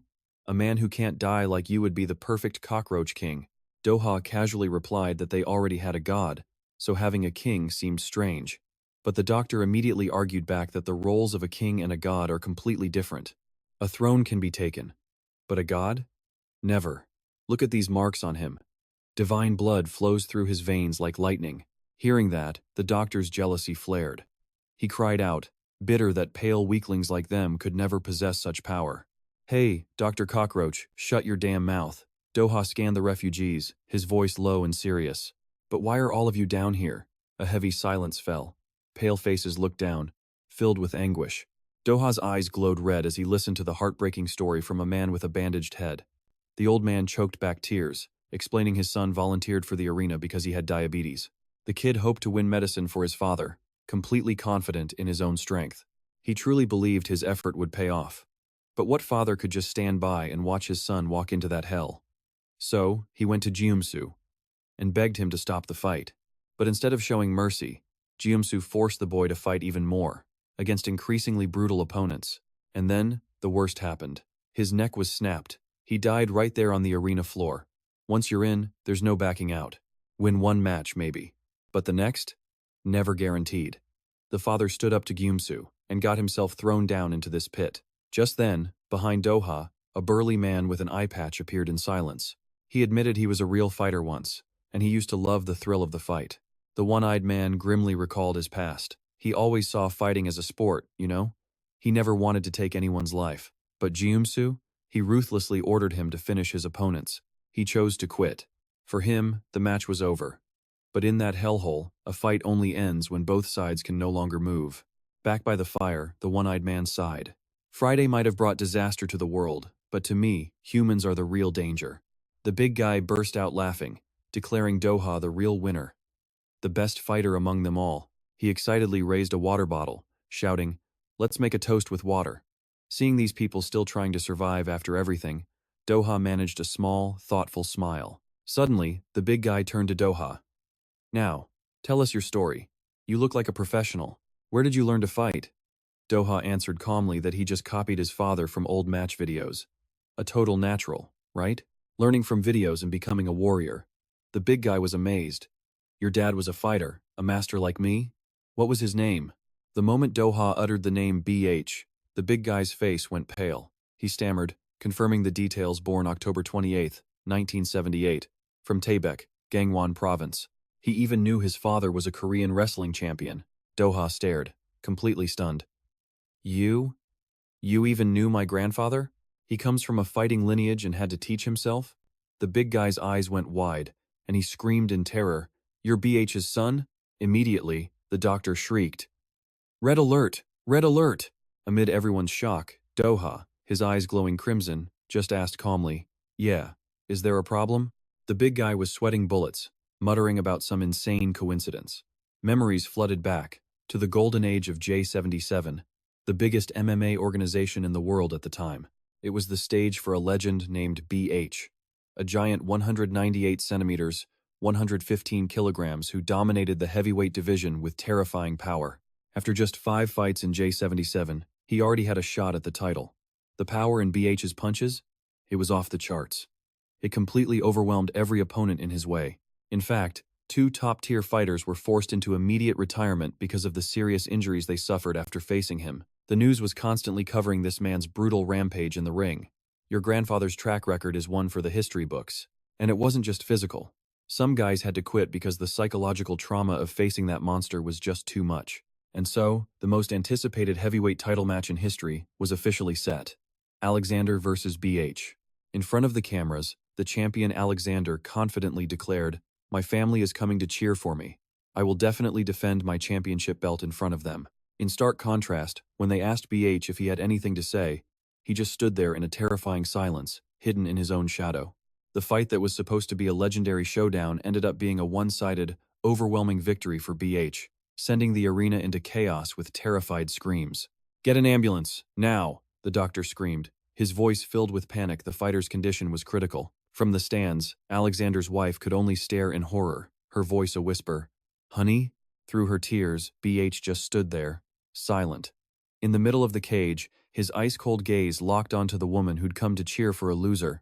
Turns out, the man Doha called grandfather was just as ruthless. BH shot a twisted, challenging smirk at his opponent's wife. "You'd better watch your husband very closely." What happened next was a scene of pure horror. The giant on the stage. He completely lost control. The referee screamed in desperation, "Stop the fight! Stop!" The ref frantically called for more security. But BH? He just kept torturing his opponent with savage cruelty. The champion's final moments were so horrific, the footage could only be found on the dark web. His loss of control made no sense.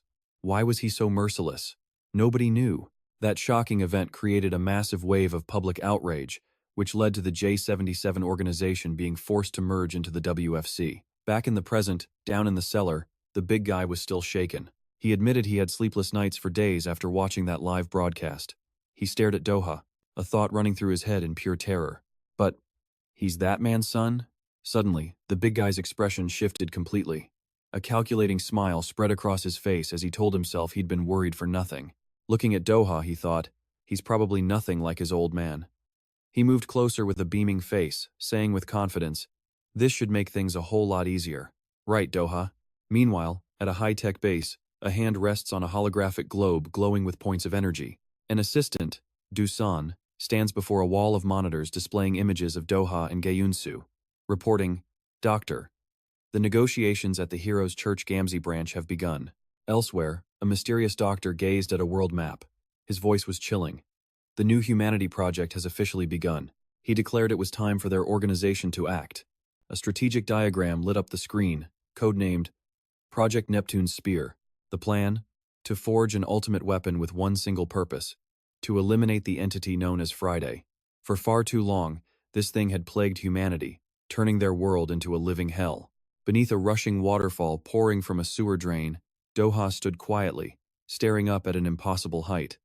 The stout man beside him offered some simple advice. "Just keep trying."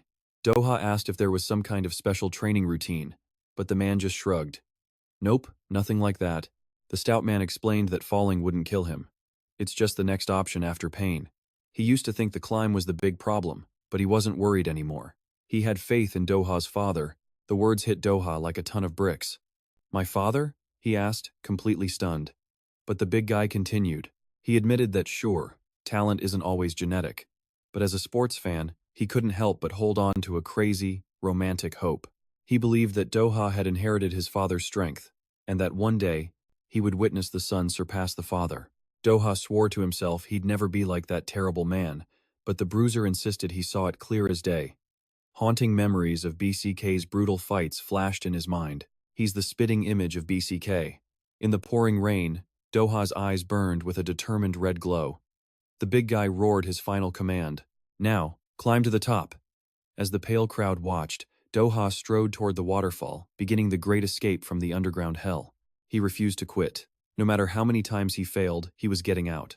In the control room, Hannah quietly watched Doha on the monitor. "Impressive," she murmured. "He chose the harder path." Jesu, standing behind her, asked what she thought of him. He admitted that even Hannah had to see he was an amazing guy, and Jesu hoped Mr. Friday would like him too. Hannah was certain Doha would be the first to ever escape the tunnel. Jesu praised her sharp eye for talent, but then revealed the real reason he was there. He knew he would show up today. A sinister smile spread across Jesu's face. He revealed this tunnel was actually an altar he created, and Doha was the perfect sacrifice, one he knew Friday would absolutely love. He planned to offer Doha's incredible power to Friday. Jesu thought he could keep his promise, all while the brilliant image of Friday loomed in his mind. Down below, Doha crashed into the water again, sending up a massive spray.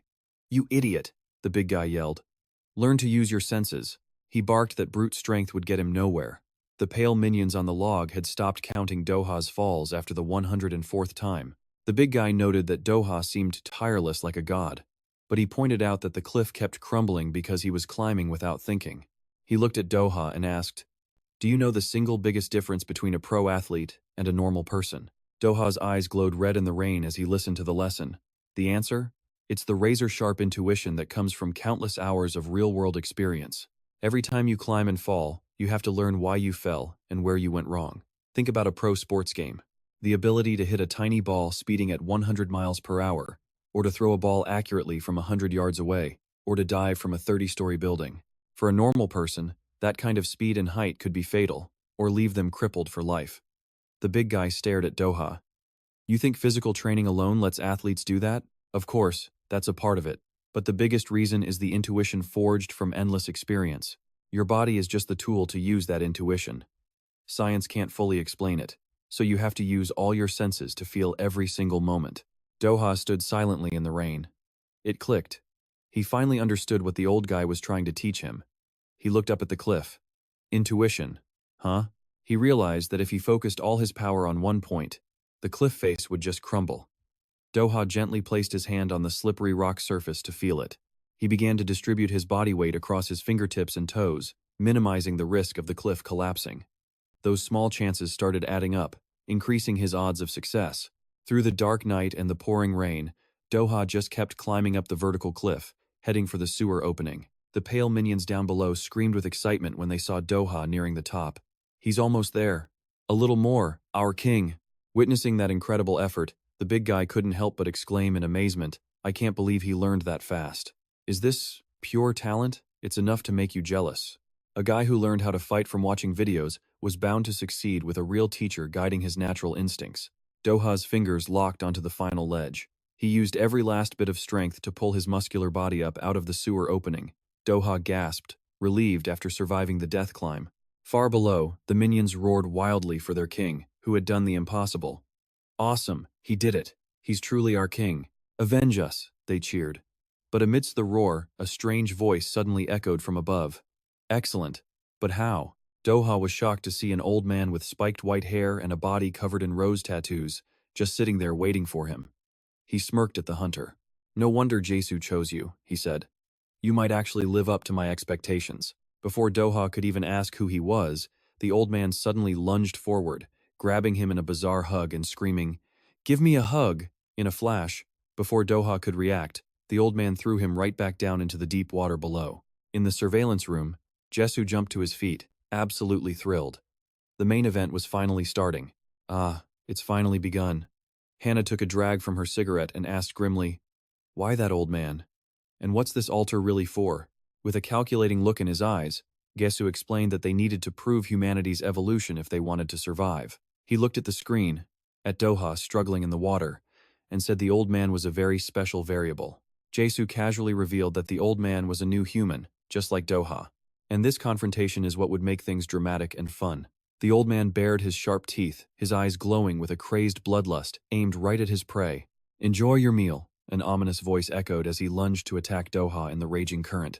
The old man declared smugly, "A full stomach really speeds up my recovery."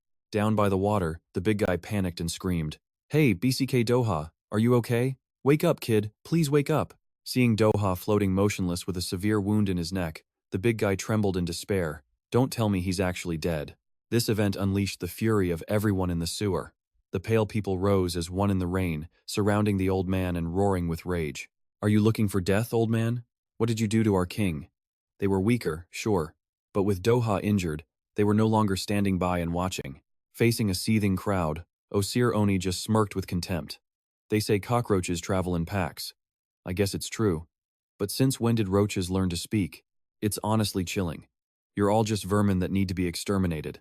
The one-eyed man stepped out of the rain, his reply just as cold. "I think you're mistaken. We may be losers now, but most of us were once real fighters."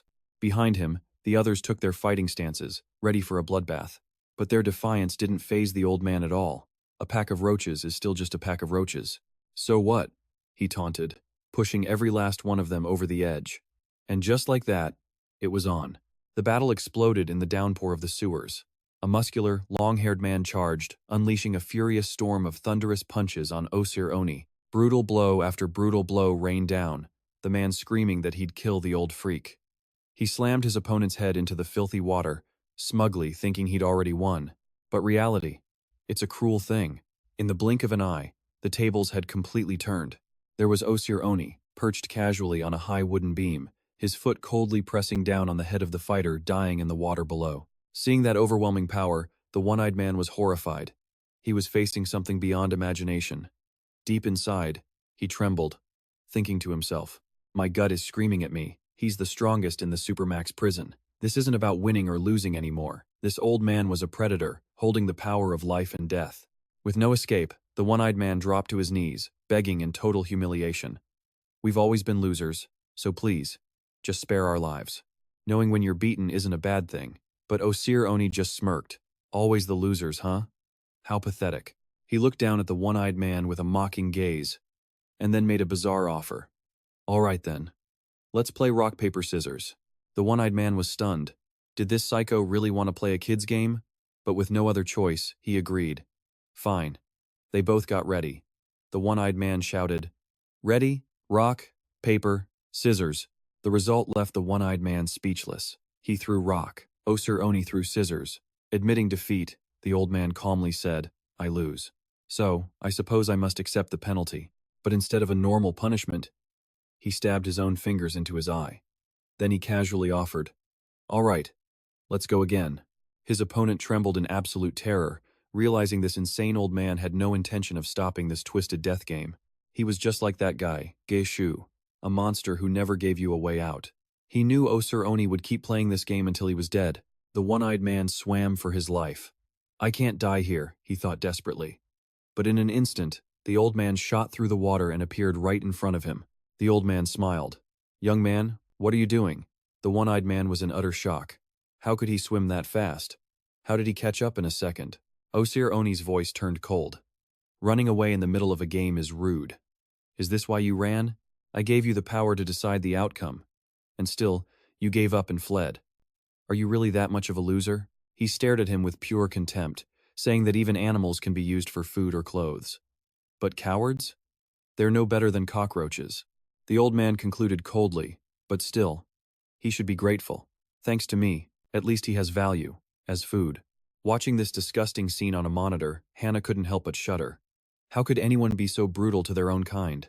No matter how much humanity evolved to survive, you don't just eat another person raw. But Geishu calmly explained that it was the old man's bizarre way of showing respect. He sees his opponent as worthy prey, not just another meaningless kill. And while Geishu admitted it was the logic of a madman, he claimed that exact madness made Osir Oni a perfect piece of the puzzle. Because when extremists stand together, they create something magnificent. Deep in the darkness of the tunnels, a familiar shadow appeared at the far end. It was Friday. A sinister, satisfied smile spread across his face. Keeping that man alive, he thought to himself, was absolutely the right call. "Help us! I don't want to die! I want to live!" Desperate cries echoed through the pitch-black tunnels. With glowing red eyes and a face smeared in blood, Osir Oni emerged like a true monster, casting a shadow of absolute terror over the weaklings trembling at his feet. He showed no mercy to anyone he saw, even as they begged, completely broken and unable to fight back. The old man clicked his tongue, disgusted by the pale-faced horde. These insects, they just never stop coming. And amid this absolute hellscape, a heavy-set man was running for his life in a blind panic. He was gasping for air, desperately trying to escape this living nightmare, but his own mind was his worst enemy. "Running away again? You idiot. Are you just going to abandon the people who followed you?" A bitter truth hit him hard no matter how hard he tried. He couldn't do a thing. "I'm completely worthless," he thought, utterly helpless. The reality was, he had zero talent for a fight. This all started a long time ago. He'd accidentally caught a martial arts match on TV. The image of fighters settling things with their bare hands, it completely captivated him. That short but intense battle sparked a dream in the heart of a child. Back then, he was just a kid glued to the screen, his voice filled with pure admiration. That guy's punch was insane. But the irony? He had zero athletic talent himself, always the last one to finish a lap. He tried his best at the martial arts gym, but soon learned a harsh truth. Pro athletes are born from 90% raw talent. And him? He was just the guy who took all the hits in sparring a human punching bag for others to sharpen their skills on. All that was left was 10% effort, and reality hit him hard. No matter how much a talentless guy tries, he can't beat a natural-born genius. Luckily, back then, our guy was brutally honest with himself. Sitting in the middle of the gym, he bitterly accepted his own weakness, watching the real talents shine in the ring. During a boxing match, the ref's voice boomed. "All right, both fighters to the center." The air in Squish Gray Gym was electric as the two opponents got ready to throw down. The bell rings, and the fight explodes with clean, decisive blows. He watches his student land a perfect punch. Our coach couldn't hide his joy, yelling, "Nice left hook." Even without any talent of his own, he had a burning passion for combat sports. He knew all the moves by heart, but his execution sucked. So, he decided to become a teacher and pass on his knowledge. A wave of pride washed over him every time he saw a student perfectly use a technique he taught. With a huge smile, he shouted instructions from the sidelines. "Don't let him breathe. Keep up the pressure." But things don't always go your way. Watching his student lose, he questioned himself in agony. Was the real problem my coaching? He thought to himself. If I were a professional coach with real experience, maybe the result would have been different, and my student wouldn't be suffering like this. Later, they walked into the locker room in silence. He bowed his head in shame. "I'm sorry. I should have prepared you better." Theory without practice is a tough road. Without any real combat experience to pass on, he felt like a total failure. The student's reply was pure bitterness. "Honestly, I hate combat sports. Because losing feels awful." The kid, Lam Bui, confessed he only joined the boxing team because he heard athletes got to skip class. He didn't even know what boxing was. For him, it was just hellish training, annoying lectures, and endless regret. The coach just stood there, stunned, and thought, "I get it.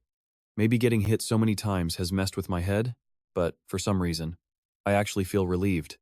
In a different locker room, a different year, his student Kim Sang-woo grinned, his face still covered in bandages.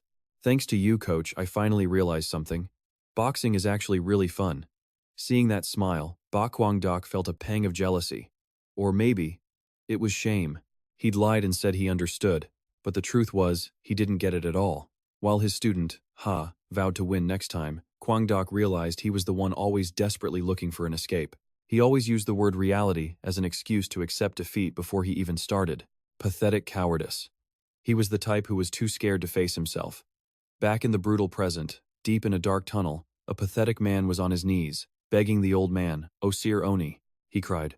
"Please, spare my life, Gramps. I don't want to die." He even tried to find common ground to beg for mercy. "Hey, even our hairstyles are kinda similar." But then a sudden punch sent the old man flying into the cold water. Ba Kwang-dok was no longer just watching in fear. He slowly rose to his feet in the rain, taking a firm boxing stance. The man on the ground gasped in shock. The god of abundance. The very people he looked down on, who worshipped him as a god, were now on the brink of death and still worried about him. But Kwang-dok was no longer a coward. He stood tall, his eyes burning with determination. He let out a powerful roar, putting all of his will into one single declaration. "I, Ba Kwang-dok, will not run anymore." A red light flared in his eyes, defying the blood and rain streaming down his face.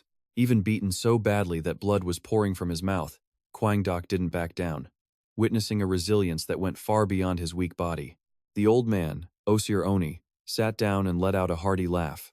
"You're the weakest one I've ever seen." "But you're amazing. At least you're not running away. Out of respect, I will speak to you in Korean." Kwang-dok, swallowing his pain, begged him. "Then please, spare them."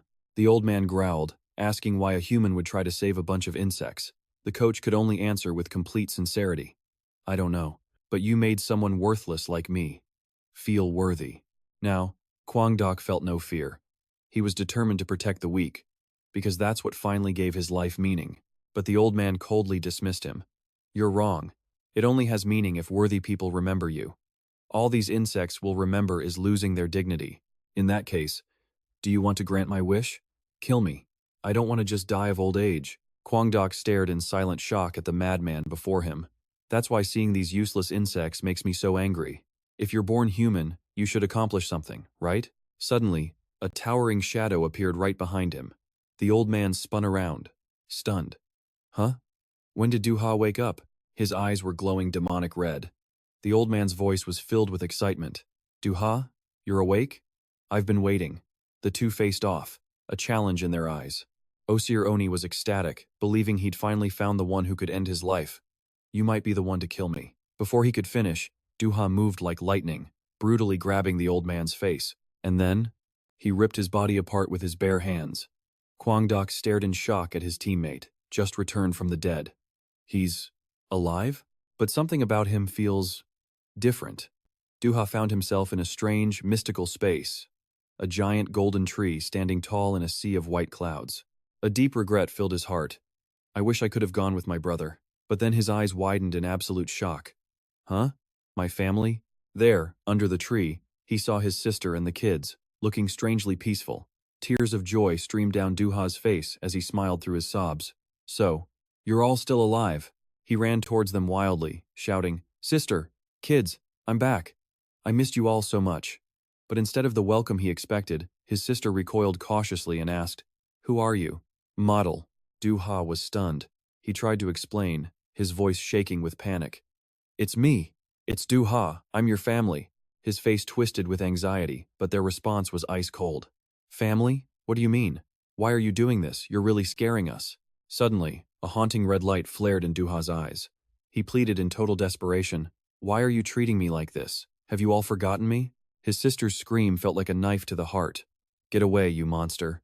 Every time he fell unconscious, he fell into this same nightmare. Doha was free-falling, sinking deep into icy water, his eyes filled with sorrow. Doha snapped awake in the pouring rain, completely exhausted, sitting in the filthy water of a sewer drain. He clutched his head, trying to shake off the dream. Then, he glanced down at the water's surface, and froze in disbelief. Reflected in the murky water wasn't his face, but the terrifying image of a monster. Doha crumpled to the ground, his hands flying to cover his face as it began to change. He asked himself in pure agony, have I really become a monster? If I'm not human, then what am I? Maybe the desperate fear of losing his family, the need to see them again, was what pushed him to survive at any cost. And did that insane will to live turn him into this? This thing? The fear for his family's safety gripped his mind all over again. If his sister and the kids saw him like this, would they be horrified? Doha felt the bitter, cold truth sink in. No. As a monster, he might actually hurt the people he loves most. He clenched his fists, his glowing red eyes peeking through the gaps in his fingers. A desperate thought hit him. Does this mean I can never see my family again? His mind screamed. I won't let that happen.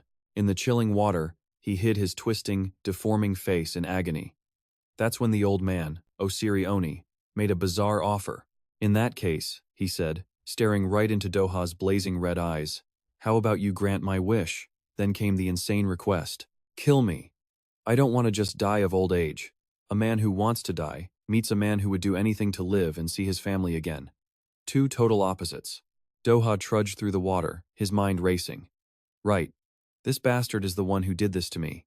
Meanwhile, the old man just kept rambling on about death. He believed some guy named Friday would be the one to end him, asking Doha if he agreed. But then he stopped cold, sensing a terrifying killing intent from behind. Doha, you're awake? I've been waiting. Could you be the one to kill me? Before the old man could finish, Doha struck like lightning. He brutally grabbed the old man's face, choking off his words completely. A wild, crazed laugh echoed through the darkness. Despite his serious injuries, Osir Oni glared back with a maniacal grin and roared, Old soldiers never die. A mysterious red light flared in Doha's eyes. He stared down his opponent with an ice-cold expression, feeling absolutely zero hesitation. He poured all his strength into his legs and unleashed a thunderous kick straight at the old man. The impact was so massive it shook the very cliff walls. The rock face shattered into pieces under the insane pressure. Doha shot forward with blinding speed, violently grabbing Osir Oni by both legs and hoisting him up. The old man's face twisted in pain as he was slammed hard onto the cold ground. Doha held his body like it was nothing more than a toy. The hunter's rage had completely exploded. Doha went berserk, swinging the old man's body around and smashing him into the vertical cliff again and again. He was driven purely by killer instinct, unleashing all his fury on his target. The sound of repeated impacts echoed through the dark cavern. The force of the blows created massive explosions of dust, swallowing them both. After the brutal beatdown, Doha stood silently in the pouring rain. Watching the ferocious clash, the fat guy, Dok, was in shock. He wondered, am I actually watching a human fight right now? He trembled at Doha's power. He hadn't felt this kind of awe since the time of the legend, BC. Amid the rubble, Doha stood tall, his body massive and his eyes glowing red. But down in the water, Osiri Oni, though badly beaten, was smiling a grotesque smile. A strange energy began radiating from his body. Just like Doha, he had an incredible ability to regenerate his body. The old man floated in the murky water, spouting philosophy. If it hurts, it means I'm still alive, right? He admitted this pain was even worse than the time he got hit by a Shinkansen bullet train.